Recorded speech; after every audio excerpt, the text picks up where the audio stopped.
I've always wanted to be a homeowner.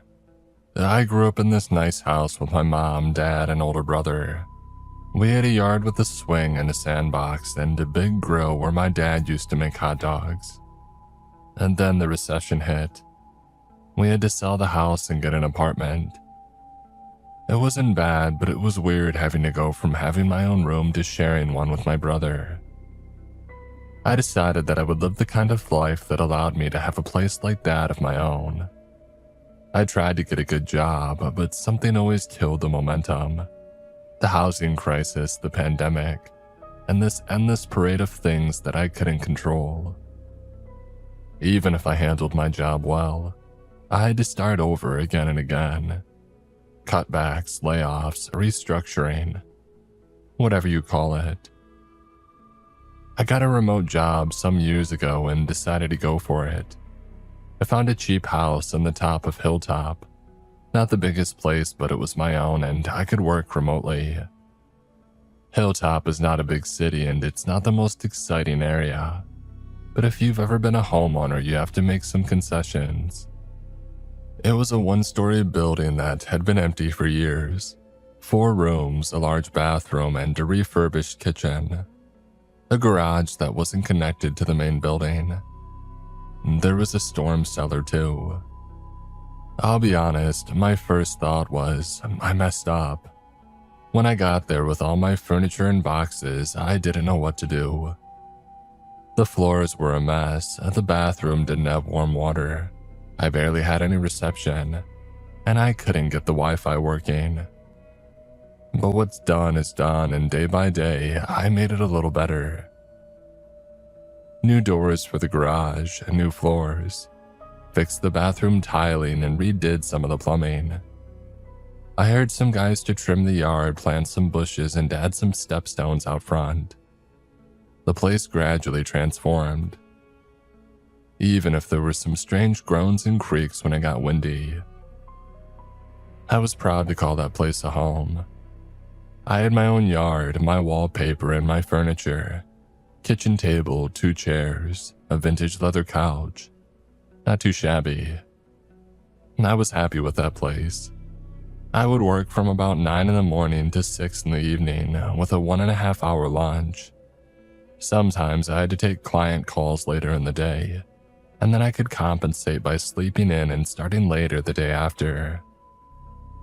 I do have a lot of technical illustrations for guidebooks and also act as a reviewing consultant. I get handed something that's been worked through a dozen times when they need someone with a nice title to put a final stamp of approval. It pays well, but if you don't pay attention, you can screw yourself out of a job. I had lived in Hilltop for about 1.5 years. It was summer not that long after 4th of July. You could still see remnants of red, white, and blue balloons downtown. It was closing in on the weekend, but I had gotten a bunch of last-minute things to chug through because of a scheduling error. They had accidentally written the wrong date, and something that I thought was due in August was in fact due in a couple of days. I had to pull a series of all-nighters. I was living on these cheap boxes of Chinese food that I would save up in the freezer, along with a big box of cheap energy drinks. Not my usual forte, but I was working 16 to 18 hours a day and barely looking up from my screen. I had a pillow next to my workstation for micro naps. I usually read a lot of my work on a tablet, but I had to sit uncomfortably in order to stay awake. Even then, I had a guy calling me once every 6 hours to get a status update. I had this default ringtone that had seared into my brain like a tattoo. I was on day 3 and I had had about 4 hours of sleep the night prior, and I was just over halfway done overall. It looked like I was going to meet my deadline in a couple of days, if only by a hair. At one point I got up to have my 3rd energy drink of the day, and I splashed some cold water on my face. My hands were shaking, but I was so into my work that I wasn't really paying attention. If I had, I would have looked out the window. I would have noticed the man walking up my driveway.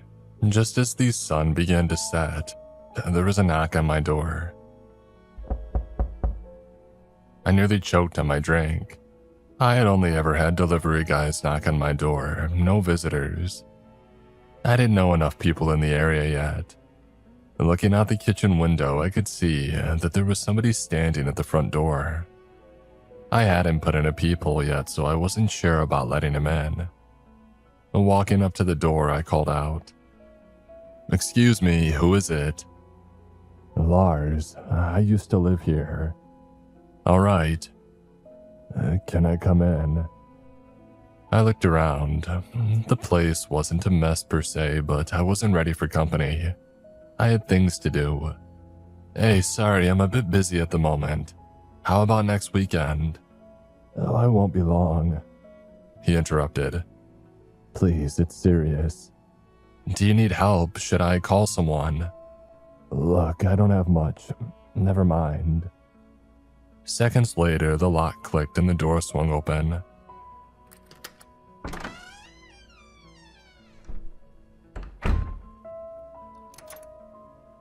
The front door was one of the few things that I hadn't replaced yet, and apparently this man had an old key. Lars was a man in his early 60s. Long white hair, slim and tall build, a messy beard that could use a trim. The moment that he stepped in, he slammed the door shut and locked it. I was already taking a step back towards the bathroom, getting ready to call the cops. He held up a hand showing that he wasn't armed. "Oh, I need something from the bedroom," he said. "It'll take 5 seconds. 5 seconds and I'm out. Please." I was scrambling to find the right words. I got in the way, I yelled, I pointed, but I didn't know what else to do. I wasn't prepared. I could pull a knife on the guy, but was I ready to stab him? I didn't know, so I didn't do it. I just followed him, holding up my phone as a threat. He didn't seem to mind. He jogged into the bedroom, only to notice that I had put in a wardrobe that covered one of the walls. The thing was nailed to the floor and he wasn't about to move it anytime soon. He threw the doors open and crawled in, smacking the back of the wardrobe with his open fist. "Damn it," he called out. "A wardrobe? And they never put in wardrobes. Why now?" He got back out and looked me in the eye. He thought about what to say for a couple of seconds and then he spoke in a low voice. "I know this is weird. I know. But do you have an axe or some kind of power tool? I'm not helping you mess up my wall. It's a matter of life and death. Well, then we need to call the police. It's not that simple." As he raised his voice, we stopped and turned. There was another knock on the front door. Lars looked at me as if silently asking if I was expecting company. I shook my head. Someone knocked for a second time. I stepped back into the main hall. I could hear muffled voices coming from outside. "Sir, would you kindly open the door? It's an urgent matter." Lars looked at me with these wide eyes, shaking his head. "I can hear y'all walking around in there." The muffled voice continued. "Don't make me wait now." "What is this about?" I asked. "Oh, you got our buddy in there, right? Long hair, looks like shit." "Yeah?" Lars swore under his breath and bolted for the back door, the one that opened into my beautifully trimmed yard. He pulled the door open and sprinted for the woods. Some of the voices on the other side of the door stepped away to speak into some kind of radio, and seconds later I heard a barking dog. It didn't take them long to come around the back of the house. I saw a German shepherd bring Lars to the ground as 2 men with rifles zip-tied his hands behind his back. I've never heard that kind of pain scream before, but it was only a prelude. My heart was beating out of my chest, and the energy drinks weren't helping. "If you don't open this door in 6 seconds, it's coming down. You want me to start counting?" "I'm not a part of this," I said. "I'm not a part of any of this." "Well, then you'll be fine." "We'll all be fine. Nothing but sunshine and rainbows." I opened the door. There were 6 men outside, making them 8 in total with the 2 out back. 8 men and a German shepherd. The 2 up front were about Lars's age with trimmed white hair and beards. Military, maybe law enforcement. Both had rifles resting on their stomachs with their arms crossed.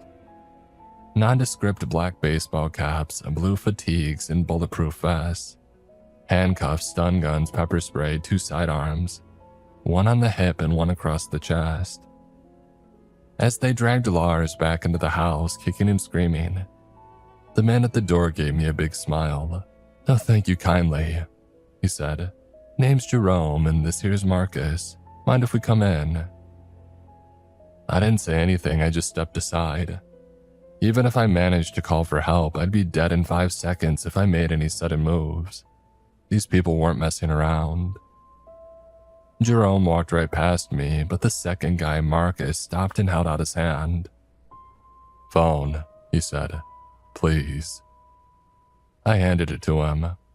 He nodded, putting it in his breast pocket. "I got one of these too," he nodded. "Sorry about the inconvenience." One by one, a full squad of what looked like an armed militia crowded into my house. They closed and locked the front door as somebody bandaged Lars' leg. There was a big splotch of blood on the hallway carpet. It was enough that I could smell it, but it was quickly getting overpowered by sweat and gun oil. They had to keep an eye on me without diverting their attention from Lars, and they settled on sitting me down in the living room.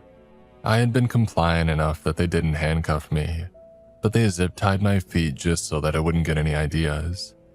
That and one of the youngers of the group had his attention completely on me. They took one of my 2 chairs and strapped Lars to it. As they did, Jerome leaned back with a cigarette. Before he lit it, he looked over at me. "Do you mind?" I wanted to say yes, but the words caught in my throat. I ended up coughing, and Jerome nodded, putting the cigarette away. "Fair's fair. We're gonna have a chat with our buddy here, and we'll be gone in no time. Sound good to you?" "Great. Yeah, that's great. Fantastic." He slapped his hands together as they tightened Lars' straps and pulled up my second kitchen chair. He turned it around and leaned on the backrest. He seemed comfortable with this, not a drop of sweat. And they asked him a couple of basic questions just to get him talking. They asked for his full name, date of birth, and where he was born. When they asked what year it was and what day and who's the president, that's when things got complicated. Lars didn't seem to know. Jerome didn't seem to like that, not one bit. "You know why we ask those questions. It's to measure cognition and function. And if I'm to believe any shit that crawls out of your mouth, you better get that cognition and function tip-top, my friend. So I ask again, who's president?" I haven't been keeping up, You don't know our commander-in-chief." "I don't. You've been living under a rock or something." They laughed at that. Some of them laughed a little bit too hard. For a moment, Lars looked up and met my eyes across the room. There was something that he was trying to say, but I couldn't tell what. Maybe he was asking me not to get involved. Jerome shook his head and patted the German Shepherd. It wagged its tail so hard that it almost knocked over a lamp. 26 years and counting. We've had one hell of a time planning your welcome home party. And here you are, stepping out of the dark and back into the light. Like what's it called? Lazarus, Marcus added. Like Lazarus of Bethany. Like Lazarus of goddamn Bethany. Jerome smacked his knee as he punctuated each word, and then he pointed at me with his full hand. "You read your Bible, sir." "I don't have one." "Don't get more American than that," he laughed. "True blue, an honest sinner. Pay attention, Lazarus. You're gonna need a role model." And then he closed his fist, leaned back, and crushed Lars's nose in a strike so violent that it knocked the chair over. The dog started barking but was held back by his handler as the zip tie stopped me from jumping out of my seat. The man keeping an eye on me held up a hand, silently asking me to settle down. They got him back and straightened him out. Lars gasped for air, wheezing through a broken nose. There was already swelling on his face, making one eye halfway closed. "Word association time," Jerome said. "Car." "What?" Jerome slapped him across the face. It wasn't hard, but anything stings with a broken nose. Lars flinched and closed his eyes. Jerome tried again. "Car. Loan. Home. House. Box." Lars hesitated. Jerome raised his hand and grinned, but didn't strike a second time. He turned to the others as if acknowledging that he was onto something. "Box," he repeated. "Your turn, lassie boy." "Distant." "Now you're lying. That's not how people do this. You see, I said one-syllable words. It's in the nature of people to match that, so when you don't, you know that you're considering your words. You're lying. Now, if you had said gone, that'd be different. But you said distant. That's not what it is it?" He leaned a little closer, teasing the stun gun on his belt. He continued, quieter, almost whispering, "It's not distant at all, is it?" The line of questioning continued. A lot of them implied that Lars had been somewhere far away for a prolonged period of time. They asked him things like the name of the port of entry and the name of his sponsor. Lars tried his best to answer, but sometimes his words would get a bit muddled up because of the blood. Jerome could explode into violence at the drop of a hat, and he did. They had been here for about half an hour when he got into something that I remember in detail. They had wiped Lars's nose with a paper towel, and two of the guys had started walking around the house looking for something. I figured it was whatever was in the bedroom, but I didn't want to say anything. "You know what's funny?" Jerome asked. "I thought you'd stop aging by now. I thought you'd be a spring chicken once you got back." "It don't work like that." "I can tell. You look like shit." "Occupational hazard." "Oh, you got jokes," Jerome smiled. "Man's got jokes. You want to hear one of mine?" Lars didn't answer. He just looked down and shook his head. "A gun sits down at a bar and asks the bartender who the pretty girl at table 1 is. The bartender says, 'I don't know.' And then the gun asks who the handsome guy at table 2 is. The bartender says, 'I don't know.' And then the gun asks who the cute old lady sitting at table 3 is. Again, the bartender says, 'I don't know.'" Jerome removes his pistol from its holster and undoes the safety. He continues the story, looking down at his gun. And then the bartender asks, "Why do you want to know? Why are you asking about all these people?" And you know what the gun says? He slowly lifts the pistol and rests it in the flat space of Lars's forehead. "I just want to bang, man." For a moment, I think he's gonna pull the trigger. Not from his face, but the face of the others. People behind Lars step away. One of the guys shields his face, expecting blood. Jerome doesn't give away anything, but I can tell that they're waiting for something to happen. Lars looks at me one more time as if asking me a silent question. I don't know if he's begging me to speak or to shut the hell up. I can't tell, but I don't want a man dying in my house. "The bedroom," I say, my mouth dry like powder. "He was looking for something in the bedroom." Jerome tilted his head up, pulling his gun back. "In the wall behind the wardrobe. He asked if I had an axe," I continue. "No shit." I shook my head. Jerome put away his gun and got out of his chair. patting Lars on the head like an obedient dog. "Oh, look at that," Jerome exclaimed. "Look at that. Lazarus won't have to come back twice after all. He got his own Lord and Savior right here with zip-tied feet. Ain't that something?" Jerome's right-hand man Marcus pulled out a combat knife and hurried into the bedroom. Within seconds, I could hear pounding on the wall. I tried to meet Lars's eyes, but he didn't move. I got the impression that maybe I chose wrong. As the pounding continued, I got a couple more snippets of context. Lars had been gone for 26 years, and these people knew each other at some point. Lars would mention names of friends that they had in common and used to know, some of whom who had passed. Jerome didn't bat an eye. There was also the issue of where he had been. They kept talking about him as if he had been dead, but he had clearly done something. Lars had been somewhere that Jerome was eager to know more about, but it was spoken about more as something abstract than a physical place.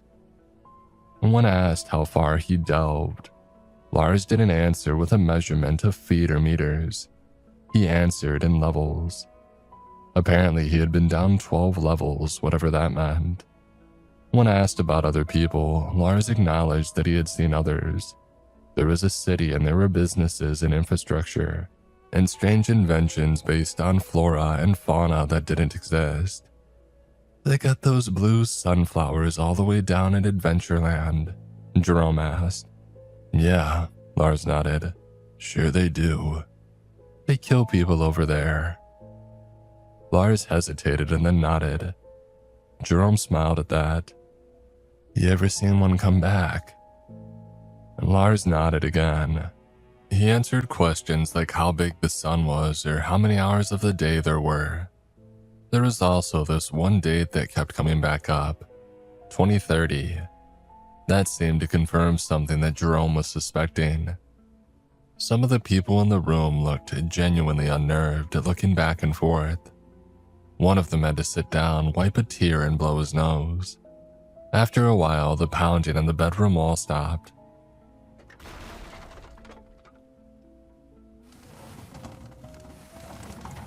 I heard wood break and something plastic getting dragged out. Marcus returned with what looked like a small box wrapped in a dozen plastic shopping bags and secured with duct tape. "It's not gonna help," Lars said. "You gotta stop this, it won't help." "You're a devil and you don't even know it," Jerome spat. "Been spitting so much poison that my ears can turn green. Get the bag open." Marcus slammed the box onto my kitchen table and cut it open with his combat knife.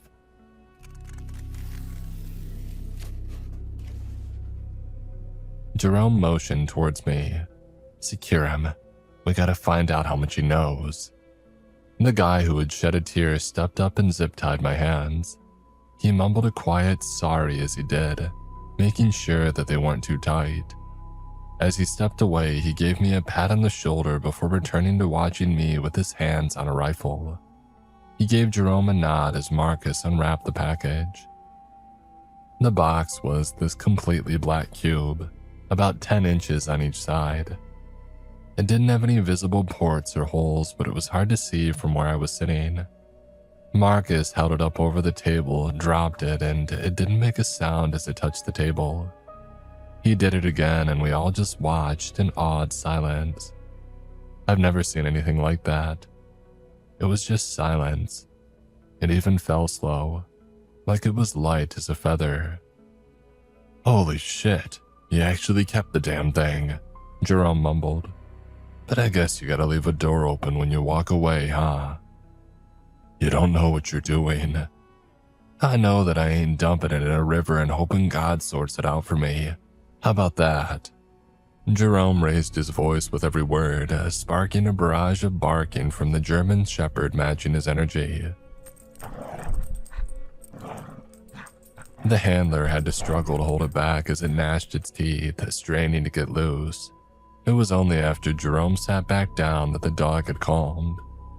"You think I'm unfair?" Jerome asked. "You think it's just me?" Lars didn't answer, so Jerome turned to me. He pointed with his full hand. Sir, I'm gonna need you to answer a hypothetical.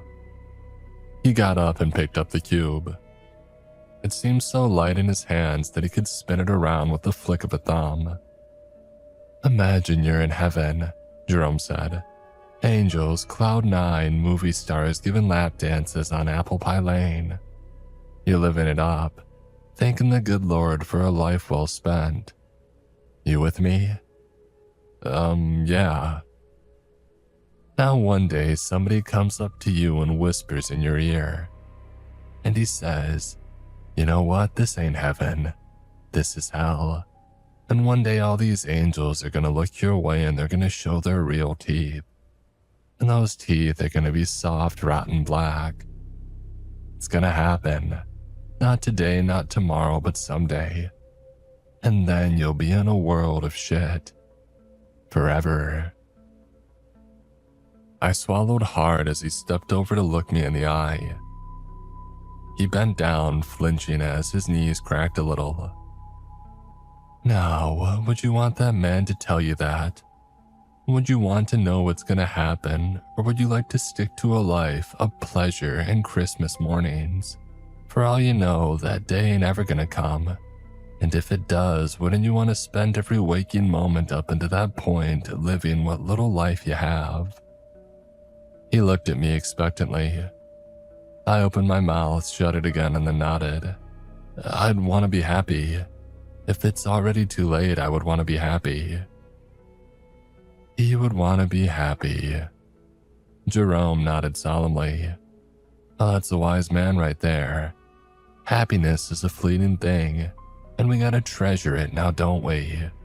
I nodded. Lars kept looking down at the floor, staying quiet. My phone rang.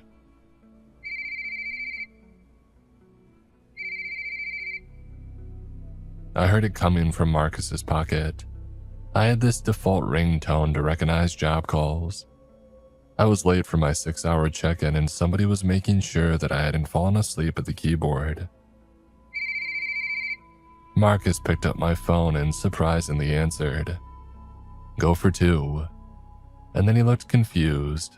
Looking down at the phone, I could see this realization come over him.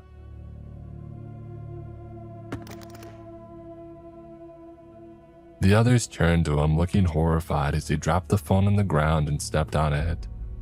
For a couple of seconds, this silence settled on the house, undercut only by Lars's wheezing breaths. It had the same damn ringtone, Marcus said, picking up his own phone from another pocket. It sounds the same.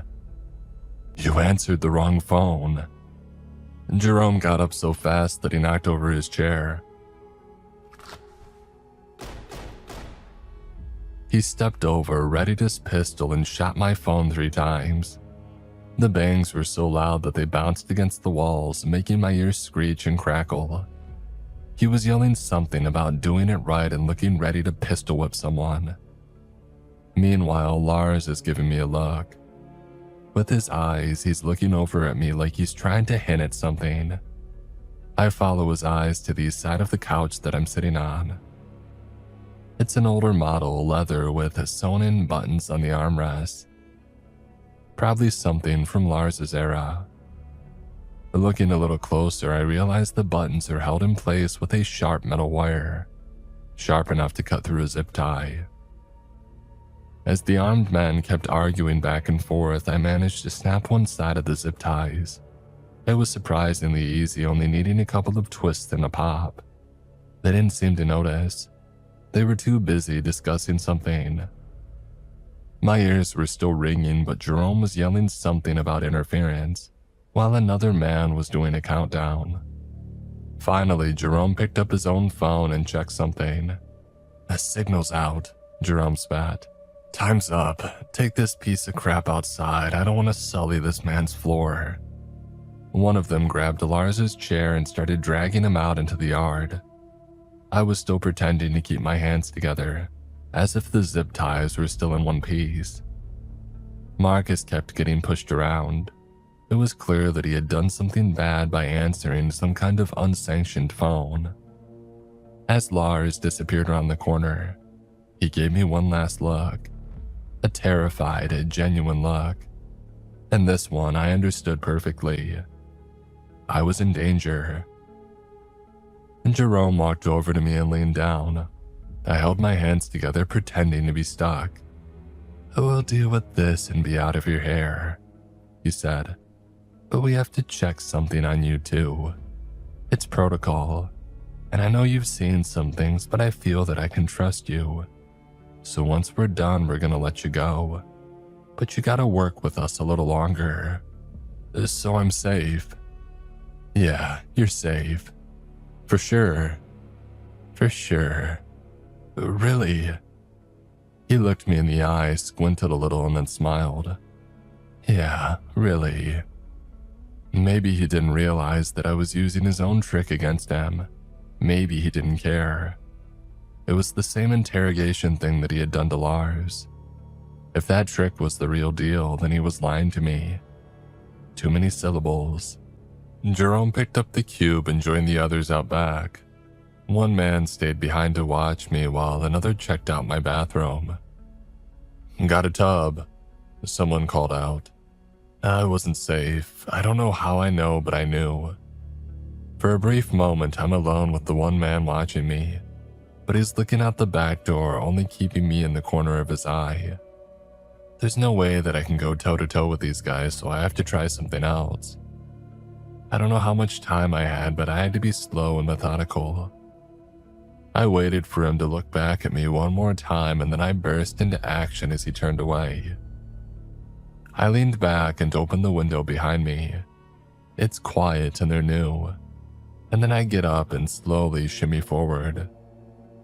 There's a small storage space right ahead across the room. I didn't have time to fill it with anything, so I could possibly fit in there. It is surprisingly fast, and the guy seems distracted. My entire body jerks as another gunshot goes off in the distance.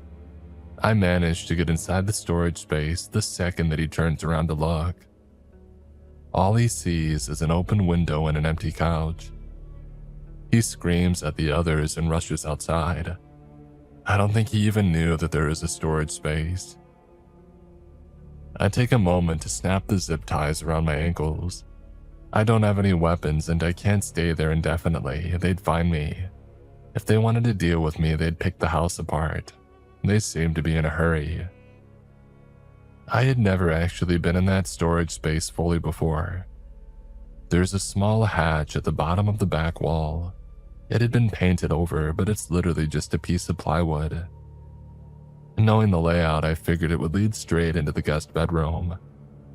I hadn't done much in there yet, seeing as I wasn't expecting any guests.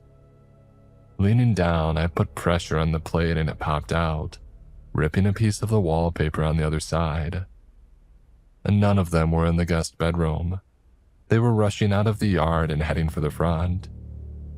I could climb out a window into the back and disappear into the woods. It was my best shot. I put the plywood plate back, locked the guest bedroom door, and I climbed out a window. And that's where I saw Lars. He was still tied to a chair and lying in the middle of the yard, shot in the back just above the heart. There was so much blood. My socks touched the wet grass as the evening air slipped into my lungs. I stepped forward, keeping my head low. There was no one around. As I got closer, I noticed that he was still breathing, albeit faintly. I bent down next to him and he tightened his fist and looked me in the eye.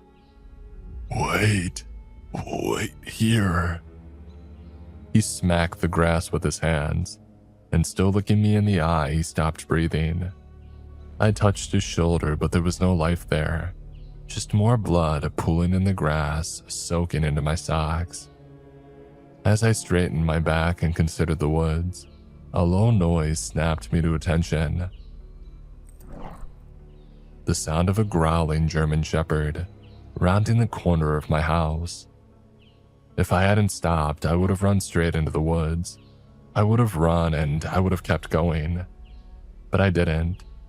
I stopped for a few seconds, and that was all that it took for that dog to catch my scent. And the handler rounded the corner whistling, and seconds later, people were coming out of every door of the house.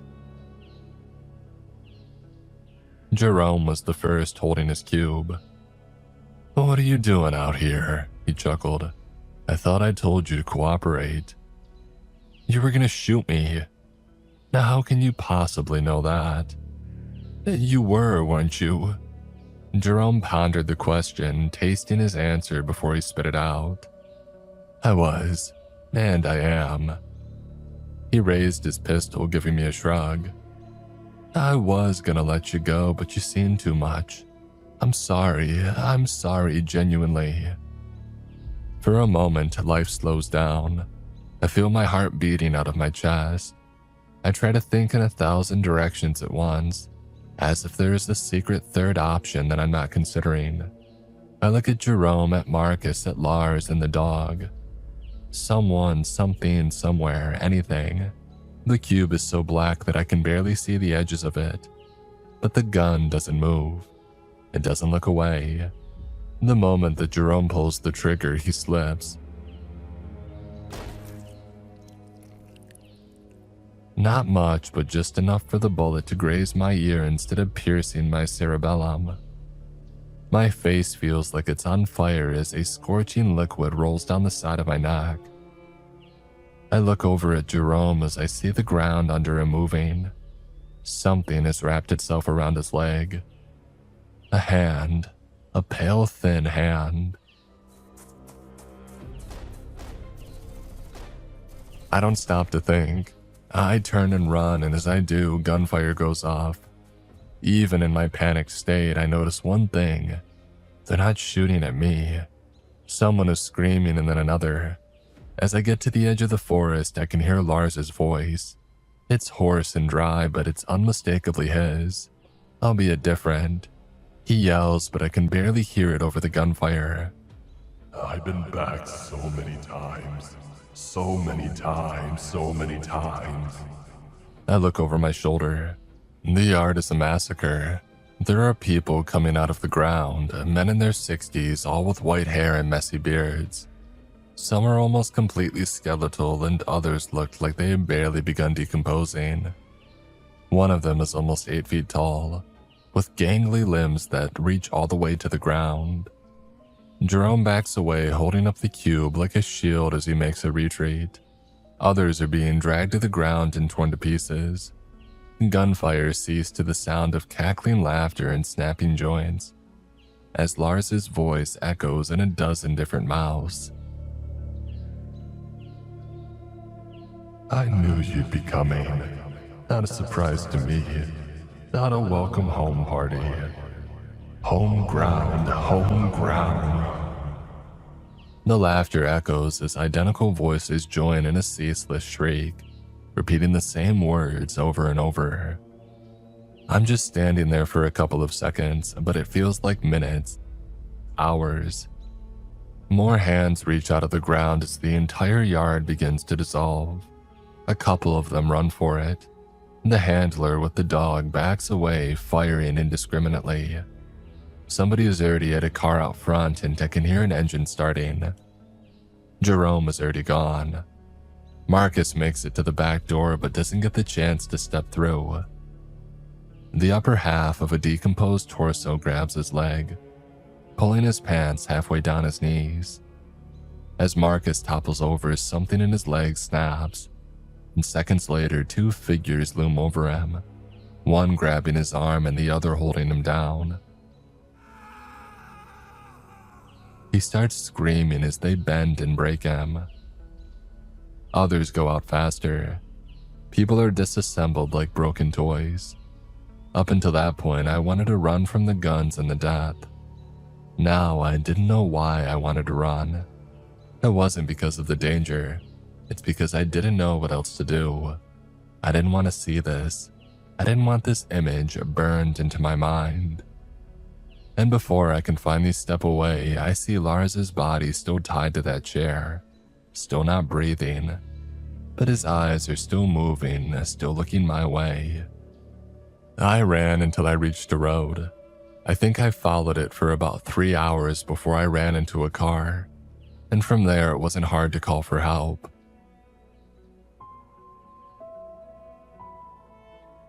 I looked like a train wreck before all this, but by the time that a passerby saw me, I looked like I was having an episode of something.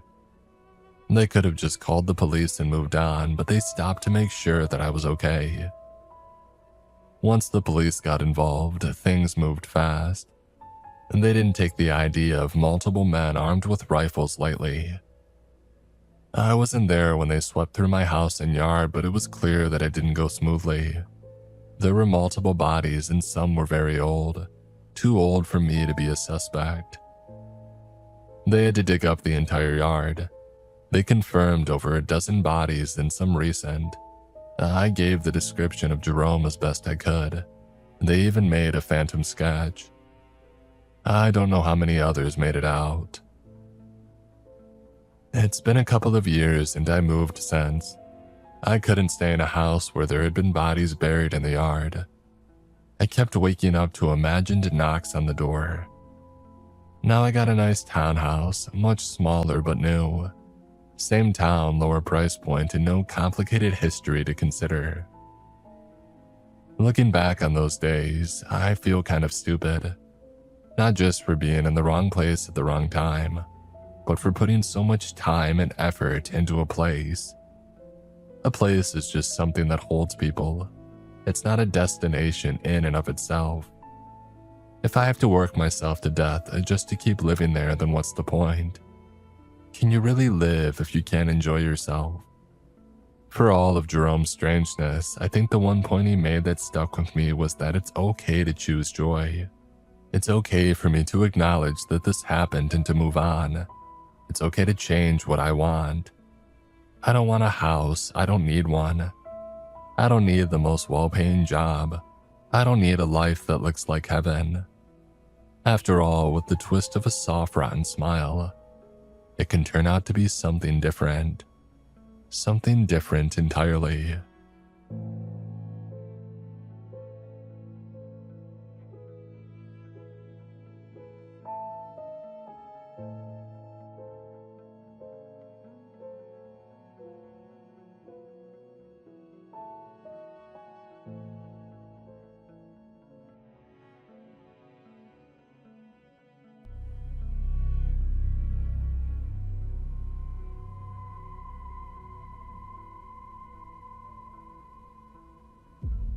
Hello?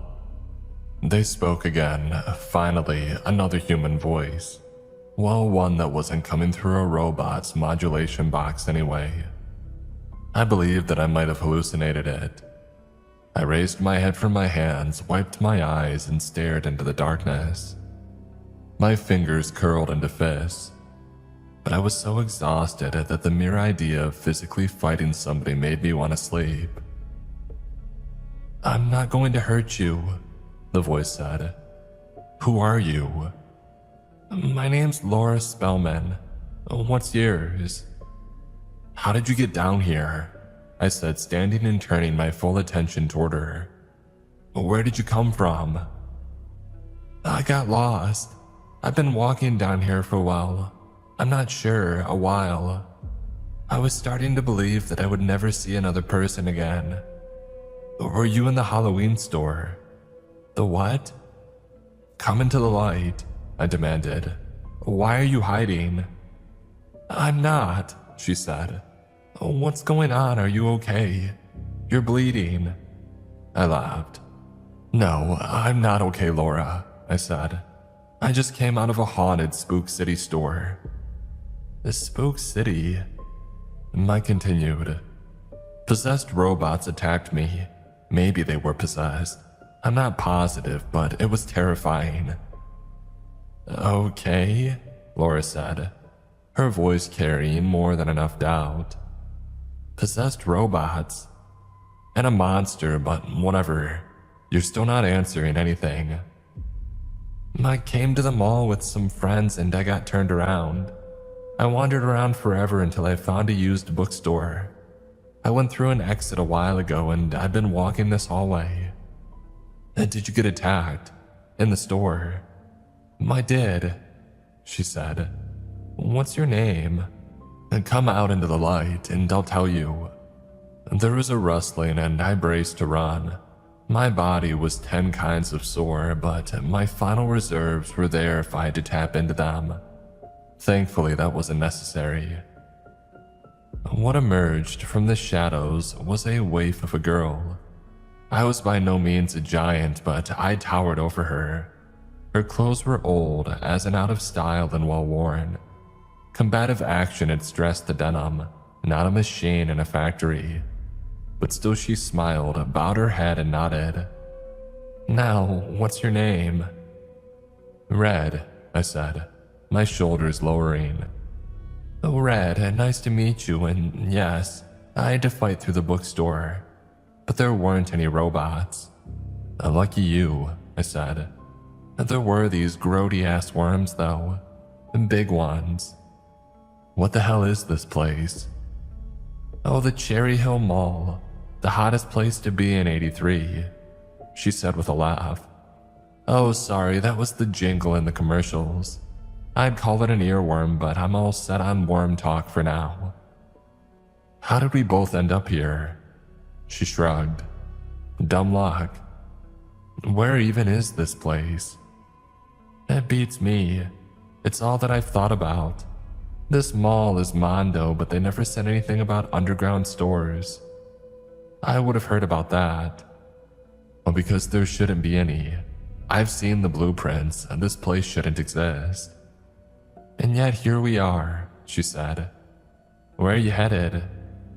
I was gonna go this way. Oh, down the hall, good choice. You care if I join you? Laura's eyes were downturned and sullen, but among the gathering storm clouds, there was a single ray of sunlight coming through. Hope. Even after all this time in the dark, hope sparkled in her eyes. I sighed and nodded. Come on, let's do this. She clapped, jumped in place, and joined me. We headed down the dimly lit hallway, unsure of what was to come but ready for anything. The first 10 minutes were in silence, neither knowing what to say. Finally, Laura broke the seal. That's a nice backpack. Oh, thanks, I got it last year. There are so many compartments. Makes hauling stuff for the job so much easier. Are you a student or? Oh no, I make YouTube videos exploring old buildings, I said with a laugh. And this episode might be my epic. It's giving off real Godfather vibes. YouTube. All the lights went out. Laura grabbed my shoulder. She was trembling and muttering something repeatedly. I couldn't make it out, but I put my finger to her lips to get her to quiet down. I guided us against the wall where we squatted down. I leaned in close and whispered, What's wrong? Every time these lights go off, something comes looking for us. My stomach dropped so low that I was afraid that I would step on it.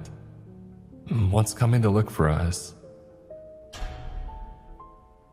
Down the corridor, an overhead light charged to full power. It grew so intense that I had to shield my eyes and eventually close them. Despite that, the remnants of the burning bulb still shone inside my eyelids. That's how they track us, Laura said. Or that's my hunch anyway. And the lights guided me to Spook City. Maybe they have multiple functions. Above us, a little mechanical tune started playing. It reminded me of when my dishwasher finishes a cycle. A woman's voice, robotic and over-enunciated, came through speakers hidden somewhere on the ceiling. Greetings, Cherry Hill shoppers. A cold blue is in progress. Thank you. It went quiet again. The lights winked out and we were stuck in the dark again. Laura was still shaking. Her teeth were rattling as if she had just walked in from the tundra. I nudged her with my elbow. You okay? No, she whispered. We have to find a store to get into because these sweepers are coming." "The what?"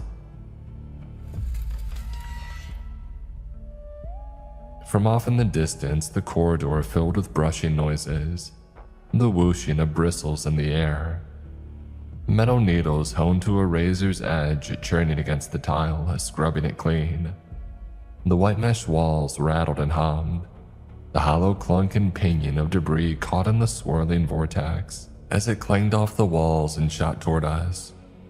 A clatter so all-encompassing that I had to damn near scream to get my message across.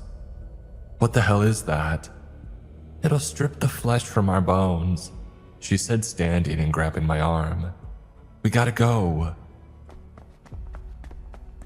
She took off toward the oncoming machine, which confused the hell out of me, but she moved with such confidence that I was compelled to follow.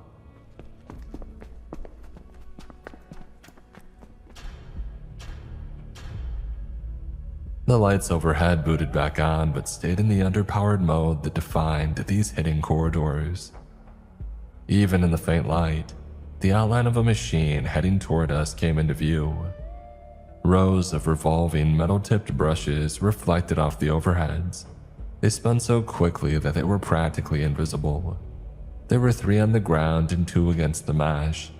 If we had stayed put, we would have been ground into tiny pieces. A slurry pile of DNA where we used to be. And behind the rotating death needles, 2 people were pushing the sweeper. I assumed they were people, but considering all the other cosmic horrors that I had seen, I wasn't completely sure. They were dressed in gray uniforms with piping all across their chests. They wore silver helmets with an opaque face shield. Underground cosmonauts grinding away the filth. As they advanced, the lights would flicker to life, guiding their way. A rat tried to scurry away but stumbled over an old water bottle. The grinders made quick work of it. Its body turned into a ruby-red gush, a forbidden smoothie. They kept advancing. A store marquee flickered in front of Laura, and she stopped. It was the Wild West Outdoor Depot, a long-forgotten sporting goods store that catered to camping and off-the-grid living. She nodded at me and crossed the golden tiles to the store's interior. Her figure disappeared in the store's dark. I took one last glance at the encroaching machine, now only 20 yards away, and I made a mad dash for the opening. Crossing the golden tiles, I paused, scrambled through my bag, and found my flashlight. I tried it again, but whatever had killed it in Spook City had finished it for good. Outside in the corridor, the sweepers were fast approaching. I pushed back into the dark but didn't go rushing into the store. My desire to get a glimpse of these guys as they passed only grew. I wasn't sure if they would stop or not, but my need for answers had grown to the point where I was willing to take the risk. An hour ago, I hadn't seen another person. Now there were potentially 3. How many folks were down here? "Red, what are you doing?" I ignored her and focused on the approaching machinery.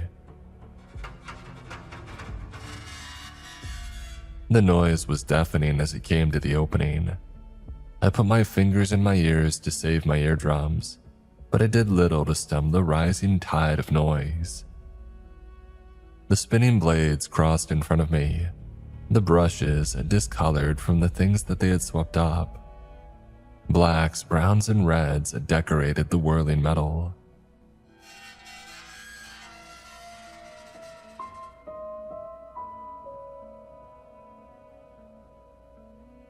Once the blades passed, a thin platform trailed behind, held aloft by 3 tiny casters.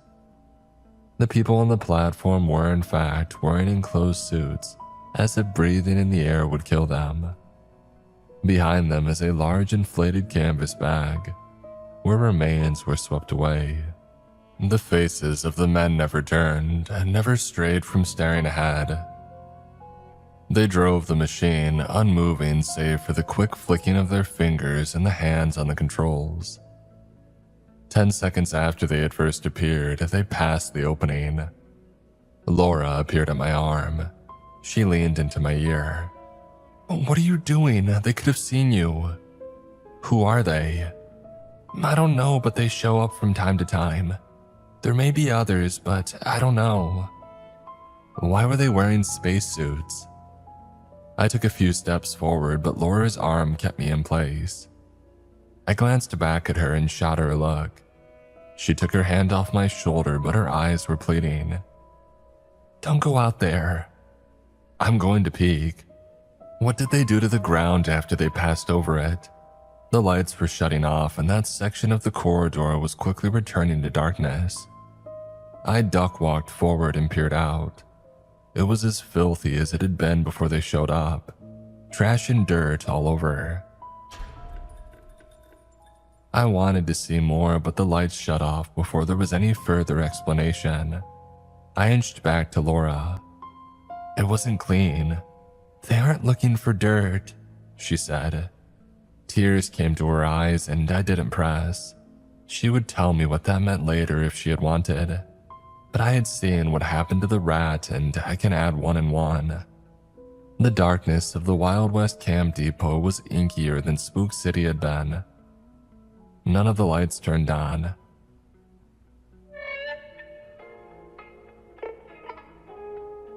Instead, soothing music played pop hits in that sleepy, non-confrontational style. My eyes adjusted slowly, but the store remained bleakly dark. "They have to have flashlights in here, right?" "Oh, probably. What kind of camping store wouldn't?" "Well, to be fair, I'd never heard of the Wild West Outdoor Depot," I admitted. "Yeah, me neither." The music stopped. Yee-haw! Welcome, rootin' tootin' shoppers, to Wild West Outdoor Depot, your one-stop shop for all outdoor survival. Yelled a honky-tonk voice from the speakers around the store. Watch out for our summer booming sale this week on dynamite, propane, and cooking oil for all your survival needs. And don't forget to check out the diorama at the back of the store to see how our gear will perform when you're roughing it in Mother Nature. At the back of the store, an artificial moon lit up a purple and black sky. Fake stars twinkled and the speakers playing a recording of a forest at night.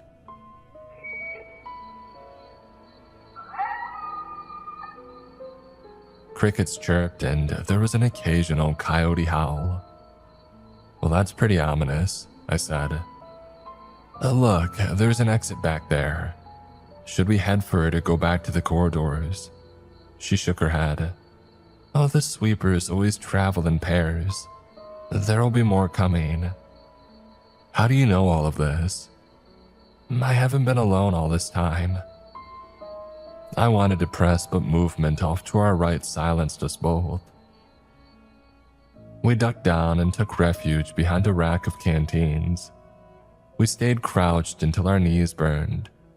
When there wasn't any commotion after several agonizing minutes, it was clear that we might have keyed up and were having auditory hallucinations. Until a wall of coolers came tumbling down.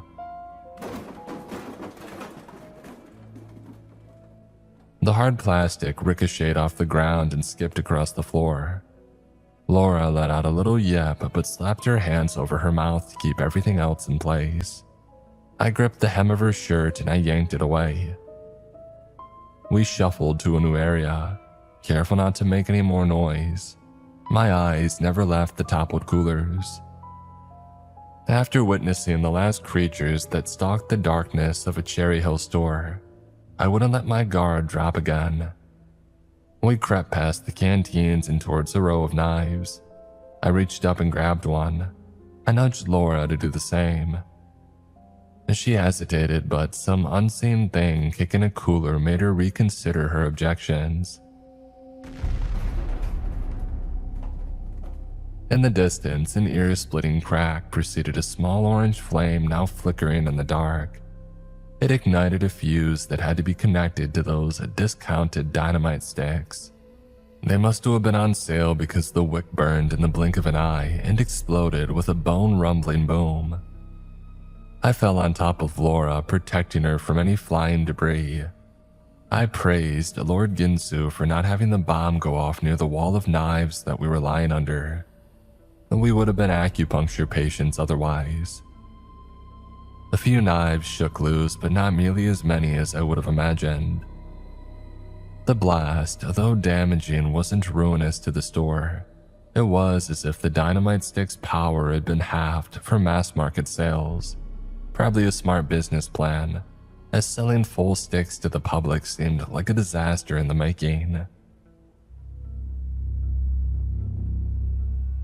When the dust settled and there wasn't any movement around us, I got off Laura. She sat up, smiled, and thanked me. "You didn't have to do that." "Instinct," I said. "You okay?" "I sliced my hand open on the knife," she said, raising it. In the faint, fake moonlight, a weeping tear was visible across her palm. "How deep?" "I'm not sure, but it stings." I took my knife and carefully cut away a part of my t-shirt. I had her hold up her hand so that I could bind it around the wound. Laura winced, but I needed to stop the bleeding. If we crawled around on the floor and the lights came on, the bloody handprints would lead whoever right to us. "There has to be a first aid kit here somewhere," I said, scanning the whole store. "What was that?" "I don't know," I said. "I don't want to find out though. Come on, let's head this way. I saw a red cross over here." We moved in a two-person caravan across the vast dark valleys of the camping store, carving a fresh path in the layers of dust. Like pioneers crossing the unknown west, filled with unknown wonders and hidden dangers. Unlike Spook City, the dust here wreaked havoc with my sinuses. I intercepted about half a dozen sneezes before they blossomed. Every time my throat expanded and nostrils burned from the controlled explosion. Each time I stopped one, I recalled my ex reminding me that holding in sneezes wasn't healthy for me. Sorry, dude. Being blown up by a mad bomber also wasn't healthy for me. We had crawled past the knives and hatchets and turned down an aisle that the company had dubbed Essential Gear. Each side of the gray racks hung with various odds and ends that you would eventually need for outdoor use, including a first aid kit and headlamps. Laura grabbed the lamps and was about to turn them on, but I stopped her cold. I shook my head and pointed back to where the ground had gone kablamo. She understood and she pocketed the headlamp. Using my knife like a surgeon, I carefully cut away the shrink wrap, doing my best to not crinkle it. Inside, I found alcohol wipes, antiseptics, and bandages. Finally, a bit of good luck. I nodded at the kit and Laura grinned as well. "A boom or bust," she joked. I stifled a laugh. "Let me see your hand." I peeled off the bloody t-shirt wrap. The frayed shirt fibers at the fringe were stuck in the dry blood and left fuzzy remains on her hand. I was worried that some of them were inside the wound, but they had come loose once I had swiped an alcohol pad across her palm. I also prepared for her to take a swing at me because this was going to hurt like hell. And plucking a bit of paracord off the nearby wall, I handed it to a confused Laura. "I have to clean this wound." "What am I supposed to do with this rope?" "Get rid of myself." "No, bite down." "Are we playing Civil War doctor right now?" "No," I said, opening the alcohol pads.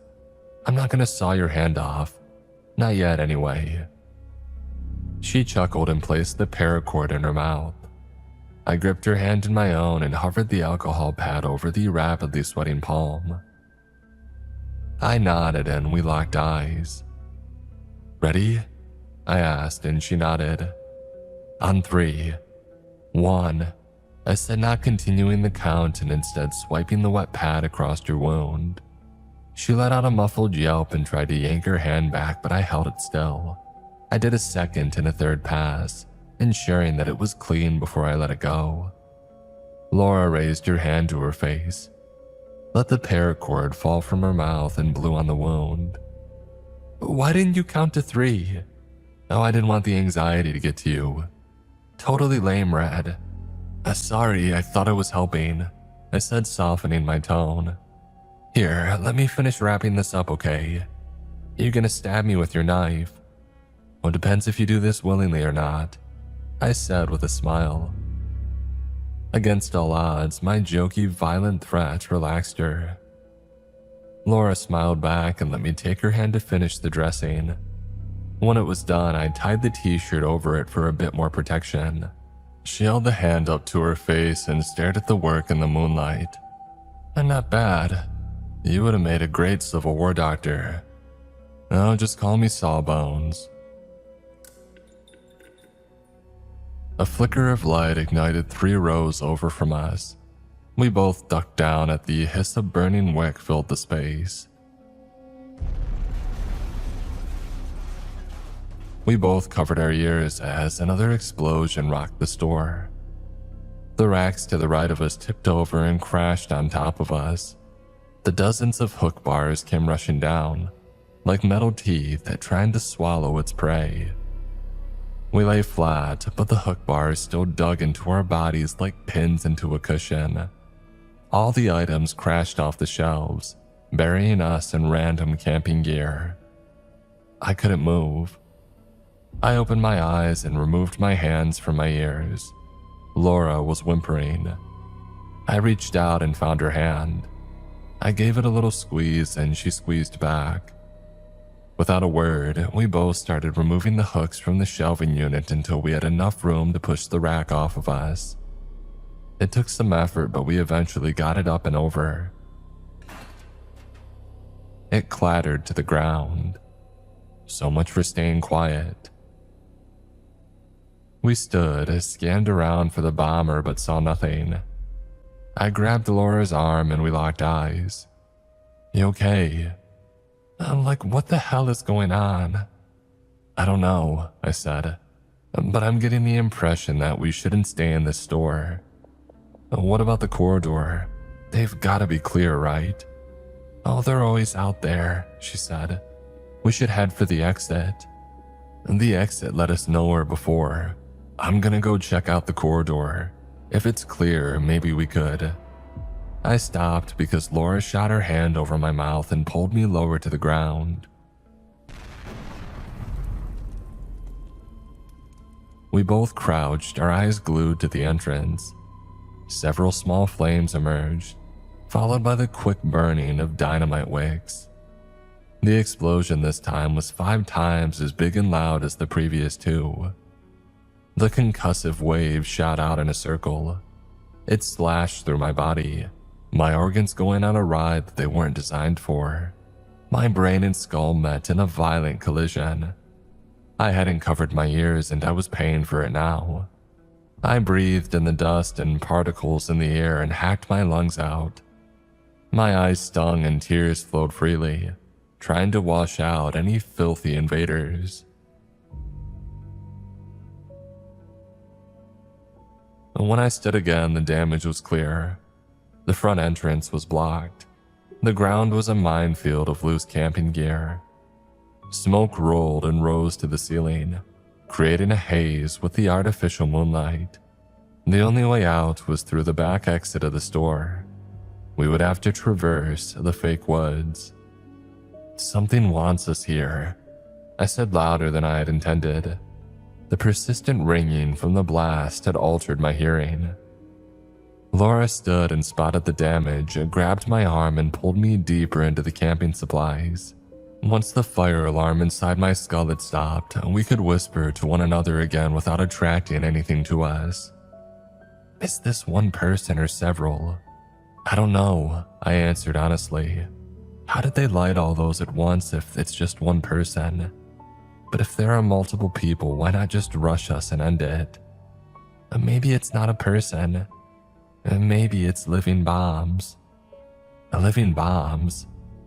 She shrugged. Hey, this place is filled with heinous shit. You saw robotic Halloween decorations and a stretched out man.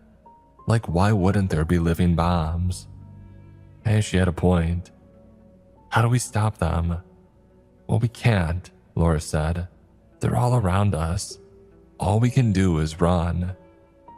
And then what? She raised her hands in frustration. No clue. She plopped to the ground, pulled her knees up to her chest, and started crying. I should have never left any of my friends, but I was too busy being a mall maggot. I had to go check out a new store, how didn't you, Laura? You got turned around and now living bombs are trying to blow you up. She rubbed her face and continued. I can't believe I'm trapped in this nightmare. I'm missing everything my whole life. I was supposed to see the new kids on the block next month with my friends. It's their first tour.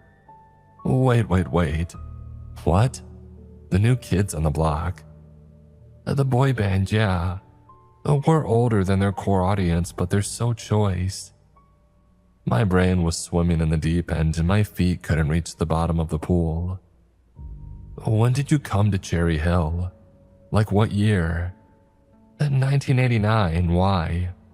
Please tell me you're a Swiftie. A what? Hissing nearby, but it wasn't a snake. We shuffled away, trying to stay quiet and failing. Seconds later, right near the knife racks behind us, another explosion popped. We dove to the ground as cartwheeling knives shot over us. Some bounced off into the fake nature set. Some dug deep into the tile like the Michael Jordan of Mumbly Peg had flipped them there. I narrowly avoided the blades, but I landed my entire body weight on my elbow. The pain was instant and it spread quickly up my arm. The bruises weren't visible yet, but they were gathering as fast as summer storm clouds. My entire arm would be a severe storm map in minutes. Laura wasn't near me. I wanted to call out, but I was afraid that I would attract unwanted attention. My fears were instantly confirmed. Through a crack in the dented shelving, I caught the twitching of tiny legs strolling nearby. The legs were kindling logs connected to the ruby red of a dynamite stick thorax. Nothing above the waist was visible, but I got the gist. Laura was right. These were walking bombs. Against all odds, I was able to shimmy to my knees in relative silence. I was tracking this little ball of boom as it waddled around the racks. Where was it going? When Laura's whimper broke the silence of the room, the walking bomb abruptly halted, turned, and headed toward the origin of distress. Shit, I mumbled. My knife was heavy in my hands and the blade was sharp. But what good would this thing do against a bomb? I shuffled my foot and it kicked something solid. I glanced down and I grinned. A portable fire extinguisher. Yeah, that'll do. I scooped it up and cradled it like a newborn and tracked the bomb. Laura called out for me, but I stayed quiet. And then stick legs paused and I held my breath. It pivoted in another direction, but I stayed on its tail. Finally, Laura came into view. She was prone on the ground, her legs trapped under a fallen shelving unit. She struggled to move, but she didn't have the strength to wiggle free. The bomb turned the corner and she locked eyes with it. Help, she screamed, her flailing growing more intense. Each time she kicked her legs, the rack slammed against the ground, making more noise, attracting more attention. The bomb strode faster. When it finally came into full view, its appearance caught me off guard. This thing had a thick white wick hanging from the top of its head and kindling arms with match-tip hands. When it was 3 feet from Laura, it clapped its hands together, igniting the tips, and it rushed toward her. I pounced. In a flash, I ripped the safety pin from the extinguisher, aimed it at the flame, and I let it rip. A stream of fire-dampening fluid shot out, snuffing out the blaze before it could set off the explosion. The little bomb turned toward me just as my foot caught it in its chest. It skidded across the tile as fast as a bowling ball cruises toward a 7-10 split. It hit the corner of the rack and broke apart into its component pieces. The bomb didn't move again. Alora's eyes were as wide as the fake moon shimmering over us. I glanced down and smiled. Boom or bust. I shouldered the offending rack and sent it falling to the ground. With some aid, Alora could stand, but her slight body had taken a beating. She wore it well, but it was only a matter of time before it gave out. "Let's get out of here," I said, motioning toward the glowing exit sign. "There's gotta be more of these things walking around here." "Yeah, or worse. Such an optimist," I joked. Our boots finally landed on the artificial grass out of Diorama. It was hard to take it all in, as our only source of light was the hazy, artificial moonlight. But from where we stood, there were several natural settings for all the different biomes. The first was a field at the edge of a forest. Several fake trees sprouted from the ground, forming a small canopy. Strung between two of them was a hammock. A single-person tent sat next to a fake roaring fire, pieces of orange and red paper crackling from a well-hidden fan. "Nice hammock," I said, walking onto the grass. The sensation was odd because it tickled like actual grass and not astroturf. Although the dirt gave way as I walked, the tile's firmness was completely absent. We walked a few feet toward the tent, near the trees, when the hissing started. Squatting in the tall grass, I kept my hand on the extinguisher trigger. I wasn't sure how much juice I had left, if any, but I wasn't above swinging this thing at a monster. "Is it another bomb?" Laura asked. The ground under me rolled. I glanced at my feet, but there wasn't any movement. "Do you feel that?" The trees shook and the fake leaves rattled above us. Some broke off and littered the ground. I braced, waiting for another walking dynamite stick to come charging out, but this thing hissed again, and it wasn't a wick igniting. A large stout beak emerged from the ground, opening wide, and it hissed again. Yellow eyes as large as bowling balls winked in the hollows of both fake trees. A bulbous head emerged from the ground, sending the trees by the wayside. The sharp beak snapped as a giant octopus ripped its head above the grass. "What the?" Under me, the ground shifted back and forth. An earthquake centered in the middle of a camping supply store. Laura and I both fell, scrambling away from the rolling grassland. As soon as my hand slapped the tile, tentacles erupted from the ground. We both screamed as they broke the surface. Slimy, pulsating limbs searching for us. The suction cups that dotted the arms were lined with a serrated edge. In the moonlight, the skin took on a violent purple hue. The tip of a tentacle found my shoe, but I donkey kicked it away and I scrambled to the tile. Behind me, there was shuffling in the racks, and it was only a matter of time before those little bombs showed up to ruin the party. I screamed out for Laura and I waved from my makeshift shoreline. Two of the limbs had emerged on either side of Laura, and as she fell, she became intertwined with them. She struggled to free herself, but the octopus's arms had wrapped around her leg. Those edges tore into her clothes and ripped her flesh. Blood oozed from her wounds. Her screams cut just as sharply. I ran back onto the grass, trying my best to avoid the whipping arms. I reached for Laura's hand, but a tentacle slapped me away. The sucker slicing swirling cuts on my forearm. I went for her again, but two flailing limbs walloped me and sent me flying back to the tiles.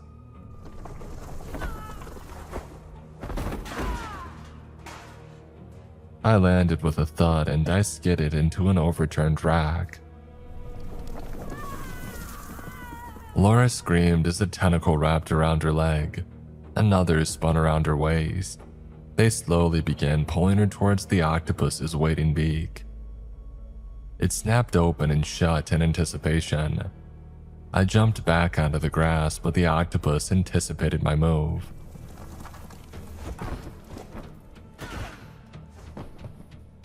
The creature hit me so hard that I took to the air and crashed into a distant wall rack. The air rushed from my lungs and my head slammed into the metal, and it left a dent worthy of an insurance claim. I was dizzy and I struggled to find my footing. Catching my breath, I shook away the cobwebs just in time to hear the clapping and hissing of a walking bomb. I turned, found the little thing, grabbed him by the arms, and hurled him at the octopus's head. I missed, but the explosion caused the thing to loosen its grip on Laura. I screamed, "Quick, over here!" Laura scrambled, but the tentacles didn't let go. She freed her hand, reached into her pocket, and pulled out her knife. With deft fingers, she flipped out the blade and drove it all the way to the hilt into the offending tentacle. When she yanked the blade out for another stab, black goo exploded out of the wound like a freshly tapped Texas oil well. A gusher. Laura kept going, stabbing the flesh so quickly that her hand was nothing but a blur. Each puncture released another blast of the onyx liquid.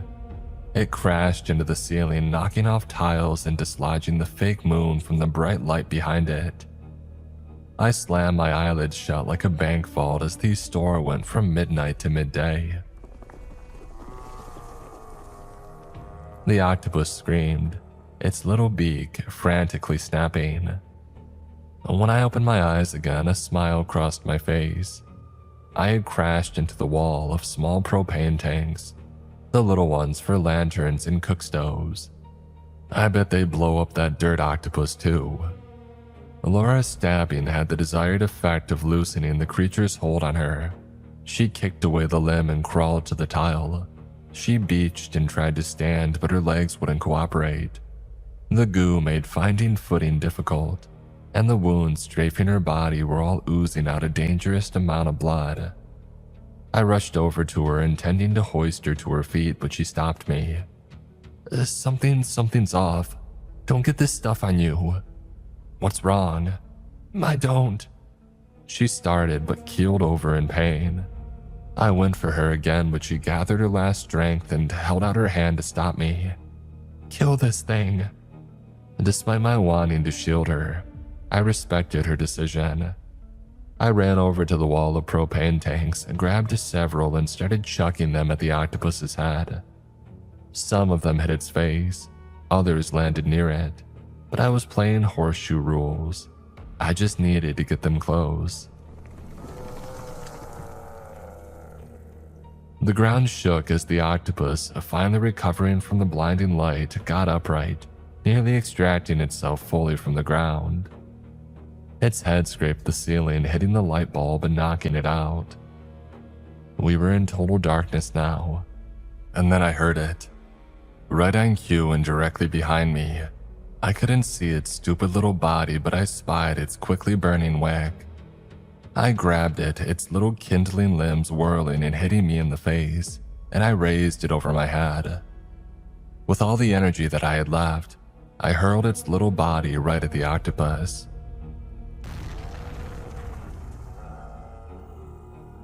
As soon as it hit the creature, it exploded. The octopus screamed in pain, but it didn't shrink. For a fleeting second, my heart sank. The propane, it didn't ignite.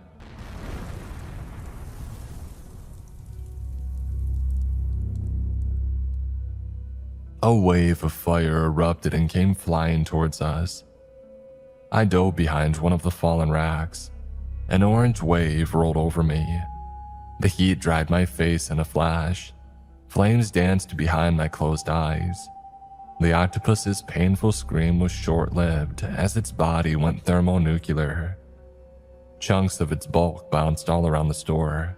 The slap of wet flesh slamming into the hard tile rained all around me. I closed my eyes and everything went dark.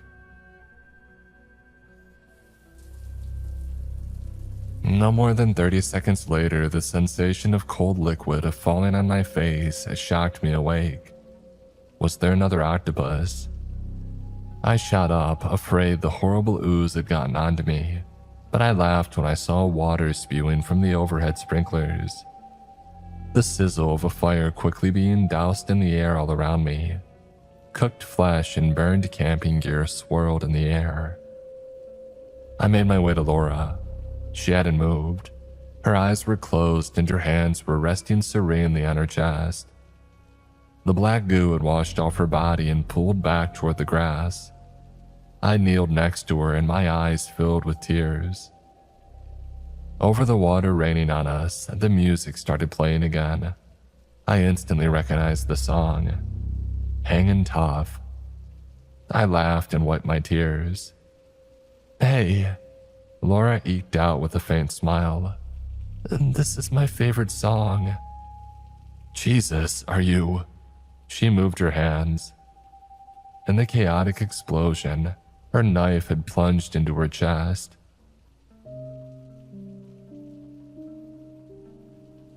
Oh God, I whispered. Please.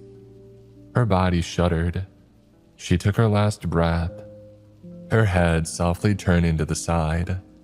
Her eyes closed, but that smile remained. It was over.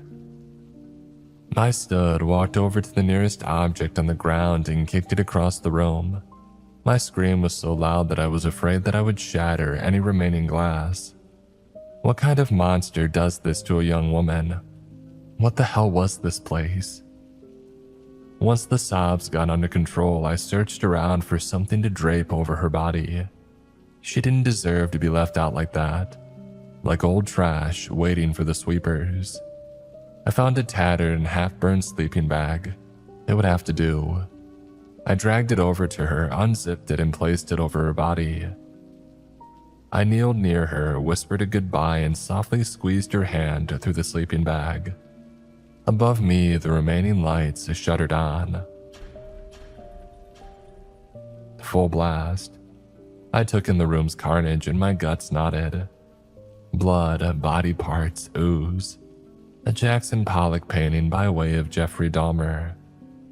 It was a mess that I was glad to be leaving behind. And turning toward the exit, I found what remained of the octopus. It wasn't much, and just its ugly beak stuck into a wall tile. Crossing to it, I curled my hand around it and yanked it hard. It came out, taking a chunk of the wall tile with it. And that shut you up, huh? There was a chorus of yells from behind the exit door. People were coming, but was that possible? Didn't the doors only open from the outside? A glance at Laura's covered body brought the image of the rat getting slurried to my mind. Were these sweepers? Jesus, if they brought their machine in here. I scanned around for a place to hide, but there wasn't anywhere to go. Not at first blush. Turning back, something in the wall caught my attention. Directly behind the cracked tile was a small crawl space. Not much, but enough to hide. I removed the tile, careful not to damage it, and I shimmied in. I replaced it just as the hinges on the exit had squeaked open. Tapping into my ninja skills, I took a small stutter step out of the light from the hole. If somebody looked in, they wouldn't see me, but I could see them. Ah, Christ. Rain, gonna need a cleanup crew ASAP. A lot of biomaterial is wasting away in here. We've got to hit our quota or they'll use us to fill the gap. Were there two of them in here? He shrugged. They don't tell me anything. Any hunks of whatever the hell thing was should fill the gaps in quota, They said, kicking an octopus chunk. Seems we'll get to live another day. Hooray. The other deadpanned before they shuffled back through the exit. As soon as the door shut, I exhaled. They'd be back probably with some sweepers. I had to get going. I was about to explore where this sudden area went when something written on the cinder block caught my eye. Captain Sale will kill us all. Who the hell was Captain Sale? This opened up a book's worth of new questions. Questions that I didn't have time to contemplate. A glance down the narrow passageway yielded my first lucky discovery, a ladder bolted to the cinder blocks. It ascended into a hidden passageway above me. I shimmied to it, careful not to snag on any wires or loose nails. In the dim light, it was faded green with well-worn rungs. The safety bumps had been worn down to polished metal. I started my way up. An air duct-sized crawl space awaited me. Another long, endless tunnel. Every 5 feet, there were dim wall sconces that barely cast enough light to see more than a foot in front of me. Below, the exit door reopened and more men streamed in. I didn't have any choice. I hoisted myself up into the crawl space and followed along the path. It had to lead somewhere. Maybe this was a shortcut to safety. Things couldn't get worse, right? Right?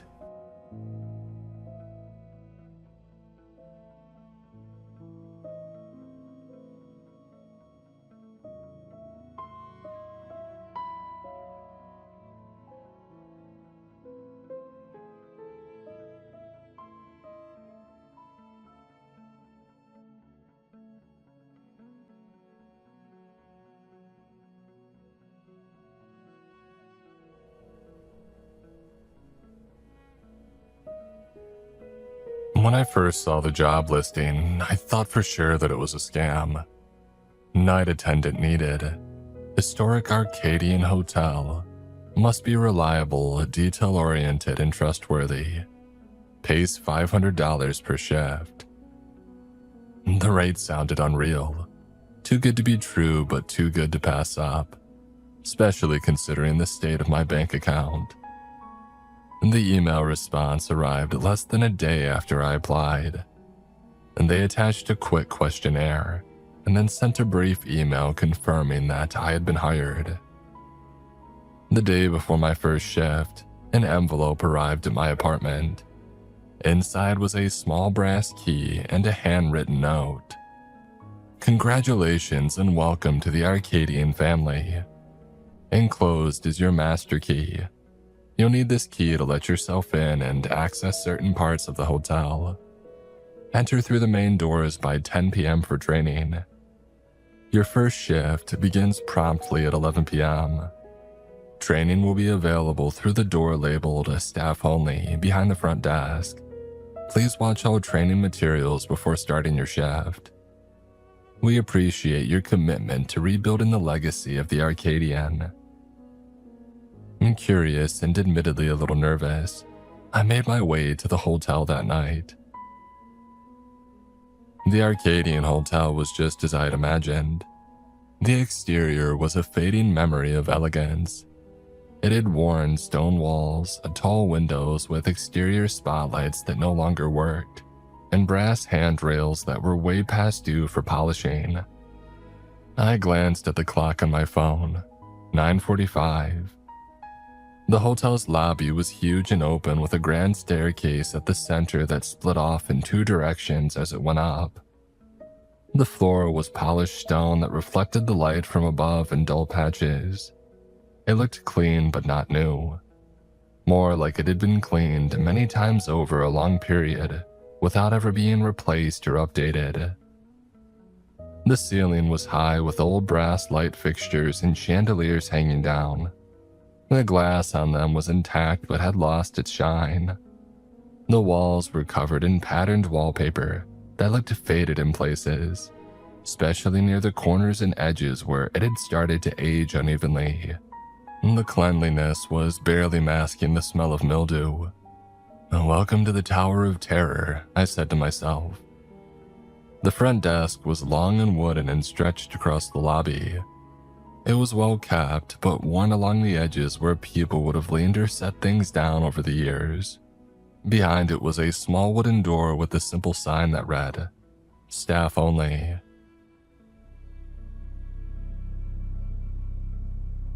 Inside the staff room, I found a TV set atop a rolling cart and a row of numbered VHS tapes stacked next to it. The first tape had a label on it in looping script. Arcadian Employee Training, 1953. Next to it was another handwritten note with instructions. Watch all tapes in order. Do not skip ahead. I slid the first tape into the VHS player and turned on the TV. The screen flickered, a hum crackled through the speakers, and then it jumped to life. A video came up which looked in rough shape, clearly a copy of the original 16mm film, but this one looked like a copy of a copy. A cheerful man with a classic transatlantic accent wearing a sharp 1950s suit stood in front of a pristine version of the lobby that I had just walked through. "Ah, hello there. Welcome to the Arcadian family," He began. "We are delighted to have you on board as a steward of one of New York's finest luxury establishments." His tone was light, upbeat, but he had a strange way of pausing between each sentence just to smile. "Let's begin with a few simple procedures to keep our guests safe and happy," He continued. "Remember, our guests may at times be unique, but they deserve the utmost courtesy and the finest of service. Now please, follow these essential guidelines."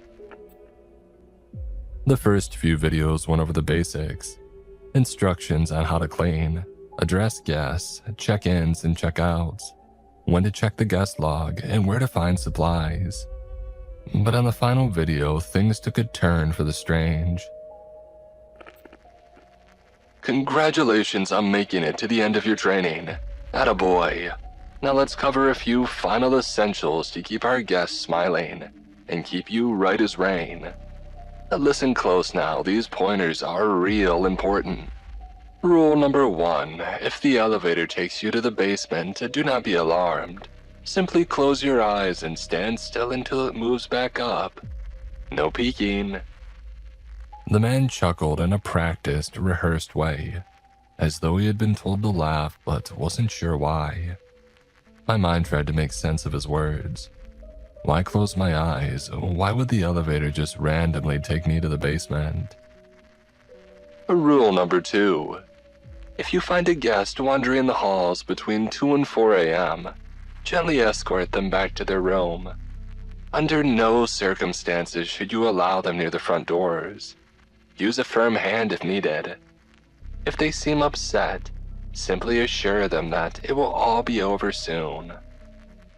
The hair on the back of my neck stood up and made me look over my shoulder. All of what would be over? The man's smile remained fixed as he went on with the rules. Rule number 3, do not look into the mirrors after midnight. Our mirrors sure are something else. We wouldn't want you to become disoriented. Rule number 4, every night count all the keys on the board. Make sure that all your keys are accounted for. Most importantly, there should always be 4 keys marked for the 10th floor. If one of those keys is missing, lock up the lobby doors, turn off the lights, and wait behind the front desk until dawn. Do not attempt to look for it. The 10th floor, I thought. The hotel doesn't even have 10 floors. He proceeded with a few more rules. Rule number 5. Now listen closely, folks. If a gentleman with a yellow umbrella comes in asking, "Do you have a vacancy?" you must politely reply, "I'm sorry, we have no vacancy." No matter how upset he gets, stay calm and cheerful. That's the way to keep things running smoothly. Rule number 6. Attention night owls. If you find that key 309 is missing, here's what you gotta do. Whip up a ham and cheese sandwich, gather those supplies from the kitchen, and then head on over to room 309 and give a polite knock.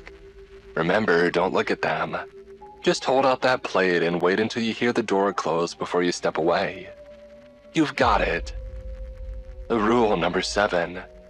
Now let's talk about Ronald, our cleaning ace.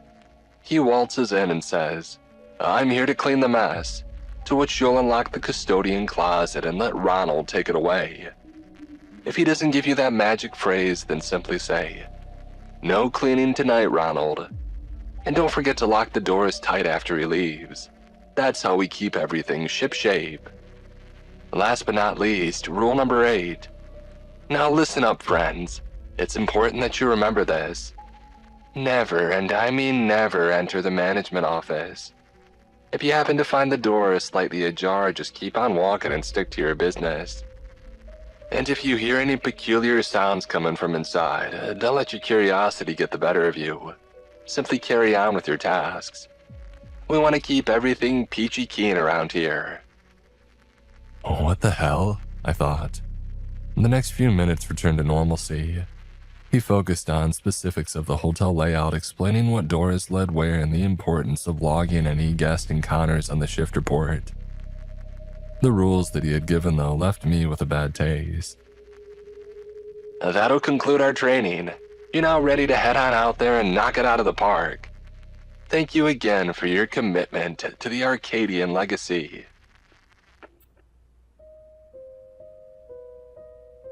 Finally finished, I switched off the TV. And by then, it was a little after 11 p.m., so I made my way to the front desk to get a feel for my new workspace. The first part of the night was uneventful. The Arcadian was silent except for a soft fluorescent hum. I completed the tasks in the handbook that they had given me. Account for all the keys, straighten the lobby, wipe down the desk. It was eerie being alone in such a big place, but it was manageable. I settled in behind the front desk, scrolling through my phone and waiting for the night to pass by. At around 1:30 in the morning, the front door of the hotel opened. An old man shuffled into the lobby. He wore a faded custodian uniform that looked like it had seen better days, and I could barely make out the name tag reading Ronald as he got closer. He moved slowly, his feet dragging slightly on the worn carpet. I sat up, my mind scrambling to remember the rules from my first encounter with them. I knew that I had to wait for him to say the phrase that would confirm that he was here for his nightly duties. When he finally reached the desk, he looked up at me with weary eyes and said, "I'm here to clean the mess." A wave of relief washed over me as he said it. I quickly unlocked the custodian closet, my hands trembling slightly as I fumbled with the keys. As he pulled out his cart filled with an assortment of cleaning supplies and tools, he glanced at me almost amusingly and asked, "You're new here?" "Yeah, it's my first night." "Any tips?"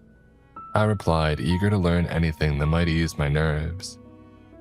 "Oh, stick to the rules and you'll be just fine, kid," he said before wheeling his cart onto the elevator. The elevator doors closed with a quiet thud, leaving me alone again with nothing but the hum. Ronald's words did little to ease my nerves. I was trying to figure out what those rules even mean, and why a hotel would even have rules like that to begin with. When I returned to my desk, I noticed almost immediately a space on the key rack. The key was now missing. The key to room 309. Panic rose in my chest as I rifled through the key rack again, hoping that it was just hiding among the others. "Where the hell did it go?" I muttered to myself, feeling a bead of sweat form on my forehead. I had barely left the desk for more than a couple minutes. Had somebody come in while I was with Ronald, or had I just missed it during my last count? I quickly pulled up my notes, scanning for the rule about the key for room 309. There it was. If key 309 is missing, bring a ham and cheese sandwich to the room and knock. Don't look at them. I sighed, resigning myself to follow the rule. Heading into the kitchen, I was surprised to find it fully stocked, despite the hotel's inactivity. The shelves were lined with canned goods and an impressive amount of fresh ingredients, as if they were prepared for a busy night. I quickly gathered the supplies and assembled a simple ham sandwich. With the plate in hand, I took a deep breath and headed for the elevator. The lights flickered as I pressed the button for the 3rd floor, as though the old hotel was struggling to power both the elevator and the lights at the same time.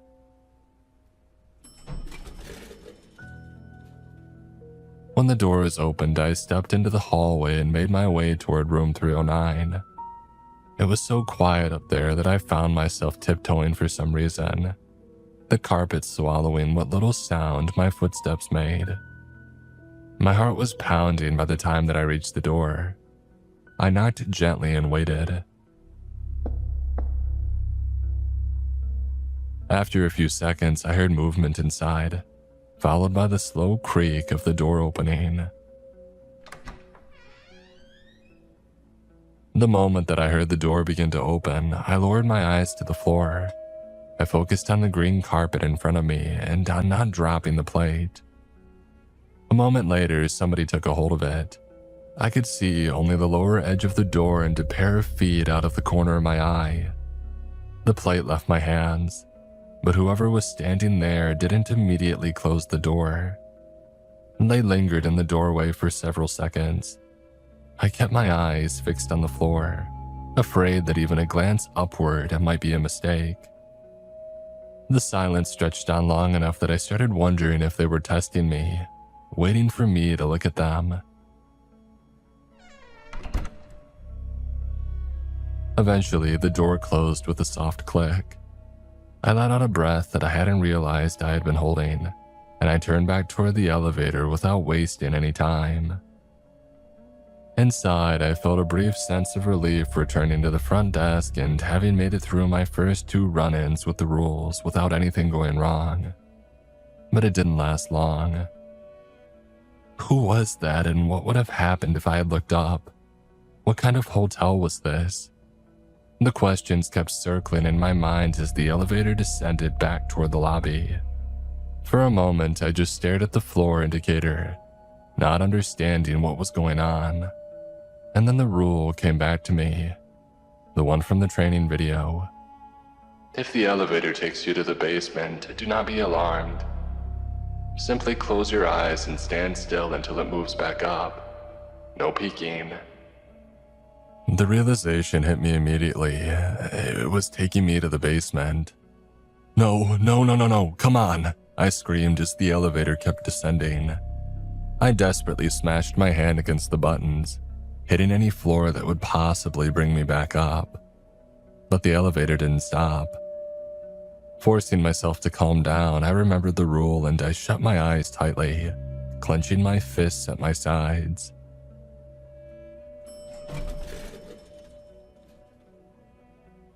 The elevator dinged and the doors opened, unleashing a rush of cold air and a wet, moldy smell that sent a wave of dread through me. I stood there with my back against the elevator wall, shivering in the cold air. And then I heard something moving. A new smell entered my nose and hit me like a punch to the gut. A putrid smell that filled the air and made me gag despite trying not to move. It was a sickening blend of antiquity and sulfur that seemed to wrap around me, making it hard to breathe. The elevator groaned and I felt it rock slightly, as if something heavy had entered with me. I could feel it, whatever it was, right there in front of me, so close that there was no space left between us. My pulse was racing and my face was wet with tears before I even realized that I was crying. I could feel it staring at me like a predator, silently begging me to open my eyes. What was probably only seconds felt like an eternity of pure horror. And then the elevator chimed and I felt it begin to rise. The slow upward motion lasted only a moment before it stopped with another soft chime. I carefully opened my eyes to find the doors already sliding open, revealing the lobby and the grand staircase just beyond. I ran out of the elevator, wiping tears from my face and heading straight to the front doors, ready to quit on the spot. But as I headed to the doors, I noticed dawn was already breaking outside, and an envelope was sitting on the front desk. I didn't know how the time had passed so quickly, but at the time I didn't care to stick around. I grabbed the envelope and left the hotel, the sunlight feeling like a sweet relief. Hesitantly, I opened the envelope, still sniffling like a child. Inside the envelope was $1,000 cash and a note. "Great work on your first shift. As a thank you from management, we have included your pay up front for tomorrow night. If you choose not to return, feel free to keep the money as a courtesy from us, but we hope you do return. You are a valuable addition to the Arcadian Hotel family. Management. At the time, I was fully convinced that I would never return. Back home, though, I paced my small apartment all day, replaying the events of the night and staring at the $1,000 on my coffee table. I wanted to quit. The nightmares and anxiety from that first night were already too much, and something about the place was clearly wrong. But then I thought about my bills, the empty fridge, the weight of my loans pressing in from every direction. Ronald's words looped in my head the whole time. Stick to the rules and you'll be just fine, kid. Maybe I can figure it out, I thought. Maybe I can endure just a little longer, just long enough to make enough to really get ahead. And with the kind of false reassurances that only come in daylight, I decided that I would go back. There was no way whatever I had experienced in the basement was real. My nerves must have gotten the better of me. I'd follow the rules, keep my head down, and keep my eyes on the prize.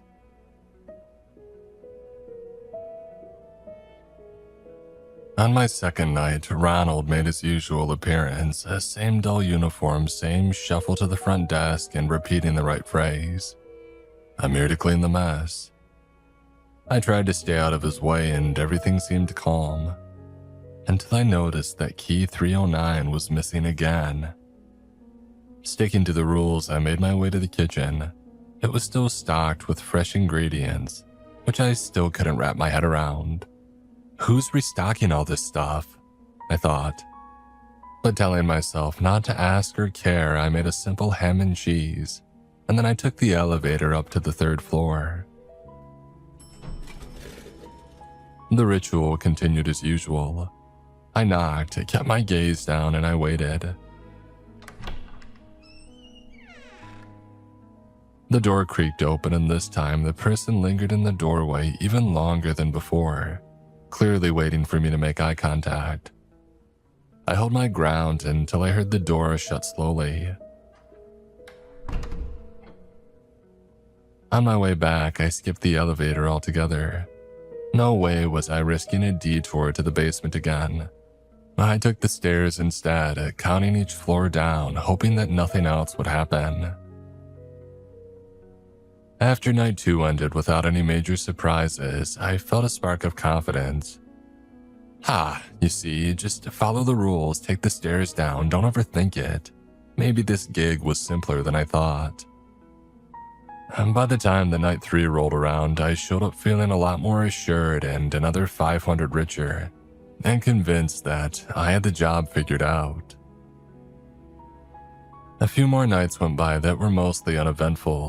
The only rule that I ran into during that stretch was Ronald showing up to clean. Even without anything like the first night happening again, the nocturnal schedule had my mind in knots. Each night blended into the next until I could barely keep track of what day it was. I wanted to quit, but I had already made more money in a few nights than I did in weeks at any other job that I had worked. But as soon as I settled in for my 6th shift, it became clear that night 6 had other plans for me. Not long after I started my shift, Ronald made his entrance. I felt a bit relieved to see him. There was something reassuring about having somebody else around, even if he wasn't exactly chatty company. But that night, Ronald seemed different. His uniform looked freshly pressed, like he had actually taken care to look sharp, and his usual sluggish walk had turned into a brisk stride. When he reached the desk, he looked at me with a grin and said, "Time to get this place spick and span." I froze. Ronald had always said the same phrase without fail. My mind scrambled, trying to remember what the rules said about this. He kept staring, his grin unwavering, eyes locked on me like he was waiting for something. And then it hit me. No cleaning needed tonight, Ronald. As soon as I said that, his smile fell and his expression darkened. Through gritted teeth, he repeated his phrase. It's time to get this place spick and span. With adrenaline beginning to pump through my body and my heart rate increasing, I repeated with a shaky voice, no cleaning needed tonight, Ronald. It came out sounding more like a question than a statement, but he backed away slowly, staring at me with contempt until he had reached the door. I waited until he was gone and I locked it tight behind him. His strange behavior, his creepy demeanor, wide smile, fresh clothes. What was wrong with him? What's wrong with this whole place for that matter? I thought that I had figured out the job, but now I wasn't so sure. I began to question if I'd really be able to handle whatever else this hotel had in store. The newfound confidence that I had felt was fading fast. That night, I decided it was time to get a better sense of the place. I thought that maybe exploring a bit would help me get a better grasp of it all or provide me with some logical answers. Armed with my master key, I left the desk behind and wandered down the corridors. Being the only person in a giant hotel felt unnatural and uncanny. I passed rows of tarnished brass fixtures and faded wallpaper, and other remnants of luxury that no longer had anybody to impress. On the second floor, I found the ballroom, a huge, echoing space that seemed frozen in time. Dust coated every surface, and a once sparkling chandelier hung above, its crystals now clouded and covered in cobwebs. I ran my hand along the edge of a table covered in a fine layer of dust, probably the first person to have touched it in decades. For a moment, I tried to imagine what the place must have looked like in its heyday. As I continued my tour, I noticed that most rooms unlocked easily with the master key, but a few doors oddly wouldn't budge.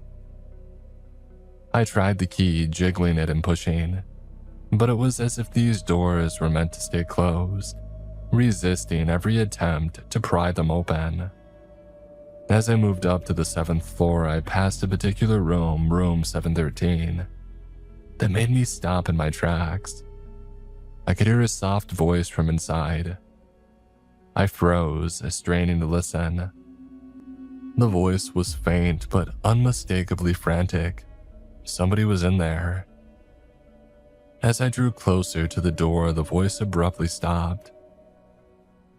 My breath caught and I took a step back, every instinct telling me to leave. As I backed away, I heard heavy footsteps stomp up to the door and stop.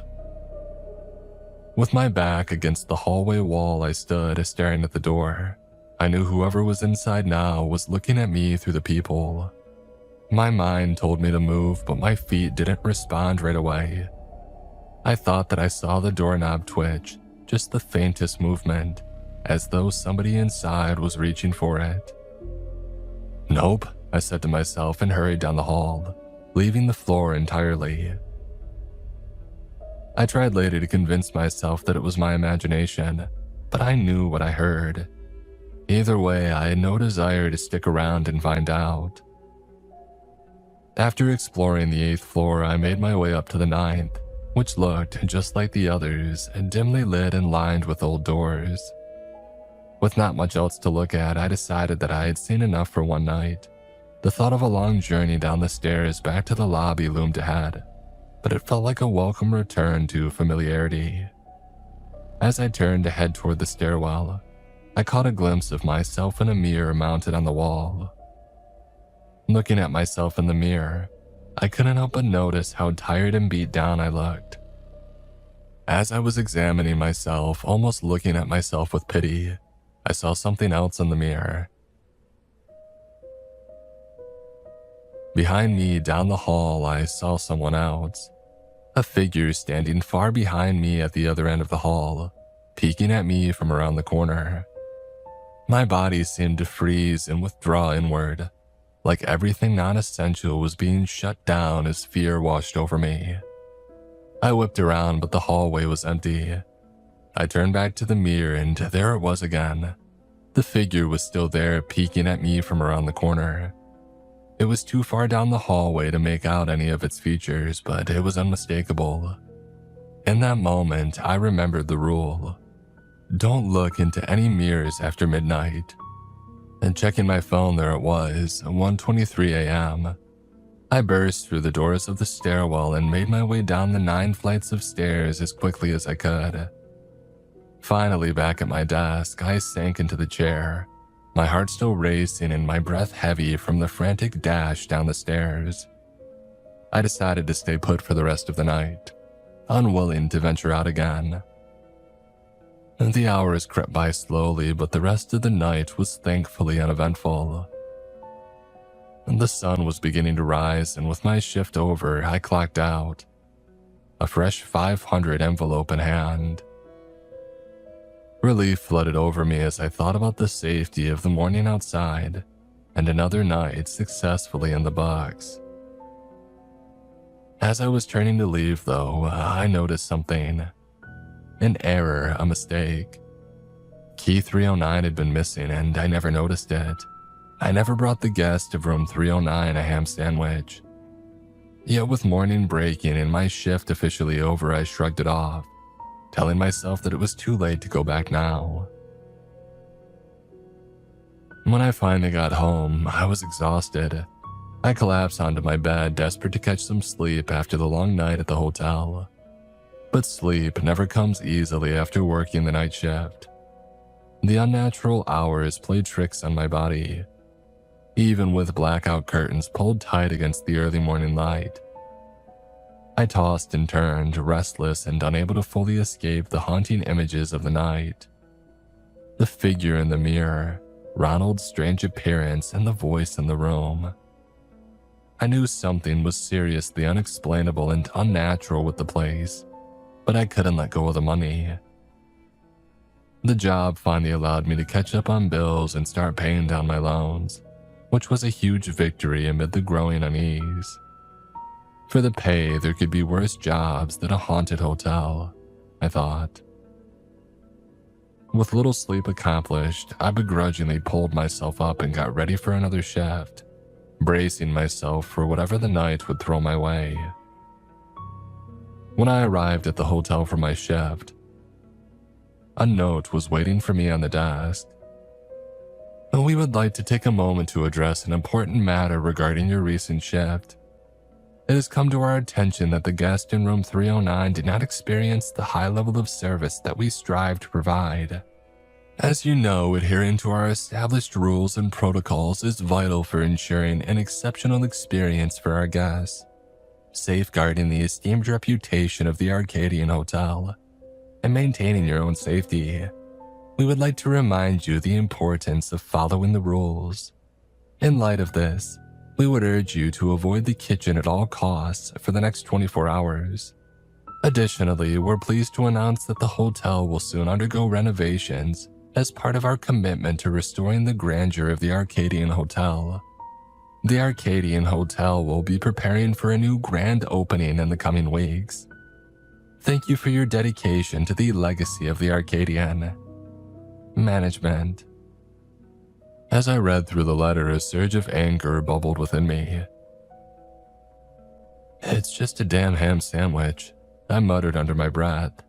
And what did they mean by my safety? Avoid the kitchen, I mean why?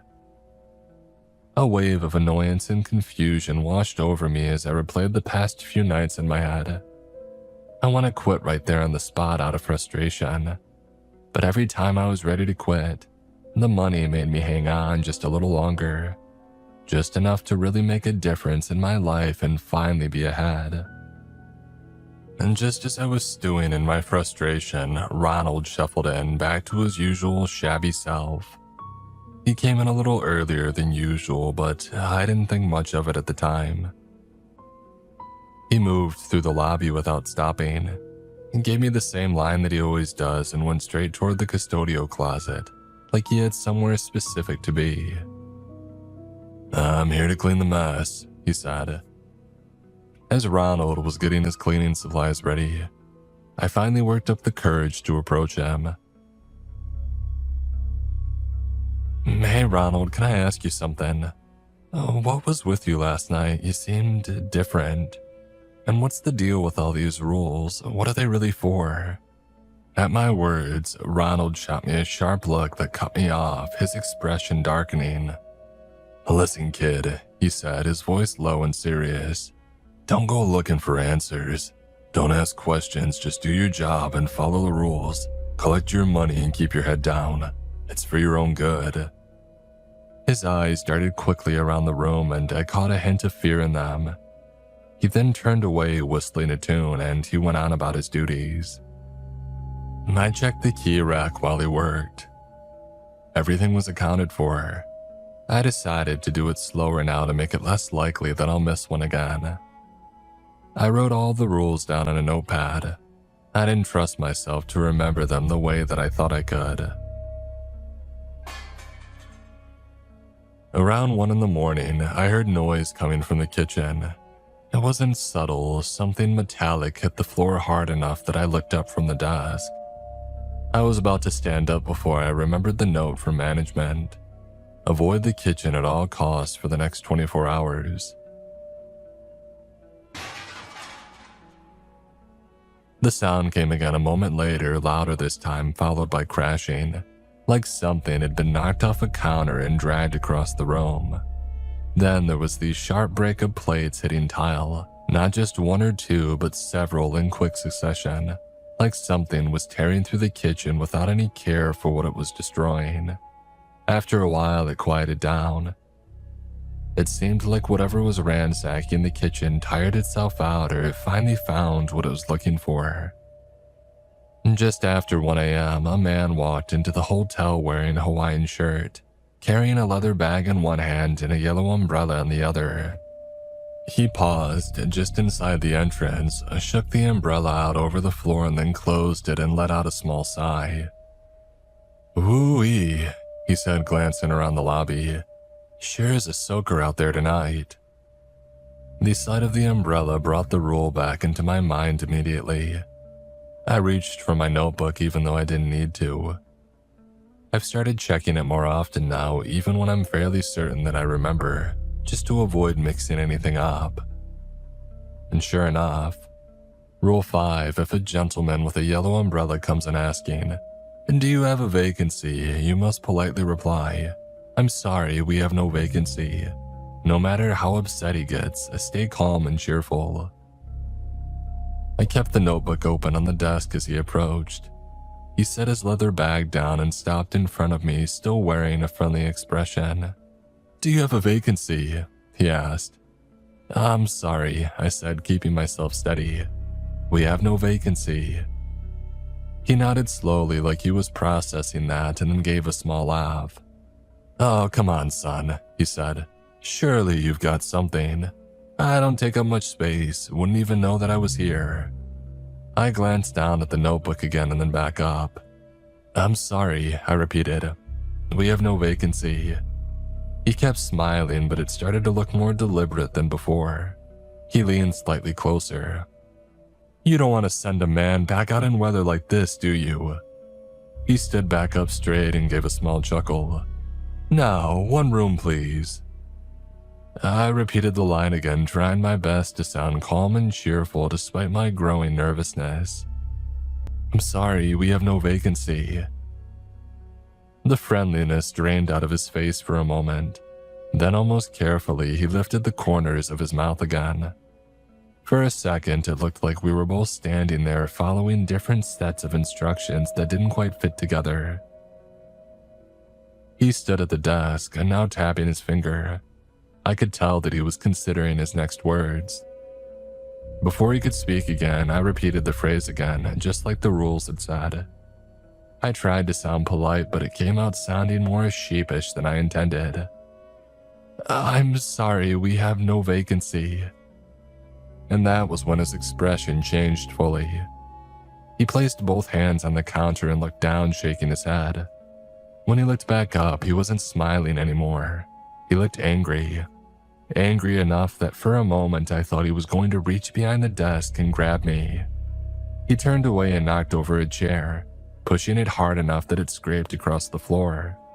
and then he walked further into the lobby and knocked over one of the small tables near the seating area, sending the lamp on it crashing down.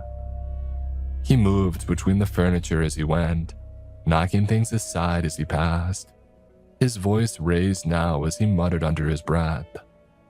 I couldn't make out anything that he was saying, but as he moved through the lobby, I caught fragments of it. "No vacancy, no vacancy," he muttered once, and then a little louder.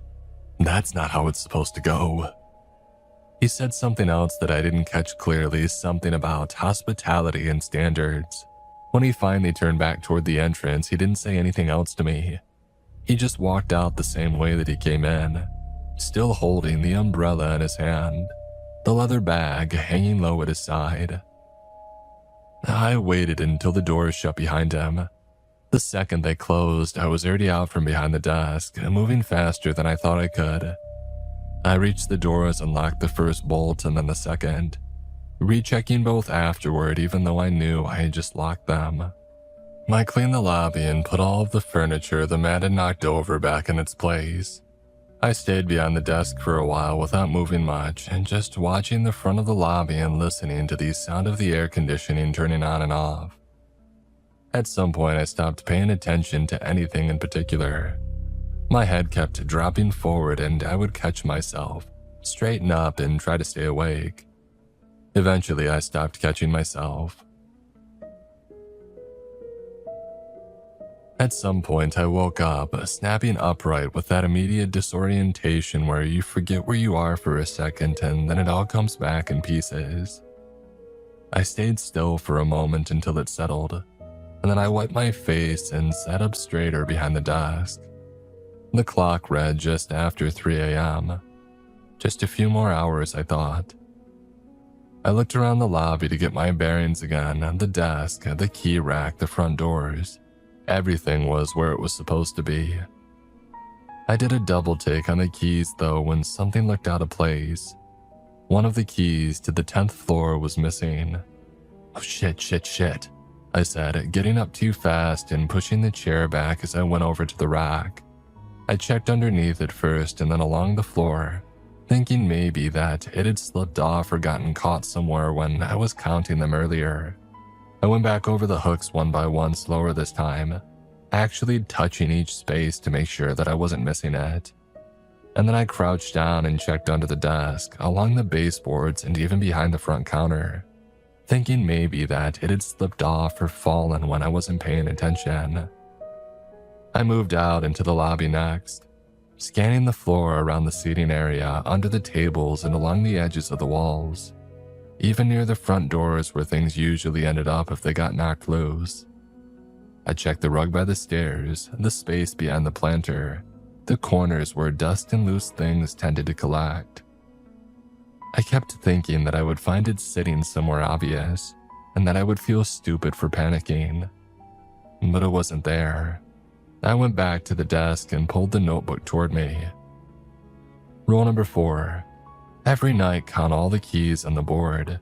Make sure that all the keys are accounted for. Most importantly, there should always be 4 keys marked for the 10th floor. If one of those keys is missing, lock up the lobby doors, turn off the lights, and wait behind the front desk until dawn.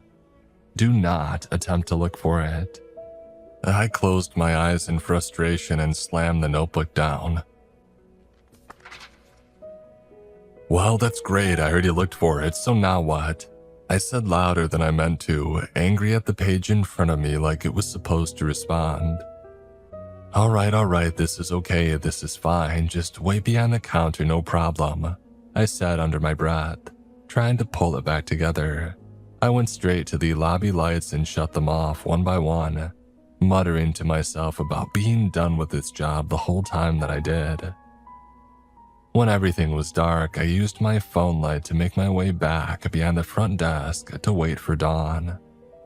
I wasn't exactly thrilled to be sitting in the dark, but eventually I settled back in to wait for dawn.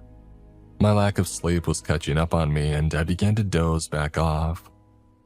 But the sound of the elevator chime made me jump.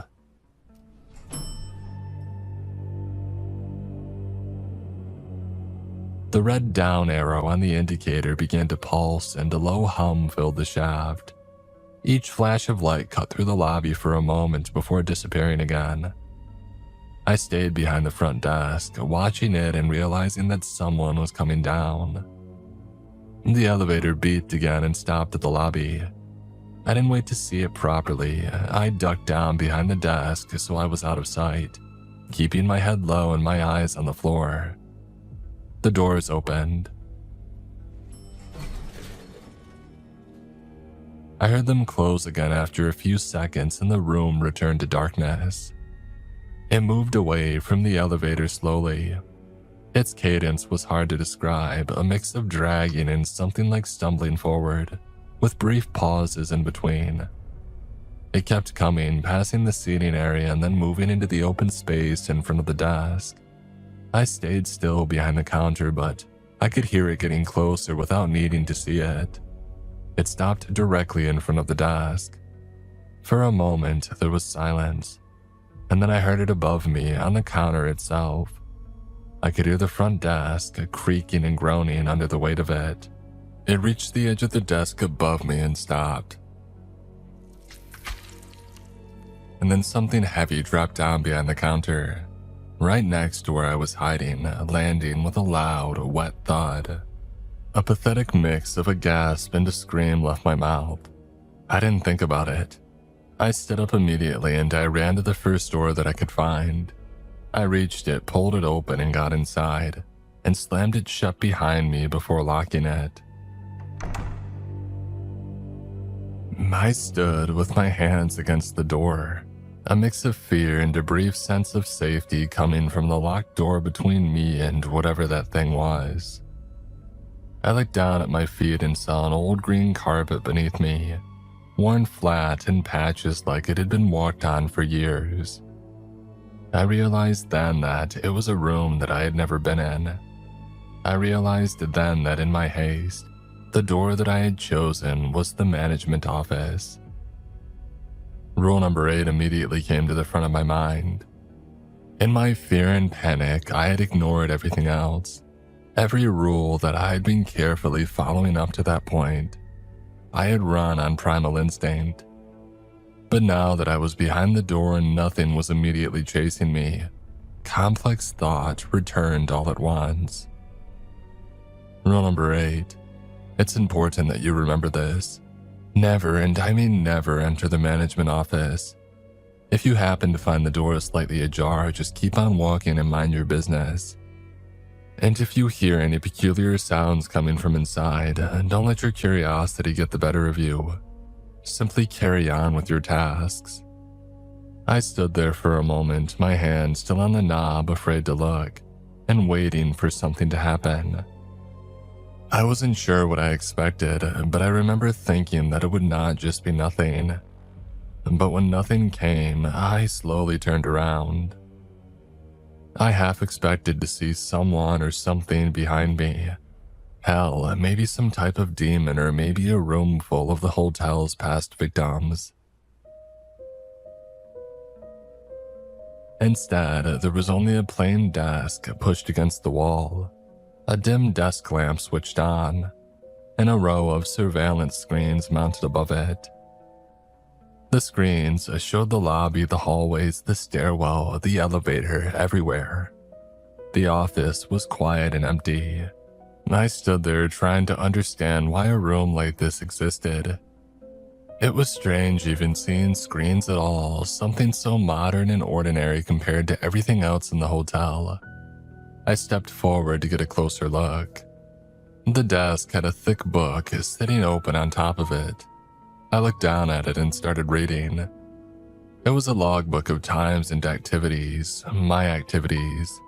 I flipped through the pages and found all of my nights recorded there.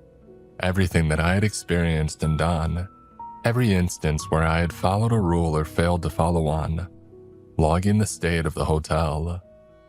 Situations that felt terrifying and traumatic to me were reduced to short, clinical entries in the logbook.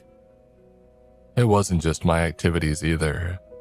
As I kept going back through the book, I realized that it had been recording attendance long before me as well.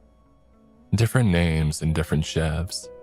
The same kinds of entries repeated with slight variations. My attention shifted forward though to the most recent entries. Yellow umbrella guest enters lobby. Attendant denies vacancy per protocol. Guest escalation begins. Lobby disturbance recorded. Guest exits premises. Front door secured. Attendant falls asleep behind front desk. Attendant wakes. 10th floor key discrepancy detected. Searching for missing key initiated against protocol. Attendant attempts to regain Rule 4 compliance. Lights off, lobby secured. Elevator activation detected. Upper floor guest enters the lobby. Attendant disobeys Rule 4. Abandons instructed position behind the desk. Attendant disobeys Rule 8. Enters management office. The final entry caught my attention, and for a moment I just stared at it. I felt a coldness run through me that had nothing to do with the temperature of the room.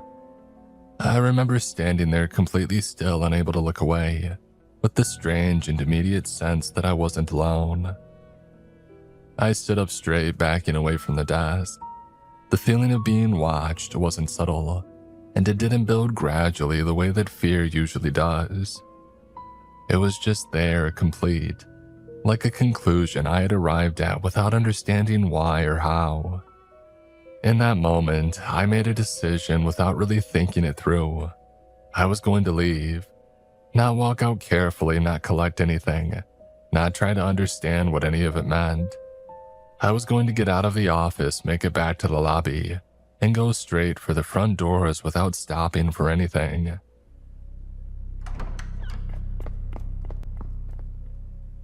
I turned and moved for the door fast now, not allowing myself to look back. I swung it open, expecting that thing to be waiting for me. I readied myself for a mad dash through the dark lobby. But when I swung open the door, the lobby was exactly as it had always been. The lights were on, the air conditioning hummed. Everything looked completely normal. I quickly walked out of the office instead of running, and something in me broke slightly as I crossed back into the space. It was something close to anger mixed with disbelief, betrayal, and exhaustion. The feeling of being pushed past the point where fear had anything useful left to offer. "I'm done," I yelled, my voice echoing loudly in the large space. "You hear me? I'm done. I quit." And I didn't wait for anything after that. I just left the hotel and made my way back to my apartment, looking over my shoulder the whole way and jumping at every sound. When I finally got inside, I was completely drained. I don't remember much after that. I just collapsed and fell asleep. A knock at the door woke me up later. I got up and looked through the peephole, but all I saw was the end of somebody at the far end of the hallway. I only caught them for a second before they turned the corner and disappeared. I stood there for a moment and then slowly opened the door to find an envelope waiting on the floor. Inside was $500 cash and a final handwritten note. "We would like to take a moment to thank you for your wonderful service here at the Arcadian Hotel.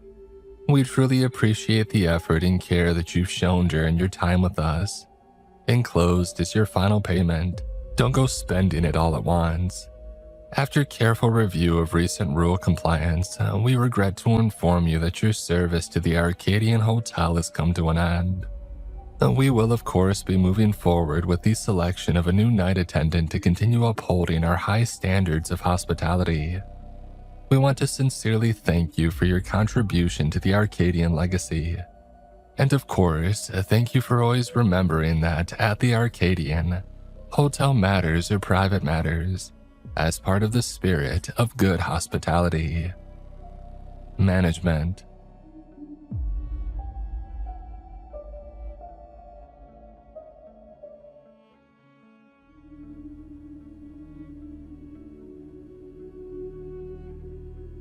There was this ice bucket challenge a few years ago where people would stand and wait for one of their friends to suddenly drop chilling cold water all over their body, and I'm not talking about just regular ordinary bathtub water. I'm talking about water that was nearly at sub-zero or had been taken out of a frozen lake. Something that would automatically send a shock through your body. Going into cryo sleep is like that, except 1,000 times worse. Because the jabbing cold, a pain of the needles entering into your body and then the fluids pumping through your veins feels like you're dying, or at least you want to die, but you can't because you're stuck, trapped in a box where the only hope you have is that the sensation will finally stop and that you can fall asleep, but even in the recesses of your subconscious, you will still feel the pain. When I found out that I was going to be placed in the tube for nearly 6 months to the farthest reaches of Jupiter, I thought that it sounded impossible. As far as I knew, Musk was the only guy around spending billions to get people to Mars, so deep space exploration wasn't even in the cards in our lifetime, or even our children's lifetime, I thought. Turns out that I was wrong.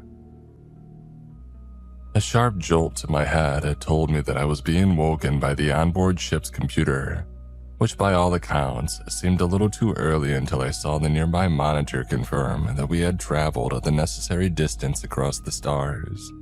And turning over on my side, I spat up some saliva and blood, my body aching from the dormancy.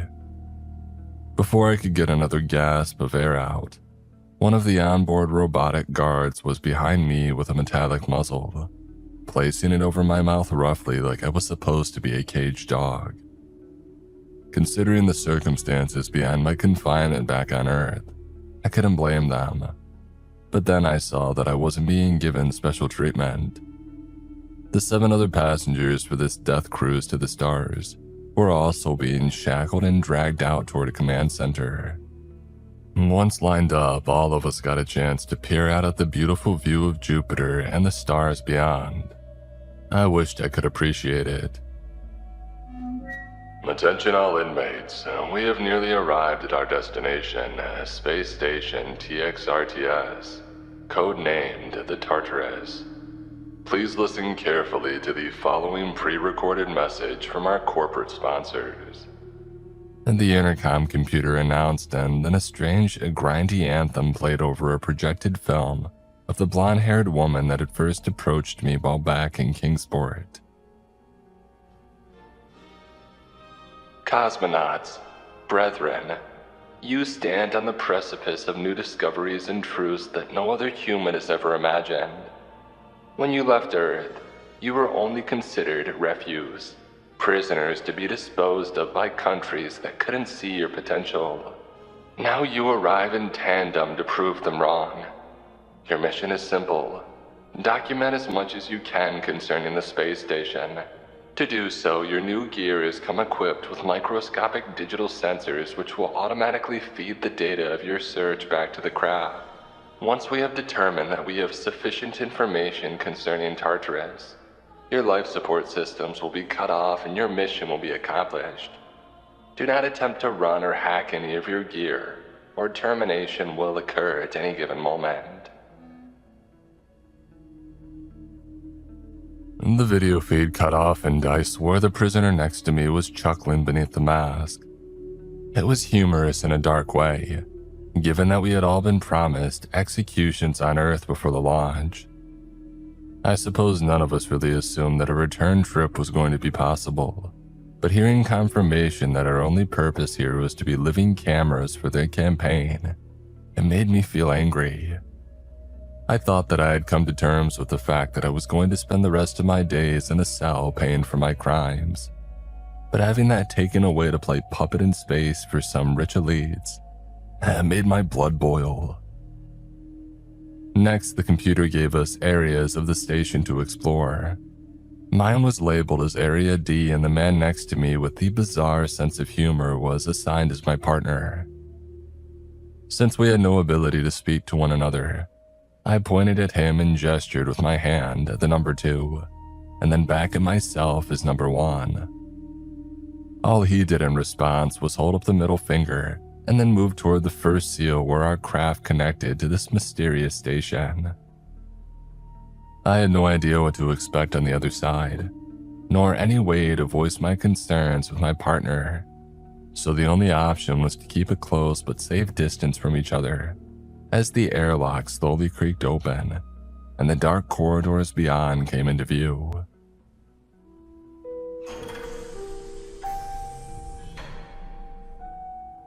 Inside my helmet, a stream of data began to feed its way down in front of my eyes, telling me what the elites had gleaned about this place before our arrival. Codenamed Tartarus Station, so named for the Grecian abyss where the titans of legend were said to be imprisoned by Zeus. This is the first known record of an unknown space orbital of any kind. It is viewed as the first step by our species to contact extraterrestrials. Since its discovery, there has been no indication of any energy signatures or propulsion detected, and satellite imagery has only provided the following details. Size approximately 450 feet. Weight estimated 1.6 million pounds. Shape. The design rivals traditional designs from any known human culture, but popular opinion states that the orbital is similar to the biblical description of angels. Due to this, many suggested that the station initially be named Valkyria. However, the scans soon revealed that it is likely the station has remained unmanned for well over a millennia, which led to the consensus to view it as a prison, a final resting place for whatever species had built it. I couldn't help but think that it was ironic they had chosen to send criminals to such a place, and I wondered how accurate that was for the station's initial purposes. My headlamps kept the corridors illuminated as we had separated from the rest of our team, entering Area D, and I tried my best to make sense of what that purpose might be. Like the idea of being frozen in space, the concept of aliens had been just fantasy to me a week ago. Maybe if I paid more attention in science class about theories relating to this sort of thing, I would know what I was looking at. So many poor choices had led me here, I reflected. It made me wonder what sort of choices this race had made to build this place and then to die out. An alert on my visor told me to stop and allow my built-in camera to take better pictures of some kind of console, and I noticed that there were symbols etched into the display, indications of a language, which I suppose is unsurprising given how sophisticated everything else was. But what did shock me is that a few moments later, my camera feed told me that the computer for our ship had figured out a translation based just on what was there.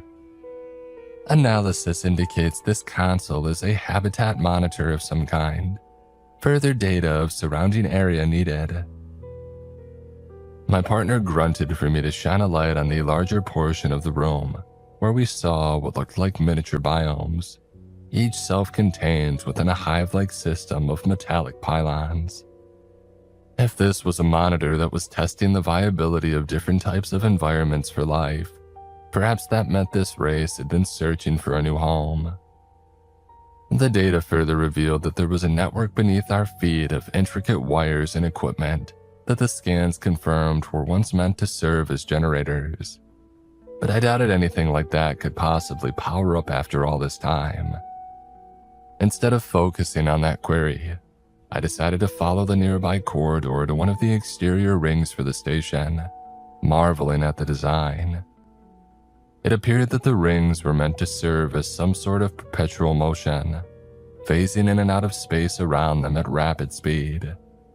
It just didn't seem humanly possible, but I had to remind myself that this was a species far beyond our capability. Still, as I climbed one of the rings, I noticed that a lot of the structure reminded me of things that might be found on Earth, which seemed impossible.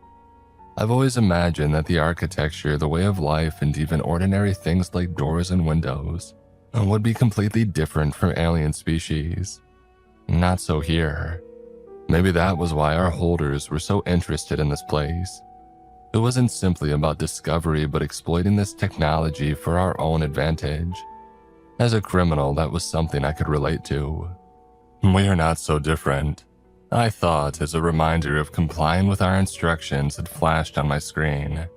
I guess that was enough curiosity, I thought as I began to climb down.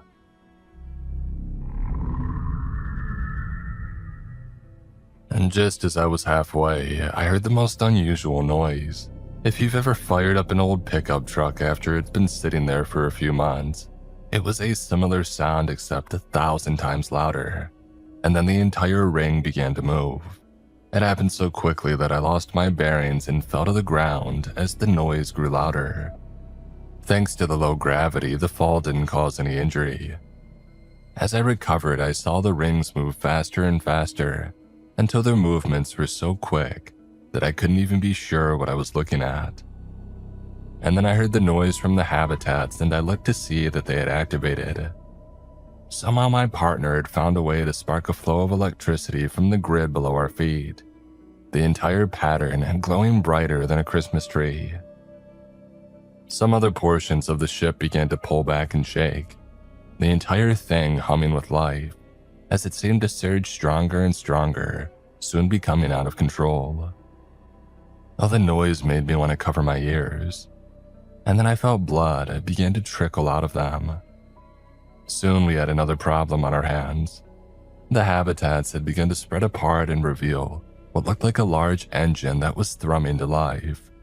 The readout on my helmet alerted all of us to take cover, but it's not like we had anywhere to run. Instead, I could feel the entire station beginning to shake and vibrate as the rings closed in on the central mass and connected to this engine. As the two massive structures collided, I was sure that it would mean our demise would be swift, all of the station splitting apart the way that an atom does at the moment of such a massive explosion of energy. But instead, the room filled with light, and I found myself being flung across the room like a rag doll. Another astronaut hit the exterior ring and went flying, never to be seen again.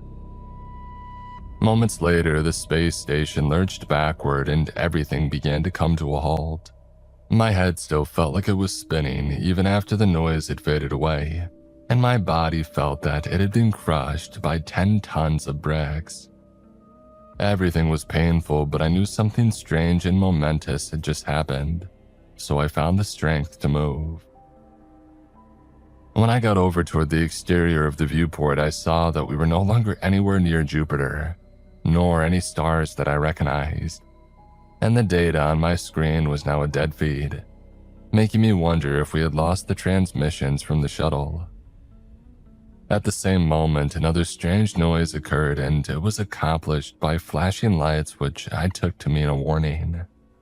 Rushing to the other side of the corridor alongside my partner, I saw that our facility was now hurtling toward a new planet at rapid speed.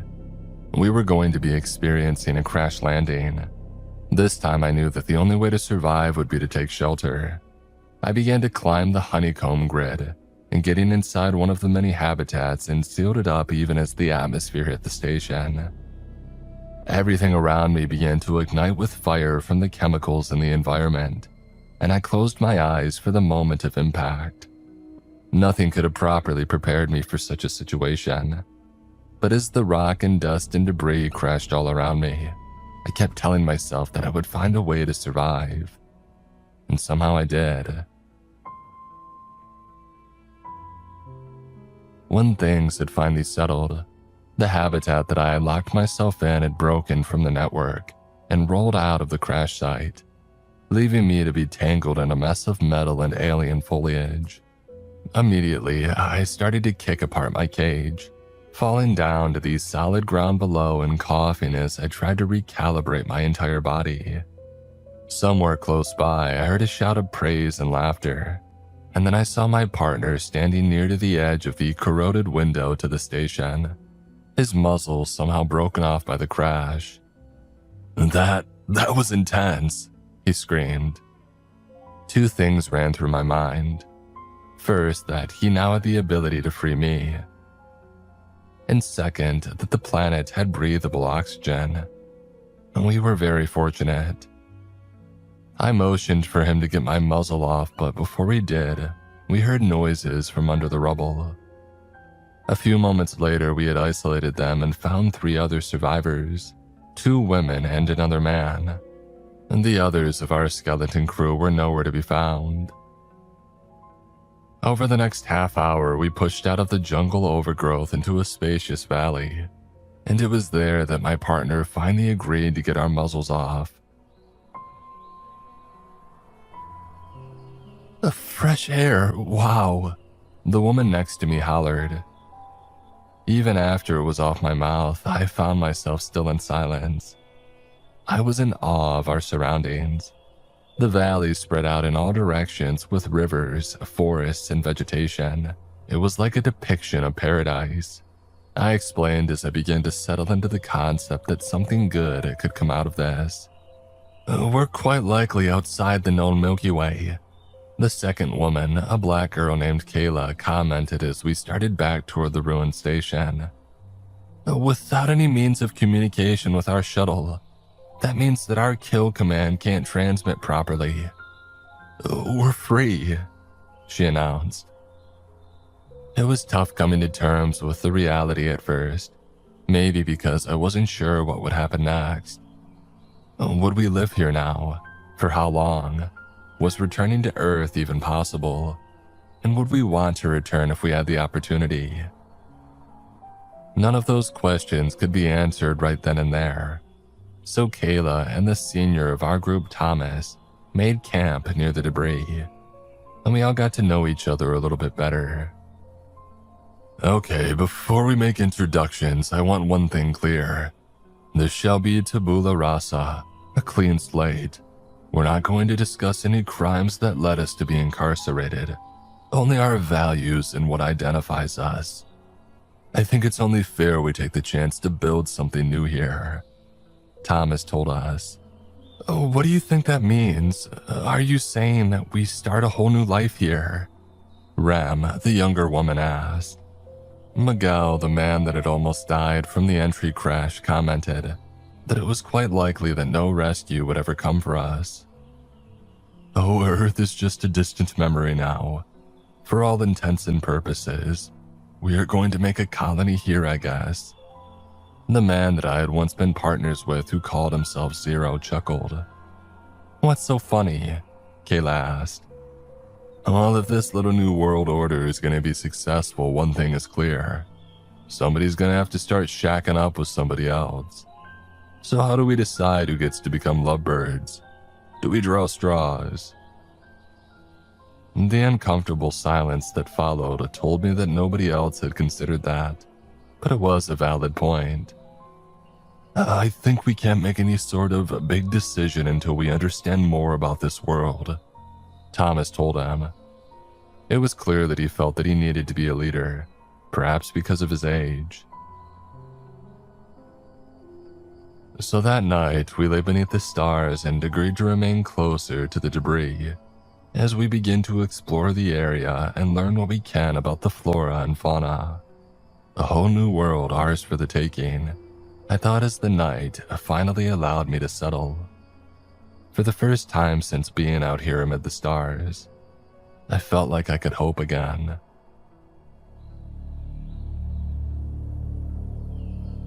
We chose to expand from the debris of Tartarus after that first night, using what we could from the wreckage as makeshift weapons and cutting down the foliage until we arrived at a wide open field with nothing but green grass and a few trees to see for miles. "This place is beautiful," Kayla commented with a whistle. Zero dropped his weapon and let the midday breeze give him a chance to smell the air. "Question is, can we live here?" he muttered. I'd been wondering the same thing. Our hope of survival depended on finding food, animals, and water. We were lucky to have breathing air, but the chances of not surviving were exponentially higher than making it to see another day. "Let's try and have a little faith. It's a miracle that we even made it this far, right?" I commented as we started to move again. Miguel had spotted what he thought might be an orchard of some kind. As we got closer and the horizon became clearer, I realized that it was a massive, overgrown garden of trees and flowers, all intertwined together with what looks like metal and vines. And do you suppose the aliens that built that craft came from here, and the Tartarus was their escape to a new world? Miguel wondered. And Thomas cut through the thick layer of weeds that covered one tree and found what looked like prickly pears. Oh, we can wonder about that another day. I think this should be safe to eat. He commented and gestured towards the other fruits nearby. It was a vast field of different kinds, all of which seemed to mostly be rotting except for the ones that he had picked. This ecosystem is so bizarre, the second woman, who I learned was named Blair, had commented as we started a fire and I watched the sky darken. This place feels so empty too, though. I think that we might be the only living things here, I said. And just then we heard something from amid the foliage and I grabbed my scrap metal to defend the others. Zero emerged with his trousers down from taking a piss and remarked, I think you all ought to see this. Amid the dense forest, he found a metallic object, large and impaled in one tree. Its strange, twisted blade causing the tree to give off an ethereal glow, and to pulse the way that a heart might. Amid the roots of the tree I saw what looked like scars, and as I got closer I realized that they were symbols, resembling the ones that we had seen on the space station. It looks like your theory was right, kid. So much about this feels so surreal, and yet so familiar. Kayla admitted as we chose to set up camp near the glowing tree. Something about its foliage and fruit seemed different than the rest, as though it was the core of the network and supplying all else. I've felt that way since we got to the station, really. I know it sounds crazy, but I think these aliens, they might have been connected to our very first ancestors, Thomas remarked.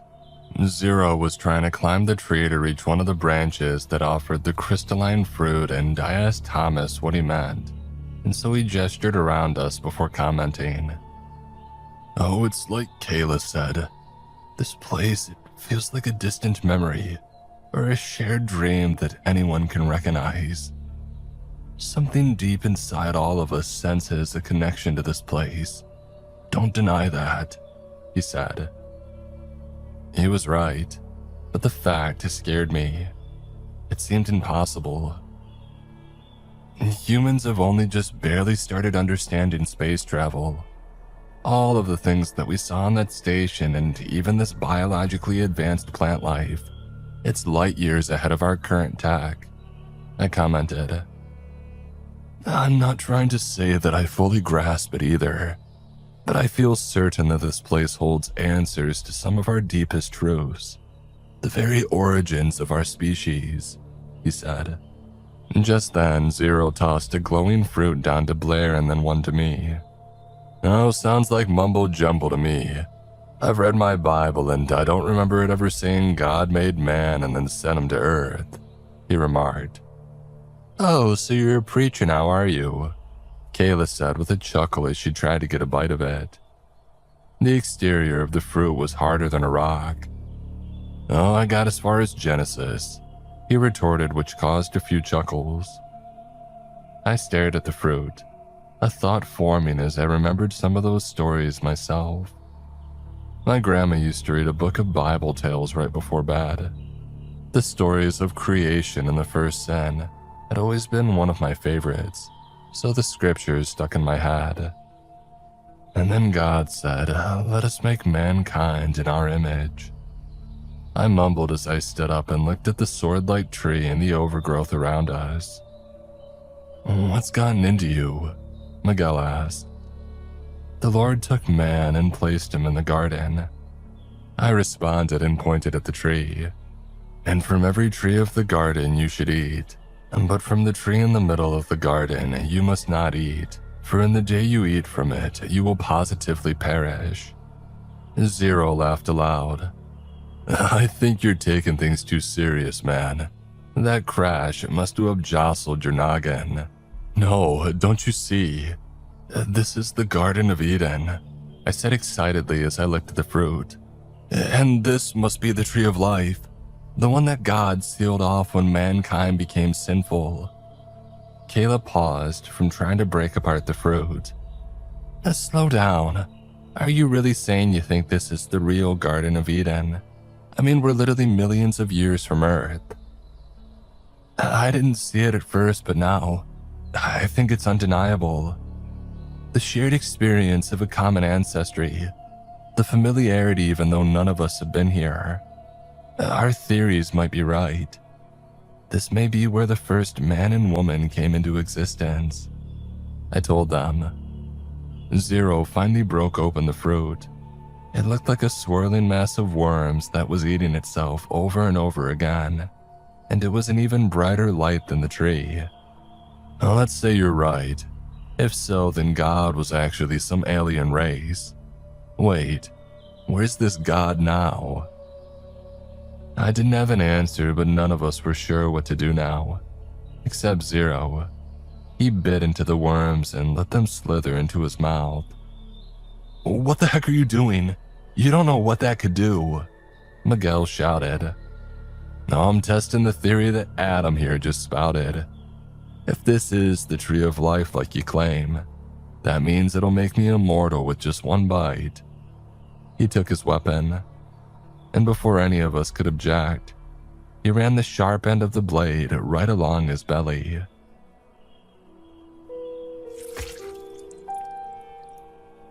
The blood seeped out for a moment as all of us watched and waited to see if he would topple over from shock.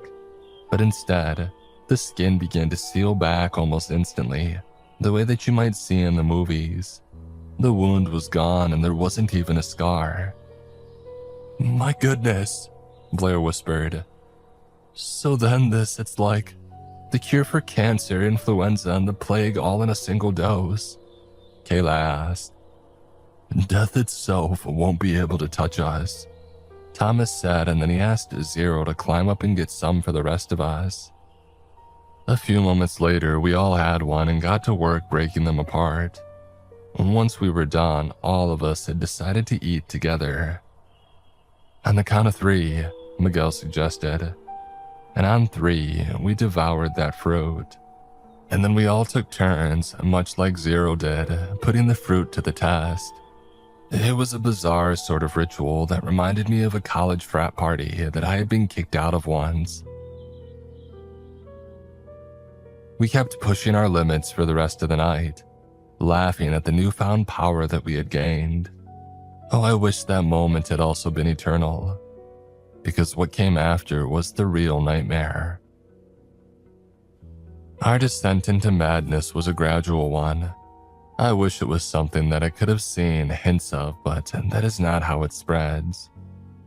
As the days passed, we began to work and create a small home for ourselves, which we called New Eden.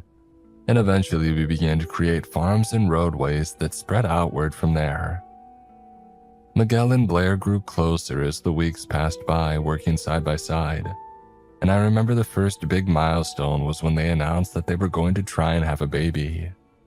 I imagined that child growing and having children of its own, free of sickness and death, until one day, this whole world was filled with perfection.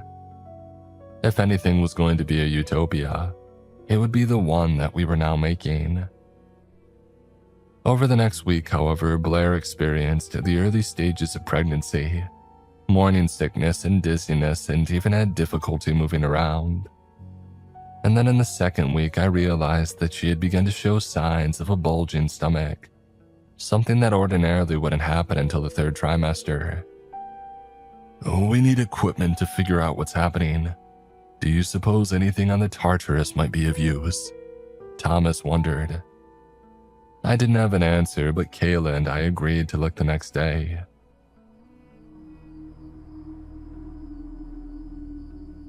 And that night, her pain got more severe. The baby inside her was growing at a much faster rate than she could handle. At one point, when her screams woke me, I saw it stretching her skin to its near breaking point. But because she kept healing over and over, it would never actually break through. Kayla gave her something that we had found which seemed to work as a sedative, and it gave me a concerned look as our friend finally fell asleep. And then we both sat in silence and looked at her distressed eyes, and I found myself wondering if this was the price that we would all pay. And the next day, as we searched the debris of the craft, Kayla told me that she was worried too. She won't be able to die from this, but it'll be a living hell, and that will be far worse. She'll be begging for death, she said as her eyes welled up with tears. There's gotta be a way to help her. Zero has been scouring further and further to the west of the rivers, near those mountains we thought might house old facilities. If we can't find anything here, I'm sure that he will there. I told her. Well, what if he doesn't though? What if she's doomed to just keep on experiencing this suffering forever? I knew that she was also equally worried about her own future, but I stayed quiet. I didn't have the answers anyway. Blair's screams didn't stop until the middle of the night. And when I went to go see why, I only discovered more terror. Zero was standing over her with a large rock and had smashed her face in, enough where it would take a few hours for the fruit that we had eaten to make her recover.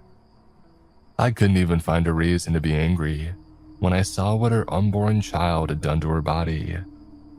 It was tearing against her skin, trying to break free, and it had even gotten to the point of breaking her back. We have to find a way for it to be free, he said. I'm not proud of what we did, but as we aided in its release, the creature's head finally burst out, its head bulbous and its voice shrill with anger and pain. Dear Lord, I said as Zero disposed of it. The poor beast finally silenced. We've only delayed our problems. Zero wiped a sweat and red from his brow, tossing the rock aside. Come with me. There's something that I want you to see. I asked him where we were headed as we left camp, but my guide remained silent, the sun rising over our new colony a few hours later as we left anything that I was familiar with. Most of the world around us was uncultivated soil, and Zero had been searching for something that might give us insight on what went wrong all those ages ago, when our ancestors also ate from the tree. Finally, we arrived at a valley where I saw a structure that was about as tall as the sky itself. It was broken and dismantled, having fallen from the East Canyon above us, but it was still a marvel to behold such an immense skyscraper.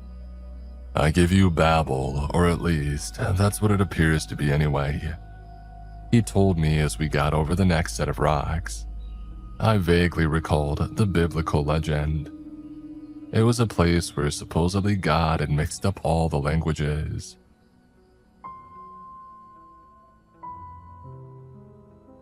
Inside the empty tower, we saw endless arrays of computers, machines, and other forms of technology that rivaled anything that we had ever seen, and it too reminded me of the Tartarus.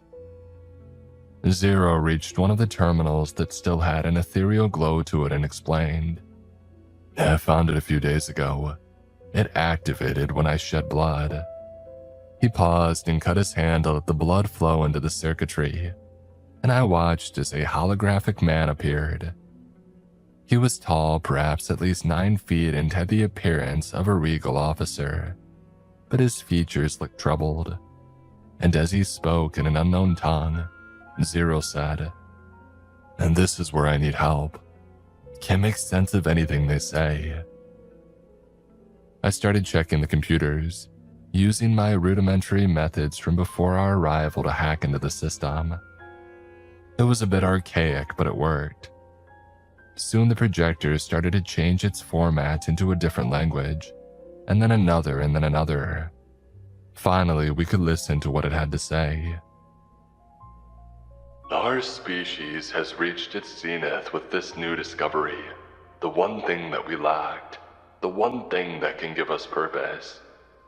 The research team of Colony 1 disagrees with these findings, hence the motive behind their attack. However, if we're ever going to leave this place and spread our seed into the universe, then we must be successful," the man said. It revealed detailed schematics of the Tartarus, which confirmed that this was how our ancestors had made it to the stars. "The ship shall be the ark that saves our species. Once we have traveled the length of a generation, we shall have all connection to this place purged thanks to the virus that we have crafted. Flooding our bodies with this much intense infection will of course have a secondary effect, erasing our immortality." The next bit of the hologram showed what I could only assume was the dispersal of the virus into the atmosphere as they left the planet. The feed showed every single thing on the planet would be consumed and eventually rot and die. "The apocalypse protocol that we've crafted is a secondary backup in case we fail, to ensure that this never happens again. If anybody else discovers this world and what we did here, this will be their salvation." The recording ended and it showed the Tartarus again, this time with the different schematics that explained where the supervirus was kept, and Zero commented, "And we need to find that. It's the only way to be free of those things that Blair had given birth to." Outside the tower, we heard a howl across the plains, and the hair on the back of my neck stood up. That creature was recovered and possibly it was moving from the colony to find us. We had to act fast. The orbital is about a day's journey from here. "Let's go," I told him. And we left those ruins and started traveling east, my heart pounding each step of the way as we avoided any trace of the creature. We were nearly in the clear when I heard it moving through the brush. Zero and I began to run, weaving between trees and overgrown fields to reach the orbital. But the creature was faster. It leapt from the trees and latched onto Zero, its fingernails tearing into his back as it pinned him down. I stumbled and held my breath as the gigantic newborn shrieked and attacked him, its misshapen features a testament to what the newborn power had done to human biology. Its misshapen features a testament to what the newfound power had done to human biology. It had to be twice his size and against 4 times as strong.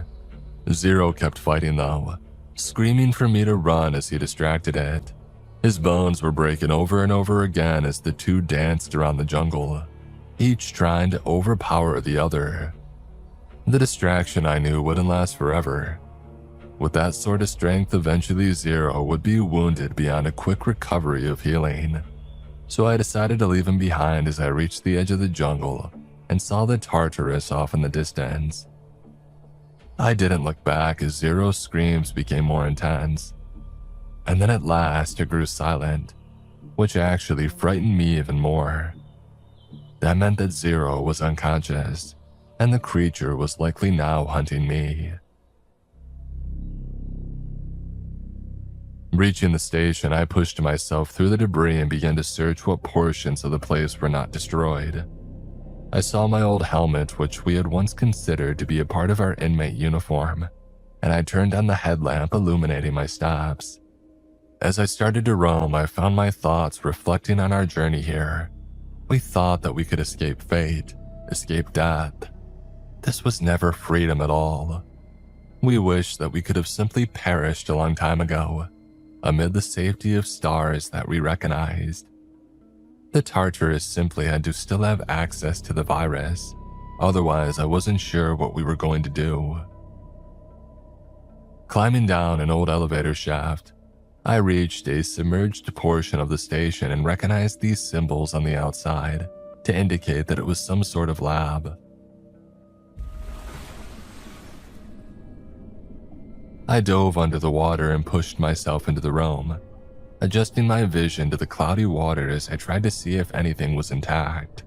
I grabbed whatever I could, pushing myself into the next corridor and coming up for air. Placing the vials on the side of the twisted metal, I examined the materials inside each of them. I really only had one way to make sure the virus was actually effective. I realized that taking out a syringe, I couldn't bring back the wrong thing. So I braced myself and plunged it into my thigh. Gasping for air, I felt my heart suddenly stop, and then it felt like it was going to explode. The world didn't stop spinning for a good second, and when it did, I found my entire body was shaking and convulsing.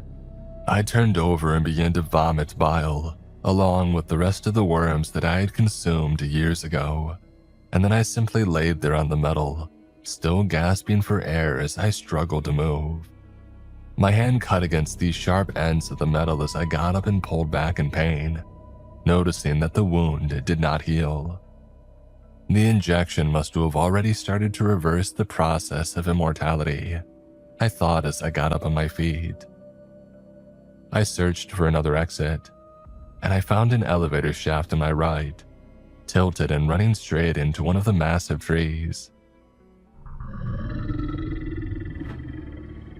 Somewhere above me, I heard the newborn monster scream, and I hastened to climb up and out.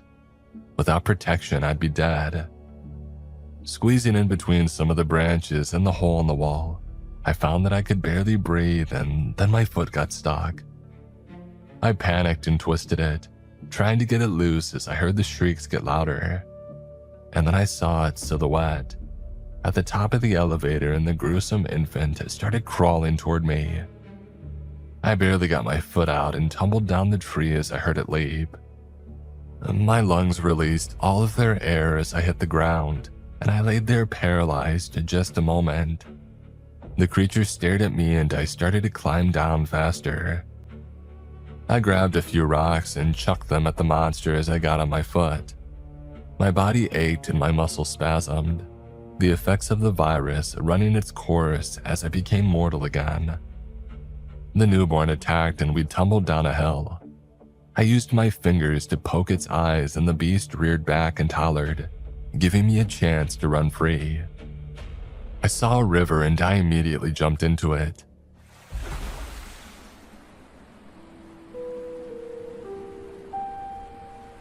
The creature didn't follow, trying to find its way around to where I swam. I wasn't sure why it hesitated, but I used the momentum of the stream to push away, focusing on the rising sun. If I followed this path, I should be only 10 minutes from the camp. The screaming behind me didn't stop, and so I kept my pace and followed a fresh path of destruction, eventually finding Thomas and Kayla and Blair. "What's happening? Where's Zero?" Kayla asked. I showed them the vials to explain what the virus did, making them all quiet as they heard what I had to say. "So this virus, it's death, going back to being mortal?" Thomas asked me carefully. Blair was already eager to take the medicine, her ordeal with the newborn enough to make her desperate to die. They watched as she injected herself and began to convulse the way that I had, and then she gave us all a hug and smiled at me at last. She told me thank you. We watched in silence as she went to the nearest cliff and she hurled herself off of it.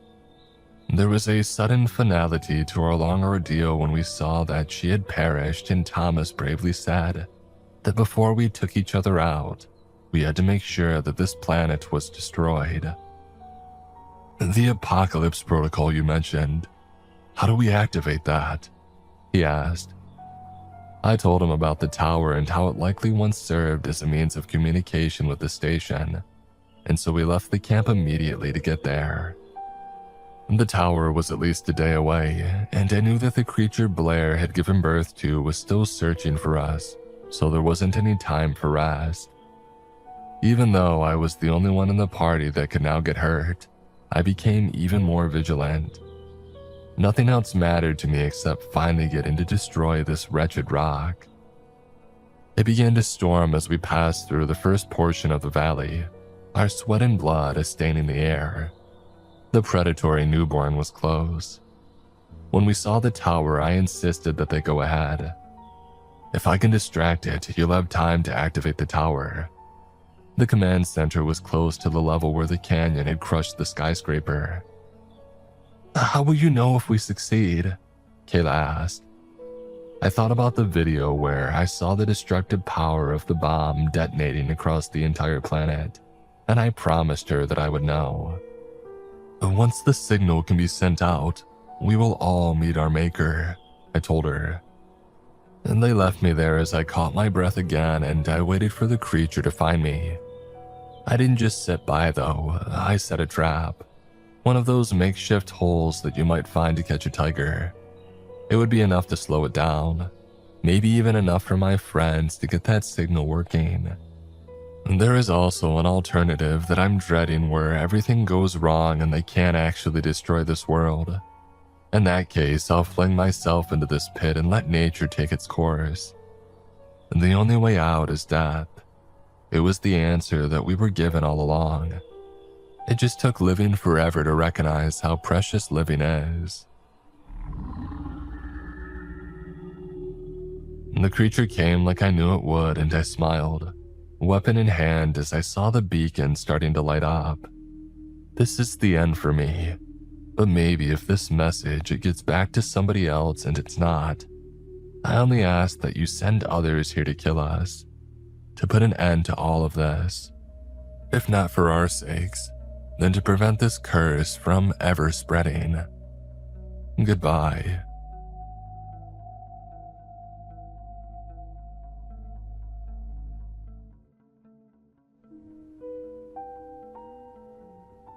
I had only met my employer once, and that was when I first met him. I was fresh out of college back then with a liberal arts degree and no job. In fact, I had been struggling to find a job for months and I had been living in my car to save on money. My daily routine at the time was attending job interviews and doing odd jobs for cash. It was a cycle that I thought I was stuck in without any escape. And then I met him. I first saw him standing outside of the building that I had just finished a job interview in. He was old, lanky, and was wearing a suit that was cleaner and better than mine.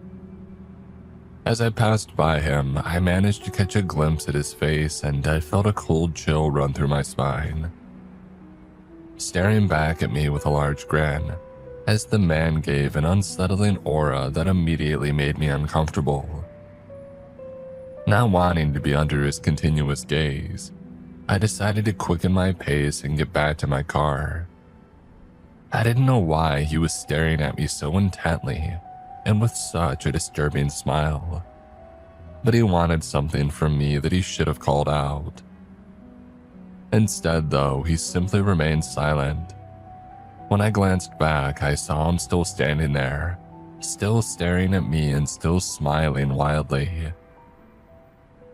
Looking away and trying to forget what I saw, I tried my best to dismiss him as just another weirdo who didn't have anything better to do. It didn't take long for me to forget about the man and turn my thoughts back towards my recent interview. I felt confident about it and hoped that I would land the job. However, this confidence soon wavered when I remembered the previous 12 times that I felt the same way and ended up not landing the job. It just seemed that no matter how hard I tried, I was just never the one that they wanted. Eventually, the rest of my walk ended up me moping in despair. As I got closer to my car though, I was surprised to see a familiar-looking man standing beside it. Staring with intent with each step, I tried to push away the thought that it was the same man from earlier. After all, it could just be another suited man who just happened to be hanging out near my car. It was strange, but not impossible. However, as he turned his face towards me and smiled, I knew for certain that it was the same man from earlier. Feeling my stomach drop at the sight, I suddenly stood there frozen and I stared at him. At that point, my mind couldn't help but wonder how he got there before me. He was clearly standing still behind me earlier, and I didn't notice him go past me when I was walking. So how did he end up in my car before I did? had I been that distracted in my thoughts? More importantly though, why was he by my car? Did he want something from me? And before I could call out to him and ask him those questions, he suddenly spoke up and approached me. Still unaware of his intentions and finding him dangerous, I slowly backed away. Looks like you're a person looking for a job, he said, his voice sounding rugged and unassuring. Yeah, why do you care? I replied, still slowly backing away with each step that he took. You got one to offer to me? Actually, I do, he said, his smile growing wider, if that was even possible. How would you like to make $10,000 a month? $10,000 monthly? I asked in disbelief. You're joking with me, right? Oh no, I'm very much serious, he said. Of course, you'll have to first pass the test to see if you're qualified, but I think you're perfect for the role. A test? What kind of test is that? I asked as I continued to keep my distance from him.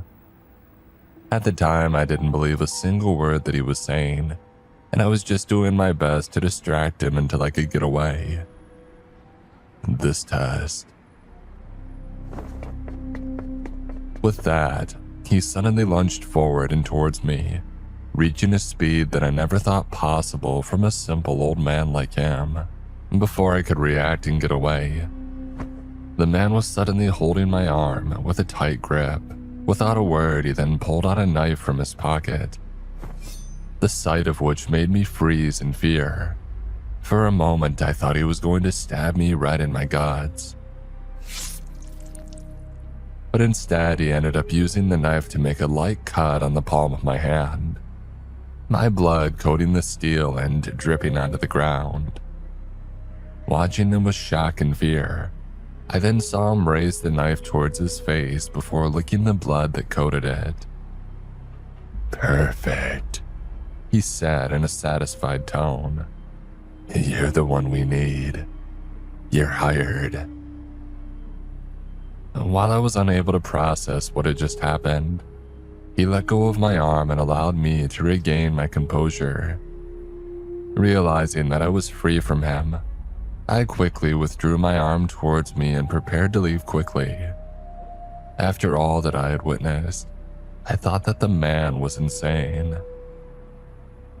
Before I could turn around though, the man pulled out an envelope from his coat and handed it to me. I stared at the envelope for a second before looking up at his smiling face. Unsure what I should do, I remained standing there. Take it, he encouraged me. Consider this a salary advance. I didn't trust him, yet I still dared to grab the envelope from his hand. Opening it and taking a look inside, I couldn't help but have my eyes grow wide open upon seeing it filled with $100 bills. I hope that this will help settle your apprehension, he said, seemingly satisfied with my reaction. Turning around, he then began walking away from me and giving me one last instruction as he went. In your car is another envelope, a larger one this time. A set of instructions are in it, as well as the tools that you'll need for the job. Good luck. And giving one wave of his hand, he then walked off, leaving me dumbstruck. I turned my attention to my palm. I decided to deal with that first as I tried to rationalize what had just happened. Taking a handkerchief, I wiped away the blood before using it to wrap the wound. Once my hand was wrapped, I turned my attention back towards the envelope that he had given me. Taking a look inside once more, I made sure that what I saw earlier was real. True enough, the $100 bills were still in there. Conning them quickly, I soon realized that I had $1,000 right in my hands. Suddenly feeling unsafe being outside with such a large amount, I rushed back towards my car. As I opened the door, though, I found a larger envelope on the driver's seat. Looking down at it, I suddenly realized it was likely the other envelope that he was talking about earlier. How he managed to get it inside, I wasn't sure. My car was locked and secure, and there didn't seem to be any sign of forced entry. Somehow, though, he had managed to do it, and it brought me chills knowing that he could easily get in. Grabbing the envelope, I then got in my car and made sure to lock my doors. I then spilled out its contents on the front passenger seat before sifting everything that came out. The first to catch my attention was a large folded piece of paper, which I soon realized was a map of Nebraska after I laid it open. Studying the map for a few seconds, I soon noticed a red circle marking a random town in the middle of nowhere. Curiously, I focused my attention there, wondering what it could mean. The place where my place of work would be, perhaps. Hoping to find answers, I took a piece of paper that came with the envelope and read through the instructions that I was given. 1. Every time a map is sent, you must go to the town marked with a red circle and arrive at the area within 7 days after receiving the map. 2. Upon approaching the town, stop at least 5 miles outside the red circle marked on the map. Do not go past that. 3. From the position you choose, open the case provided to you. You will find a needle and a quill in there. Use the needle to prick your finger so that it bleeds. 4. Once you are bleeding, take out the quill and soak the tip with your blood. Using the quill, proceed to shade the encircled mark on the map with your blood, taking care not to smear any of your blood outside of the circle. 5. Upon completing these tasks, your payment will be provided to you instantly. 6. Failure to follow these instructions would result in your termination. After reading those instructions, I wasn't sure whether to believe it or not. The tasks were strange and they made no sense to me. Why was I supposed to drive to a town in the middle of nowhere? Why did I need to smear my blood on the map? Couldn't I just do it all from where I was now? All these questions circled in my mind, and I was tempted to ignore all of this and run off with the money that the man already gave me. Then again, what was I to lose? If I followed these rather simple instructions, if luck continued going my way, then I would be paid rather handsomely for doing nothing but driving around and doing some silly tasks. After thinking about it, I eventually made up my mind. With $1,000 in hand and a potential for much more, I decided to head to the Midwest.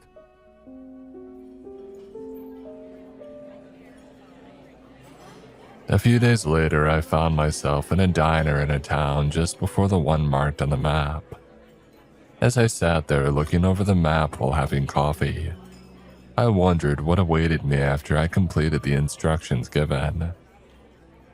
It was during this moment, though, that somebody from behind me suddenly spoke, catching me off guard. "Plan to travel there, stranger," the voice said from behind me. Turning around, I saw a man around my age looking down at me with a friendly smile. Confused at his sudden intrusion, though, I gave him a suspicious glare as I wondered if he was working for the suited man to keep an eye on me. Seeing my rather unfriendly look, the man gave a little chuckle. "No, sorry for disturbing you, but I promise I don't mean any harm. I just couldn't help but notice that you have my hometown marked on that map. You see, it's strange to see somebody from out of town heading there to visit." Still remaining suspicious, I quickly folded up the map. "How do you know that I'm not from there too?" I eventually asked them. "Oh, that place is a small town," he said with a friendly smile. If there was somebody around my age from there, I would know them. Sighing, I shook my head, realizing that I can't make use of the excuse of me being from there. Trying my best to think of a different reason, I ended up awkwardly staring at him for far too long. The man seemed to interpret this as, "Listen, stranger, I didn't mean to put my nose in your personal business," he said apologetically. "I was just a little curious, you know. Anyways, I'll leave you be. I hope you found what you're looking for there."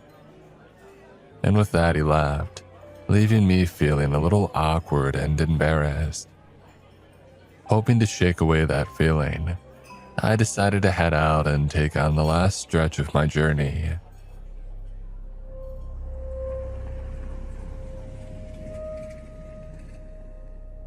Arriving a few miles from town just before sunset, I ended up stopping my car at the side of the road and atop a ridge overlooking the town. What I saw while parked there was just what I had expected, a small rural settlement surrounded by farmland. It was quite a peaceful sight, actually. For a moment, I even considered the possibility of settling in such a place if I saved enough money. After a few more seconds of enjoying the view, I quickly grabbed the map and got ready to do the job that I was sent here for. At that point, I still thought what I was doing was silly. However, as long as I get paid, I was going to do it. Unfolding the map and placing it on my lap, I stared at the map and looked at the encircled town. After checking my phone to make sure that I was a good few miles outside the area marked, I then opened the case and pulled out the stainless steel needle in it. Taking a deep breath, I then quickly pricked my left index finger, making sure that it was enough to make me bleed. Once that was done, I then used my free hand to bring out the quill and dip the tip of my bleeding finger. After making sure that enough of my blood had soaked into the quill, I then gently lowered it towards the map and hovered it over the area where the town in front of me was located. Without hesitation, I then began shading the area with my blood, following the instructions carefully and making sure that I didn't spill any outside. When I was sure that I had completely covered the circle, I lifted the quill and stared at my work, and then I began to laugh. What I just did was bizarre and made no real sense at all. It seemed funny at the time, and being there and actually having done it made me think that it was just silly and stupid. I ended up laughing for a whole minute before noticing that the ground was shaking. At first, it confused me, as I felt my car swinging gently. Eventually, the shaking started to intensify, and I assumed that an earthquake was happening. I wasn't too worried though, since there wasn't anything that could fall on me from where I was parked at. But the feeling of being rocked was not a comfortable sensation. Luckily, the shaking didn't seem to increase more than enough to shake my car. But as I looked in front of me, I saw something that made my heart stop. Rising from the ground around the town were strange pillars, at least a dozen of them. Staring at them with wide eyes, I watched as they rose higher and higher from the ground. As I did, I suddenly realized that they weren't simply pillars. No, they were tentacles, large tentacles that wiggled in all directions. From afar, it reminded me of the tentacles of a squid. However, unlike a normal squid, these tentacles were huge. Based on the nearby houses that stood near one of the tentacles, I would estimate that each one of them were around 100 feet in diameter. They were monstrous, and they just kept on rising, pushing up higher than the tallest structures of the town. As the tentacles continued to rise, I began to notice a red glow emitting on the ground around the town. From my vantage point, I watched in amazement as the glowing area seemed to form a perfect circle. Starting out as a strange light, I then noticed that it was emitting heat, as the sensation could be felt even through my car.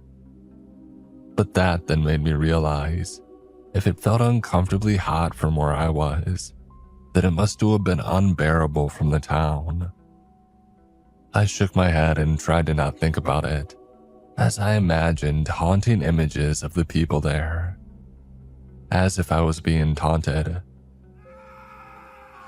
I suddenly heard screams ringing all around me, as if there were thousands of invisible people being tortured and crying for help and mercy. I don't know how that was happening, but covering my ears didn't seem to work. It was as if the screams of these souls were in my very head. Pained by the sensation, I found myself jumping out of the car thinking that I could escape the noise outside. It was a stupid action and it obviously wouldn't change anything, but the pain was making it difficult for me to think. As I stepped out of the car, I immediately fell onto my knees due to the continued shaking of the ground. Frustrated and overwhelmed, I cried out and begged for the noise to stop, but it never did. Instead, the screams grew louder and louder until they mixed into one haunting noise. Eventually, though, my mind and body managed to acclimate enough to the screaming for me to be able to focus in my surroundings. Despite the pain that I was feeling from the deafening screams, I was able to glance towards town to see that the tentacles had stopped rising and were now protruding at least a mile high from the ground. By then, the shaking of the ground had stopped, and I was able to steadily get back on my feet. Looking up, I stared at the skyscraper-sized tentacles that made me feel puny below it. Watching them wiggle and sway in different directions gave the sensation of both terror and discomfort. It looked so unnatural that there was no doubt in me that it was not from this world. After standing tall over the town for what seemed like an eternity, I watched as the tentacles suddenly tipped down towards the town. Moving in unison, they descended down towards the poor settlement, before hitting it with a loud, earth-shaking crash. Bits of houses could be seen flying in all directions, and I could only imagine what those monstrous appendages would do to people that it fell on. Strangely enough, the number of screams that I was hearing suddenly reduced after that. Although I could still hear pained shouts and crying, its loudness was reduced to half. The slight relief this gave me was quickly shattered upon the realization of what that meant. My mind was too clouded by pain to think of it earlier, but not that I was slightly brought to ease. I quickly drew the conclusion that the screams were from the town's inhabitants. If that was the case, though, then the fact that it was lessened meant only one thing. I felt sick in my stomach at the thought of that. However, the horror of what I was witnessing was not over yet. After the tentacles landed on the ground, I watched as they began pushing the whole town down towards the earth. With a force that I thought impossible, it pushed the ground down as it and the houses and the streets began to disappear. Unable to look away, I kept my eyes fixed at what was unfolding, while my mind was tortured by the increasing screams of the few people who remained alive there. Eventually it ended. The tentacles disappeared into the ground and the red glow that encircled the area where the town should be was gone. What was left was an empty expanse of open fields with no structure or people left behind. It was as if nothing had ever existed to begin with. Also gone were the screams. As I found my head had become quiet once more. Yet despite that, I felt more sick than I was earlier. Although I was far from the destruction, the horrors that unfolded left a mark in me, as these sounds of the victim's screams still echoed in my memory. To make things worse, I began to quickly realize that I wasn't just an innocent bystander. As my head began to clear, it soon dawned upon me that I was the one who likely had caused all of that to unfold. I was the one who destroyed that town. I was the one who had killed the thousands of people who lived there. Unable to control myself, I ended up kneeling to the ground once more and puking. I don't know how long I ended up puking and coughing on the ground, but eventually I heard the sound of a car stopping near me, followed by a door opening. Still traumatized and sick from what I had encountered, I paid little notice at first and I continued to stare at the ground. However, once the person who got out of the car approached and spoke, I immediately recognized who it was. "Hey, you okay there, stranger?" a familiar voice said. Immediately looking up, I saw that the man standing there was the same one that I had met at the diner. The same man who said his hometown was the one that I had witnessed being destroyed. Unable to speak, I just ended up staring at him, not sure how to interact. He, however, just gave me the same friendly smile. "Oh, wow, it's you again," he said with a chuckle. "Still not much of a chatterbox, I see. Anyways, you okay there? You seemed to be really sick when I first noticed you on the side of the road." Seemingly unable to form words at the time, I simply pointed towards the direction of where the town was. And deep inside, I felt guilty, knowing that I had helped in the destruction of his home. Trying my best to hold my tears down, I wanted to desperately apologize to him. All his family and friends were gone now, and it was all because of me. However, the man simply gave me a confused look as he glanced towards where I was pointing, before turning his attention back to me. "Those are the fields you wanted to visit, right?" he asked me. "I still don't know why you want to go there, but if it's that important to you, I won't question it." "Fields?" I asked, confused. No, that was where your hometown was." "My hometown?" he asked before laughing. "I lived here for a long time, stranger, and I can tell you that that land there has been an empty field since before I was born. My hometown is farther up from here, say 30 miles further north." None of that made sense to me. At first, I thought that I misunderstood where he said his hometown was earlier, but then I thought that I couldn't have. After all, he saw my map and the name of the town that was encircled there. So why did he claim that he was from a different town? And then a creeping thought entered my mind. Was it because of the same evils that caused the destruction of the town? Had it also twisted and distorted his memory and reality? Realizing that possibility brought a chill down my spine. Silently, I ended up getting on my feet and walking back to my car, ignoring the man's worried calls. I kept on thinking about what I had done and the work that I had agreed to do. What I initially thought was a silly and pointless job, it turned out to be far more destructive and dangerous than I thought.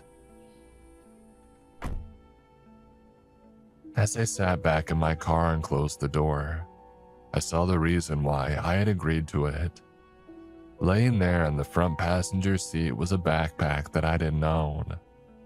Moving my shaky hands to pick it up and place it on my lap, I nervously opened it to see wads of $100 bills in it. Along with them was a small note.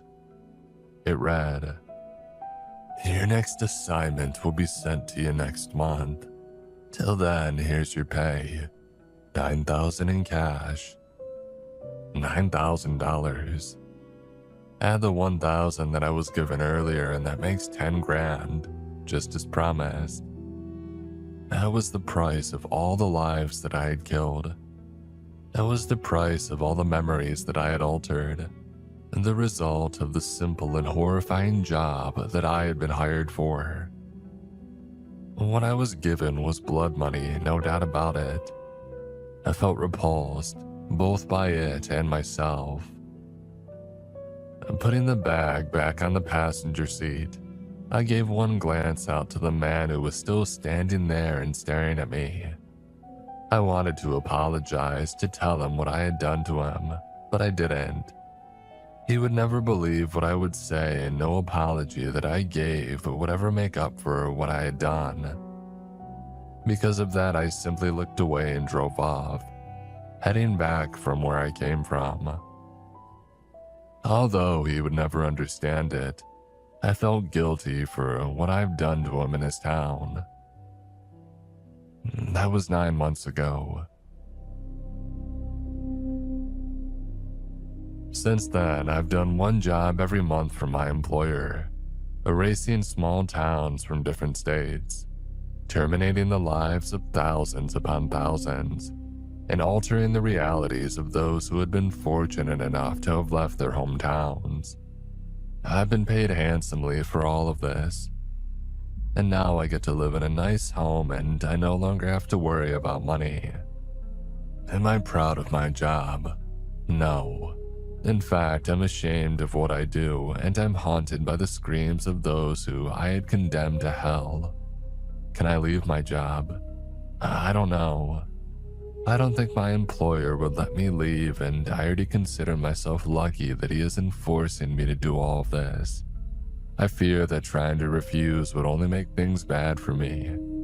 So I've decided to enjoy my compensation and try to live with the guilt as best I can.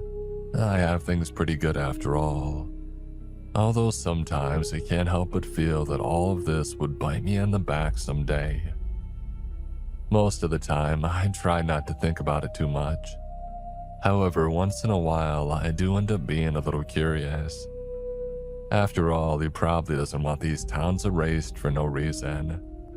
If he did though, then that would be a scarier thought, knowing that a man just wanted it done for the heck of it. I don't think that's the case with my employer though. Recently, my curiosity behind the greater meaning behind things grew once again, especially after my most recent excursion. It was supposed to be just like my previous ones, and go to the place, erase it from existence, and receive my money and leave. Now, it sounds simple when I put it that way, but no matter how many times I do it, it never was simple.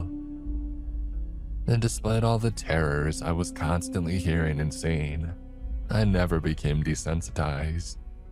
That was a good thing, since it at least made sure that I was still human. A terrible human, but a human nonetheless. On that day though, as I marked my blood on the map and readied myself for what was to come, I was not prepared for what I witnessed. As usual, it began with the trembling of the ground. Standing outside and looking out at the distant town in front of me, I watched and waited for the tentacles to sprout on the ground.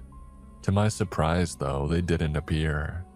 Instead, large arm-shaped appendages emerged, a dozen of them doing what I was used to seeing the tentacles do. Staring with confusion, I watched as the hands on the end of these arms opened up, its fingers stretching wildly before pointing down towards the village. Just like the tentacles of the past, these arms followed a similar formula to what I had seen before, and they fell down and crushed the village, filling my ears with the screams of the residents. Yet, for the first time since I took the job, my mind was not focused on the victims. Instead, my thoughts were too preoccupied with the arms, as I wondered why they had appeared instead of the tentacles. What did it mean? Did I summon something different this time? If so, what was it? Stuck trying to find answers, I failed to notice the arms push the town down to the ground and disappear. My attention only returned to the unfolding events when I saw something else new occur. as the usual red glow continued to emit in the area where the town was. Something new began emerging. Wide, frightened eyes. I backed up from where I stood as a large head began rising in front of me, its surface rough, gray, and scarred. Keeping my eyes on it as it went higher and higher, I noticed patches of scars littering its skin, exposing dark black flesh and even metallic bone in some portions. It was a terrifying sight, and I felt more puny than I ever had in the past during that moment. As the head continued to rise high, it eventually stopped just as the jaw had emerged. Laying dormant like that for a few seconds, I then saw its eyes scan the empty fields in front of it before dropping its attention on me. Unsure of what to do and not wanting to unintentionally provoke the giant in front of me, I simply stared back at it and stood still. Eventually, a loud booming voice echoed in my ears, although I didn't see the giant's mouth open as I heard the voice. You have done well, my child. It said with a tone that made my spine shiver. My power grows stronger because of what you and the others have done. After that, there was nothing but silence. Looking at the gigantic head in front of me, I then saw it give me a large smile, one that would forever haunt me as the gaps in its teeth seemed to give me a glimpse of an empty void. As it continued to smile at me, the head began to descend down and back into the flowing ground, while the eyes of the giant continued to stay locked on me. Eventually, what could be seen of the creature disappeared, leaving me facing an empty and quiet field. As I stood there, more shocked than I was when I did my first job, I couldn't help but struggle in grappling with what had just occurred. This was clearly no normal job, and no note from the suited man ever hinted anything like that would happen. And when I stumbled back into my car, I noticed the usual bag of money on my front passenger seat, containing the usual $10,000 salary. I could care less about it though, as I sat in the driver's seat and tried my best to comprehend what I just saw. The shock of things though made it difficult, as my heart continued to beat fast. After a while though, I managed to calm myself enough to think straight. Whatever that giant was, it was clearly not a threat to me. At least that's what it seemed. After all, it thanked me for my services and it seemed pleased with what I was doing. So that meant I shouldn't be afraid of it, right? Convincing myself that I was safe as long as I continued my work, I managed to dissipate the fear that was boiling in me ever since that giant had emerged. As I drove off and started the journey back home, I couldn't help but continue to think about what that creature had said, especially on what he meant by others. Was he talking about the suited man? Were there others doing work for my employer that were aiding that creature? For a good while, I thought about that, only to get frustrated when I realized that I'll probably never get an answer. I had no means of contacting the suited man to ask him, and even if I was able to, I doubted that he would freely tell me.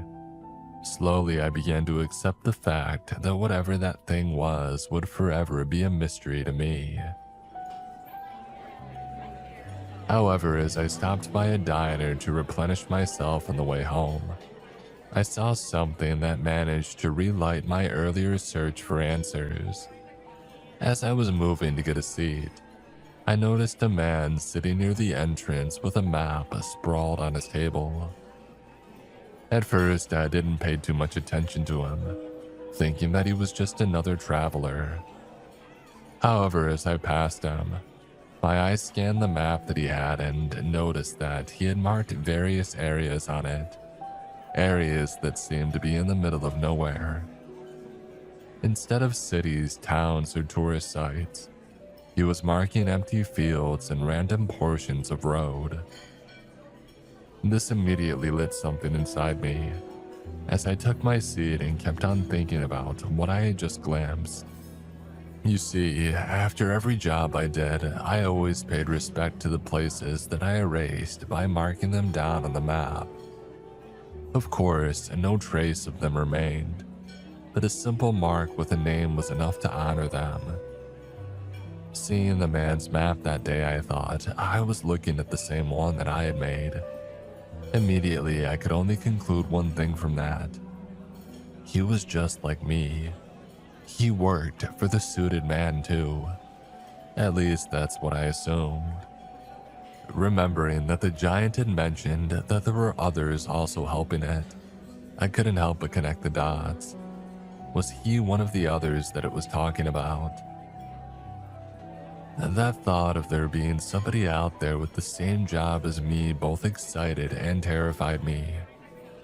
For starters, it meant that I was not alone in the job and that there was somebody else who felt the same trouble that I felt from what I did. But then again, it also meant that there were more towns being erased, more people whose lives were altered. That latter thought brought a shudder through me, as I had to shake my head and try not to think about it too much. Desperately, I wanted to go to the man and talk to him. There were so many things that I wanted to ask, from how he dealt with the heavy burden of our job, to whether he had seen the same giant that I saw that day. It wasn't like that wasn't allowed. The rules the suited man gave me never mentioned that I wasn't allowed to talk to others like me. However, as I turned my head to check the map, I was disappointed to see him no longer at his seat. Instead, I noticed that he had already gotten up and was heading for the door. As I watched him, I saw a familiar-looking backpack slung on his back. And that alone was enough to tell me that my theory was right. Deciding not to chase after him, I sat there and hoped that I would encounter him again someday. However, there was something nagging me, something that made me uncomfortable. Recalling the map that I saw, I suddenly felt the urge to compare it to the one that I had. A day later, as soon as I got home, I rushed towards my room and pulled out the personal map that I had to mark the sites of my recent jobs. Laying it down on my bed, I then grabbed a marker and began placing an X on the general areas that I saw marked on the other man's map. I couldn't recall every single area that he had marked, but I recalled just enough to pinpoint the general area pretty decently. Once I had finished plotting down everything that I could remember, I then looked down on the map and glared at it with a dreadful expression. The towns that I erased, combined with the ones that I recalled that the man had charted on his own map, formed the shape of an incomplete pentagram. Based on my estimation, my employer was, more or less, 10 towns away from having it complete.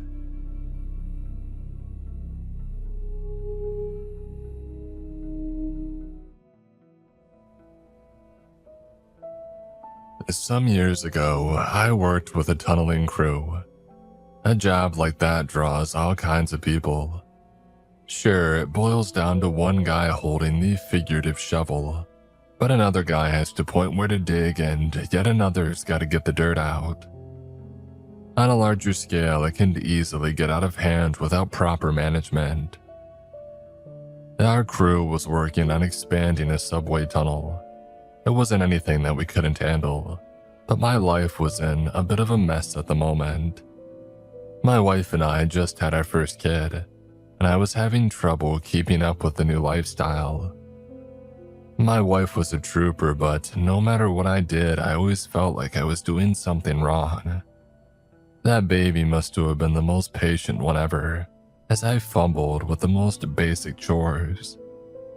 I would tuck her in too tight or get the temperature on the formula wrong. It was just one mess after another. and that's after working a 10-hour shift. The only thing that I got right was putting her to sleep. I would tuck my hand behind her little head and shush her and sing, and she would go out like a light. Bam, down for the count.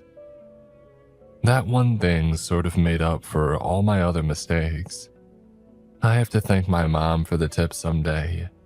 It's an old song. It goes a little something like, "Oh, I, foof, my little one." Like a bolt of lightning from last one. You don't, but it's the best you got. It pays well, real well. I can bring all your guys and starting tomorrow. What do you say? I said the only thing that I could. I said yes. It was tough to come home that day. I had been surrounded by this ceaseless vitriol all afternoon. One of the guys had been crying in the porta potty. This was supposed to be a long-term gig, and now we were all on shaky ground. Whatever this new job entailed, it didn't exactly calm us down. But at least we could keep our heads up a little longer. I don't think I did a single thing right that evening. I forgot to wash my hands when I picked up my baby girl, getting her wispy hair a little dirty. I changed her diaper, but I couldn't get the thing to sit right, and I used way too much powder. It was just one thing after another. It wasn't until I sat down to watch the news that I finally got to do the one thing that I was good at, singing her to sleep. One verse and she was out. My wife joined me on the couch, speaking in a hushed voice. She was just as worried as me about the job, but I could tell that she was trying to stay positive. She asked all kinds of questions like what we were doing and for how long and with what people. And I didn't have an answer for any of it. Not unlike the talking heads on the TV. All I could say is that we had a time, a place, and a generous paycheck. "Just be careful," she said, giving me a kiss on the cheek. Doing tunnel work is rough for a number of reasons. In summer, you're melting away in the heat, and in autumn, you're knee-deep in rain. In winter, well, you don't do a lot of digging in the winter. The ground gets frozen and it can mess up the equipment. Depends on the job site, I guess. And we were nearing the end of the season. The last dig of the summer is the one that you finish just before you go on vacation, and my guys had been robbed of theirs. I knew of at least one guy who had to cut his trip to Tallahassee. He wouldn't shut up about it. It was better than having no job at all, but the disappointment was immeasurable. We had been promised stable work for years to come, and now we were fighting for scraps.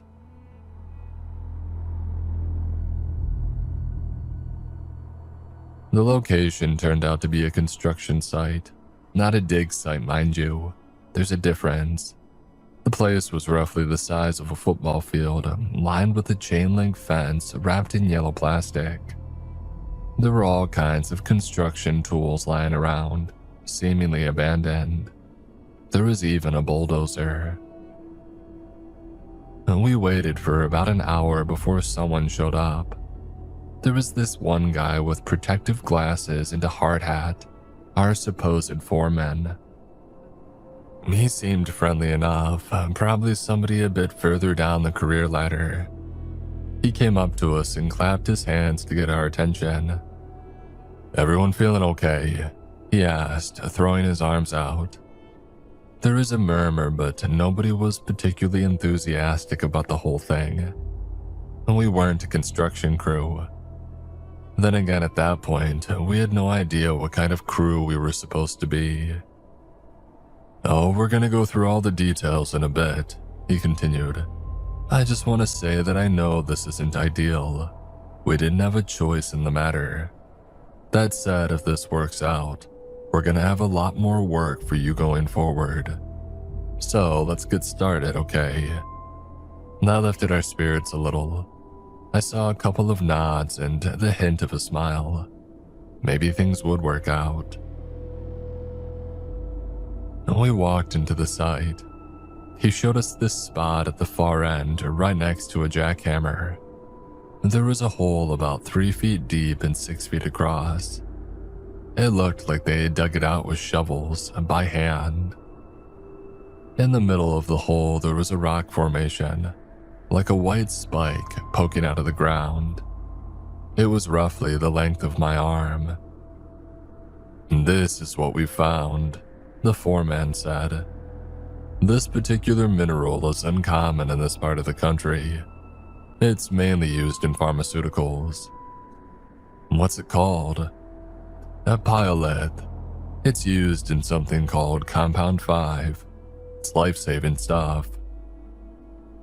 He went on to explain the process. Essentially, this construction site was found to be littered with pyrolith minerals. The entire site needed to be dug out carefully, and the minerals had to be extracted as a whole. 2 guys were on standby to measure, catalog, and mark down each extracted sample down to the milligram. The tools were oddly specific. For example, we couldn't use jackhammers. We had to slowly work the base of the mineral with a portable water jet cutter. We couldn't touch the minerals without wearing rubber gloves, and we had to put out sprinklers near every active dig spot to suppress mineral dust. That, and there was a gas mask mandate. "It's important that we don't breathe this stuff in," he explained. "You don't want that." And by the end of our first day, we had dug up 5 of those spike things. They were all carefully placed in a vacuum container and sealed with a silicone spray. All that work for what equates to a suitcase of rocks. At the end of our shift, one of the guys had noticed something funny. And technically, we were right next door to our abandoned subway gig. Out through one door and in through another. It took some time to get used to the new setup, and we had to work with a lot of protective gear, and we kept getting soaked by the water jet and sprinklers. Working in that kind of environment gives you all kinds of uncomfortable aches, especially when you need to have a gas mask. The mix of heat and water kept fogging up the glass, sucking the salt from my skin and stinging my eyes. It was exhausting. We usually managed to get somewhere around 6 to 10 pyroliths a day, depending on the weather and how fast we could get to the base of the mineral. And they were all roughly 3 feet down, but a few of them were a bit smaller. Some were a bit bigger. There was one of them that was so tall that it poked out of the ground, but it had turned a metallic gray. And we sent a picture of it to the foreman, and he said that it was a no-go. "It's gone bad," he explained. "Cut it, leave it, it don't matter." Every night when I came home, I could barely stand. I fell asleep in the shower once, waking only when the water had turned cold. I'd remember to eat, and just because my hands wouldn't stop shaking. It was a strange feeling, and my wife could tell that I wasn't doing all right. I felt bad at not being able to keep up with the housework. But hey, at least I could sing my baby to sleep. That I could do. The fact that the site was so close to our old tunnel job was really strange. It was literally a stone's throw away, but cities can get like that sometimes. It might take 20 to 30 minutes in traffic to get from one street to another. But walking there at a brisk pace, it takes a couple of minutes. I hadn't even thought about it until they had pointed it out. The job was going to take weeks, maybe months, at the pace that we were going. We got the go-ahead to bring in some more guys, but it was hard to find people for a temp job at short notice. I managed to get a hold of 4 more in total, but trying to bring them up to speed was a hassle. I kept getting all these questions that I couldn't answer. For example, why couldn't we just dig up the whole site and then filter out the pyrolith later? We could have done it all in about a week tops. And yeah, they were right. but we weren't allowed to do that. And what the hell is a pylith anyway? After a full week of working with this stuff, we were getting into a sort of rhythm. We split up between surface testing, excavation, cutting, and transport. I was one of the cutters. I stood in a dirt pit with brown water up to my knees, trying not to get my fingers blown off as the drainage pump flopped around. Now I'm good at what I do, but we were working without proper routine and oversight. It was the Wild West. The first accident happened about 8 days into the job. One of the guys, I can't remember his name, got his face dust sprayed with pylith. The sprinklers had stopped working and he had to change his filter after a cut. All we saw was how he stepped away, took the mask off, and had a seizure.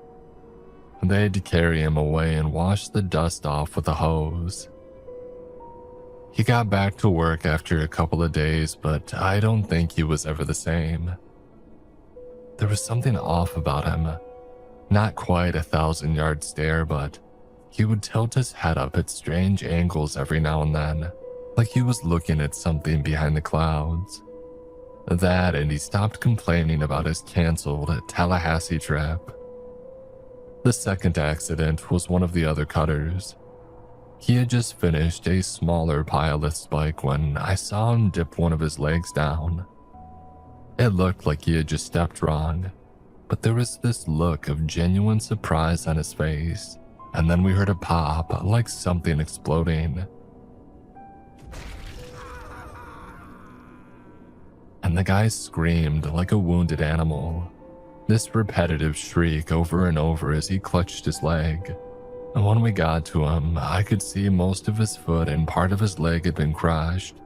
Not just a sprain or something, but mangled. You could barely tell there was a foot at the end. It looked like cloth-covered meat. And when they carried him off, he was delirious. I heard him mumble as they shut the ambulance door. Breathing, breathing, breathing.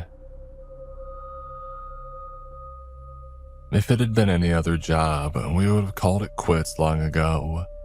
One workplace accident, it happens. But two on such short notice. No, that doesn't happen. Problem was, it felt like the bigwigs were only one step away from shutting us down all over again. They hounded us with that fact every chance they got. The foreman would slide a comment in about it when he could. Like at the end of every shift, I gave him an update on our progress. He always asked if things had gone smoothly, and whenever I said it did, he would just respond, "Good. Don't know how we could afford keeping this afloat if it didn't." Every damn time. So yeah, we had to make do. It was dirty work for dirty people, but what choice did we have?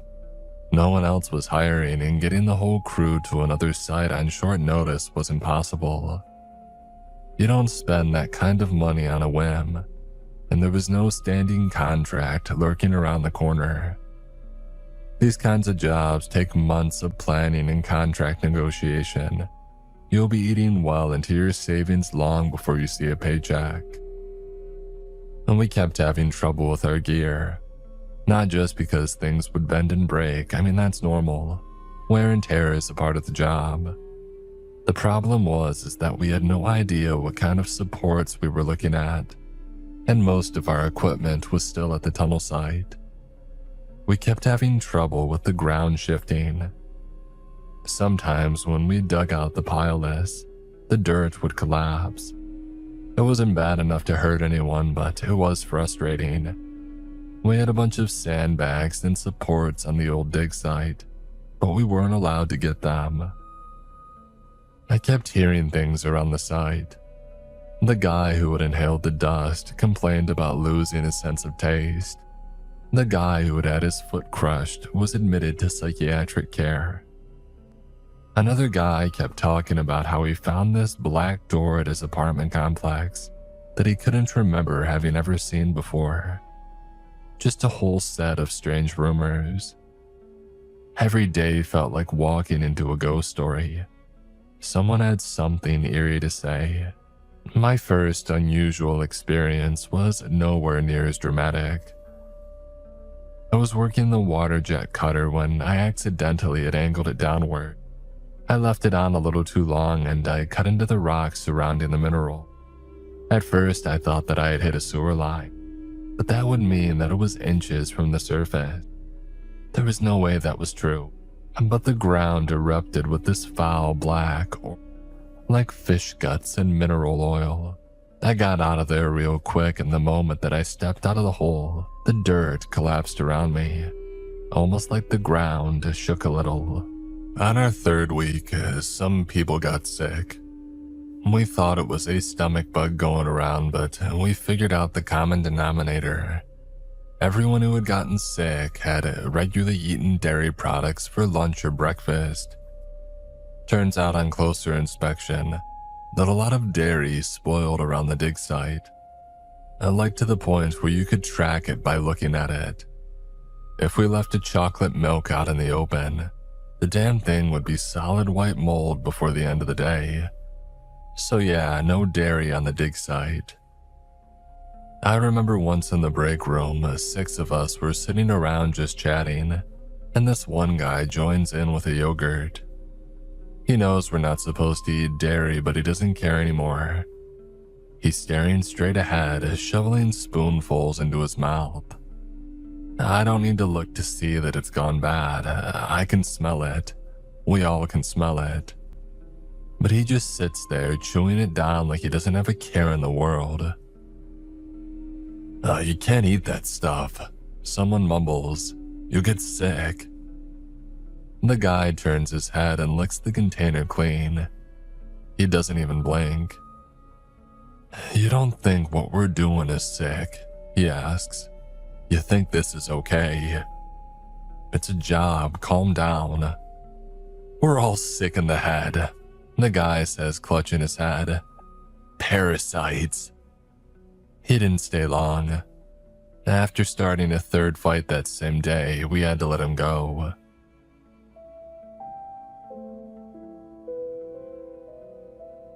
And coming home every day was like coming up for air after a long drive.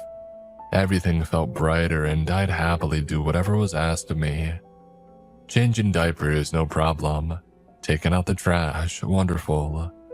Anything and everything was better than staying another damn minute at the site. Thinking about going back the next day made me feel like a rock in the pit of my stomach. I'd look in the bathroom mirror trying to convince myself to get through one more day. But while I might not be the best at being a homebody, my wife rightfully pointed out that I was doing worse than usual. And she was right, I was. It wasn't a conscious thing, but once I noticed it, I couldn't ignore it. For example, I would put all the dishes into a vertical pile instead of the dishwasher.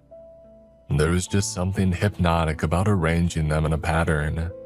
I would sometimes stand in front of the open refrigerator, holding my hands out like I was warming them by a fire. I got to the point where I was scared to be alone with my baby girl. What if I forgot her on the changing table? I couldn't live with myself if she got hurt. And still, we needed the money. Rent was going up, expenses were going up, and we needed a new set of tires for the car. We had already sold off our spare car. We couldn't afford to go without one. It was bad enough that we had to share one. I remember this one night as I was standing by my baby's crib. She was having trouble going back to sleep, and so I leaned in to sing. Problem is, I couldn't remember the words. I had never written them down or anything, so there was this sudden sense of loss in me. Like I had forgotten something that was a part of me, instead of just a song. And my girl, oh, she could tell. She was screaming a little heart out, begging me to remember. And I stood there opening and closing my mouth like a fish out of water, trying to explain that the words just weren't there. I'm sorry, I said, shaking my head. Oh, I'm so sorry, baby. When she fell asleep that night, it wasn't because she felt safe and cared for. It was exhaustion, just like me. By that time, coming to the site felt like walking into purgatory. One guy is off in the corner hurling his guts out. One guy is crying on a bench. One is lying flat on his back, looking up at the sky. Two guys don't even show up for work. And we barely made progress. What little we get is mostly from what we had started the previous shift. Around lunch, one guy was taking off his protective gear and going to town on a pilot like he was a sick cow with a salt lick. We had to pry him off and send him home. He laughed the whole way. By late afternoon, I was the only one working on this one particular pilot. The damn thing was big enough that I would have trouble lifting it by myself. I had to dig a little deeper than usual to get to the base, and I wasn't paying as much attention as I should have. By the time that I pulled down the water cutter, the cable dislodged something and the entire hole had collapsed, with me in it.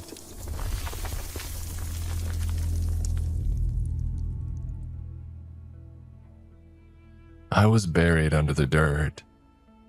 Thank God for all that gear. I was lying face down in the dirt. I could breathe a little thanks to my gas mask in the porous ground, but it was like sucking air through a straw. I barely knew what was up or down.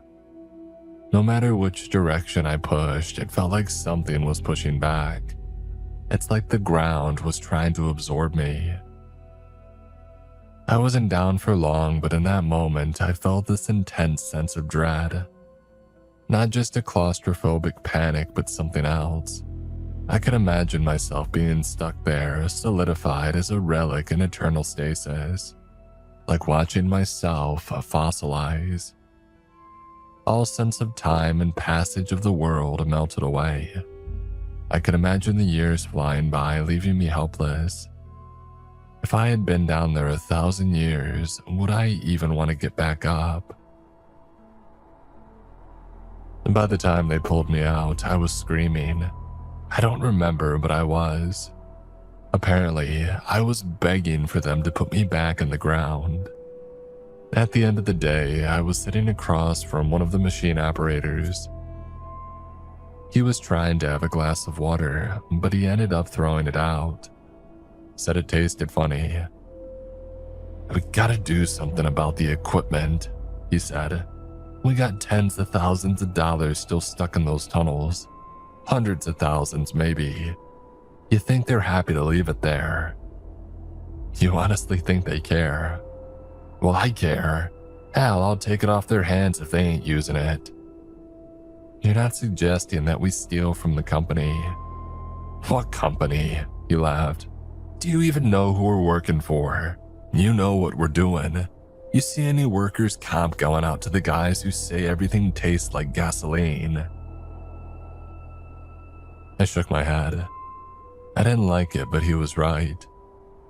He took off his hard hat, dropping it on the table. "I say we get our fair share.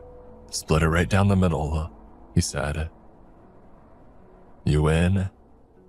"I'm in."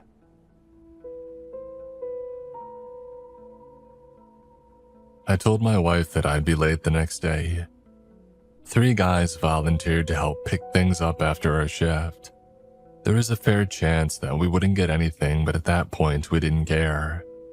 Some of us were desperate to just get a big enough paycheck to cash out and make a run for it. We didn't want to be there anymore. None of us did. We drove down to the old tunnels and prepared ourselves. One guy brought a 2-wheeler, another brought flashlights, and one brought in walkie-talkies. We were going to turn the power on, but it was easy to get lost down there. Half the map wasn't finished, and most of the rooms were dead ends. You could get lost on the best of days, and we were barely functional. We We made our way into the tunnels, keeping in touch as we went. It didn't take long for us to find some personal items, but there was quite a bit more to it. We could tell that others had been down there. There were a whole bunch of things that we hadn't seen before. Some of it I could barely understand.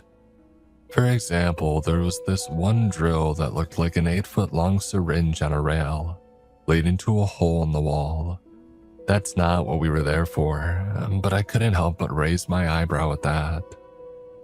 While the others found some gear, I decided to look a little further in. There was this one space that I had been working in just before we got shut down that I knew had a backpack full of seismic measuring equipment.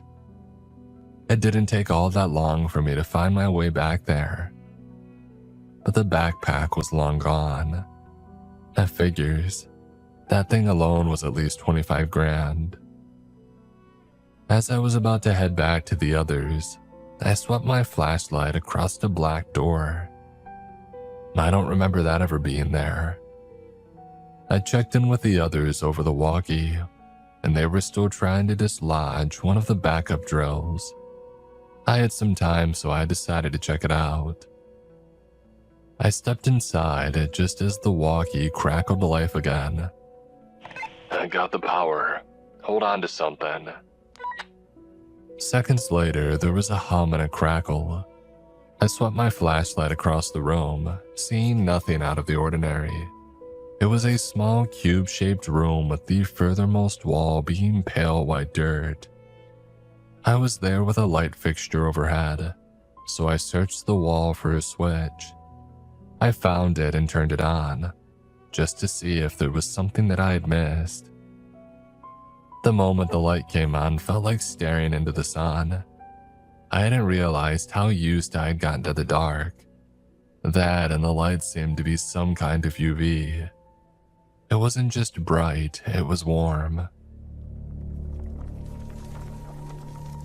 The moment that it turned on, I saw the wall shift. Not by much, just a twitch. And dirt don't move like that though. The ground shook as people started calling out on the walkie. Somebody was screaming about a burst water pipe. Another one kept going. What the hell? Over and over, I could hear the sound of metal bending and breaking as support snapped, making the tunnels outside crumble. I could hear these blocks of stone, each one heavy enough to crush my car, falling like raindrops. The wall moved, the ground moved. I was standing still, watching solid concrete roll beneath me. The light flickered. A whole section of wall roiled like liquid, only to reveal this enormous glass-like structure. I stepped closer, watching these whirling colors slosh from left to right, up and down, like an organic membrane suspended in gelatin. Blue lines spreading out like the petals of a sunflower. As I step back and take in the whole picture, my breath gets stuck in my throat. The entire wall is the bottom half of an eye, a bright blue eye adjusting to the sudden bright light. I've never felt anything like in that moment. It's like the sky keeps falling over and over. Like you're taking a step back even though you're standing still, making the world feel smaller with every breath. I could barely understand it. My legs felt so small that I couldn't feel myself walking. The power cut out. The bright blue pupil disappeared, leaving the outline of the shape lingering in my mind's eye. The sounds of the outside world faded away. I could hear the screaming in the walkie like a distant whisper. I could sense the rumble as the tunnels collapsed.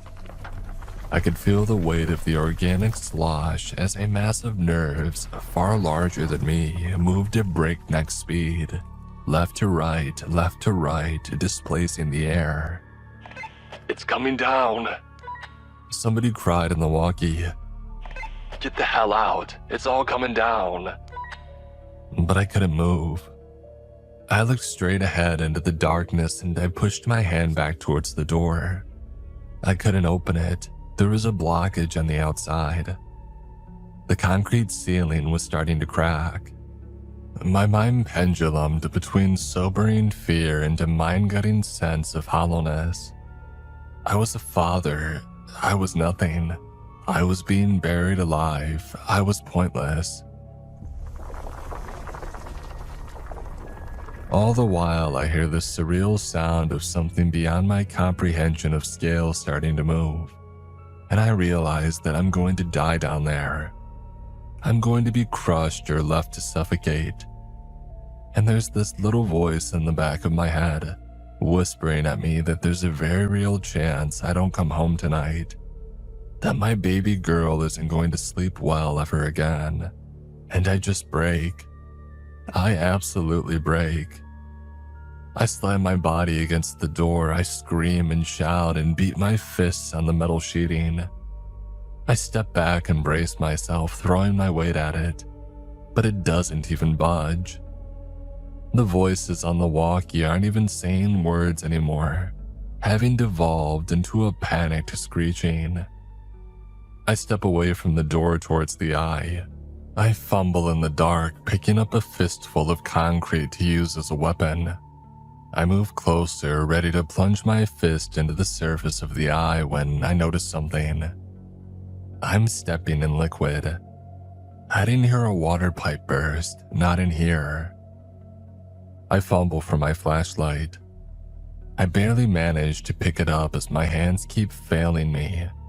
But as I turn it on, I realize that there's a thin layer of water lining the floor. An oily kind of salt water. And looking up at the eye, I see that it's leaking at the edges. Tears, maybe. Something in me clicks. The rapid eye movement, the sudden sense of panic and collapse. It dawns on me that I've seen this before. I've seen it a dozen times. It's just like when my baby girl wakes up in the middle of the night looking for her papa. That's all that it is.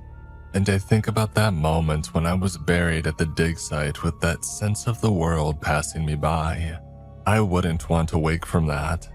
I wouldn't want to know which of my friends were dead or alive, which family members made it. I wouldn't want to know just how alone I really was.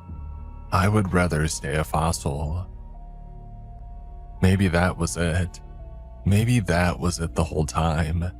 Maybe we had been cleaning the scalp of something having a really, really bad dream.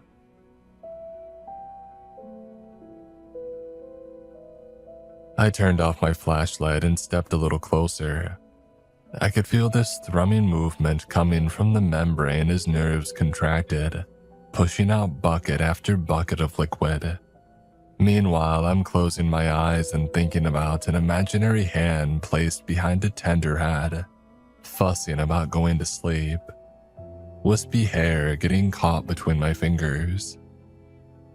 At that moment, the words returned to me. The lullaby. With a shaky voice, I sing them. A voice in the dark, hoping something impossible can hear me and find comfort.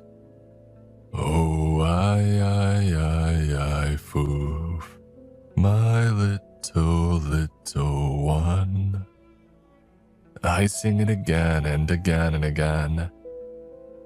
I'm imagining that little bundle in my arms and how it settles into a rhythm. How her breathing steadies with mine. A little hand wrapping around my finger and then letting go as the dreams take hold. And after a while, I realize the wall has stopped moving. It's just white dirt. Nothing is moving, collapsing, or breaking. It's just me in a dark room and my workmates trying to move a boulder outside the door. Something's gone back to sleep. When we got out, things had gone completely to shit. Car alarms were going off, streetlights had died. Fire hydrants were pouring into the street. Waiting for us just outside were 2 patrol vehicles, ready to ask us some serious and uncomfortable questions. The whole ordeal was categorized as a localized seismic event. The company decided not to press any charges, and they just had us trespassed. But even that would eventually be overturned. You see, they still needed somebody to work the dig site. There were pilots to cut, and there was nobody around willing to do it. And honestly, who was more experienced working with this stuff than me and my crew?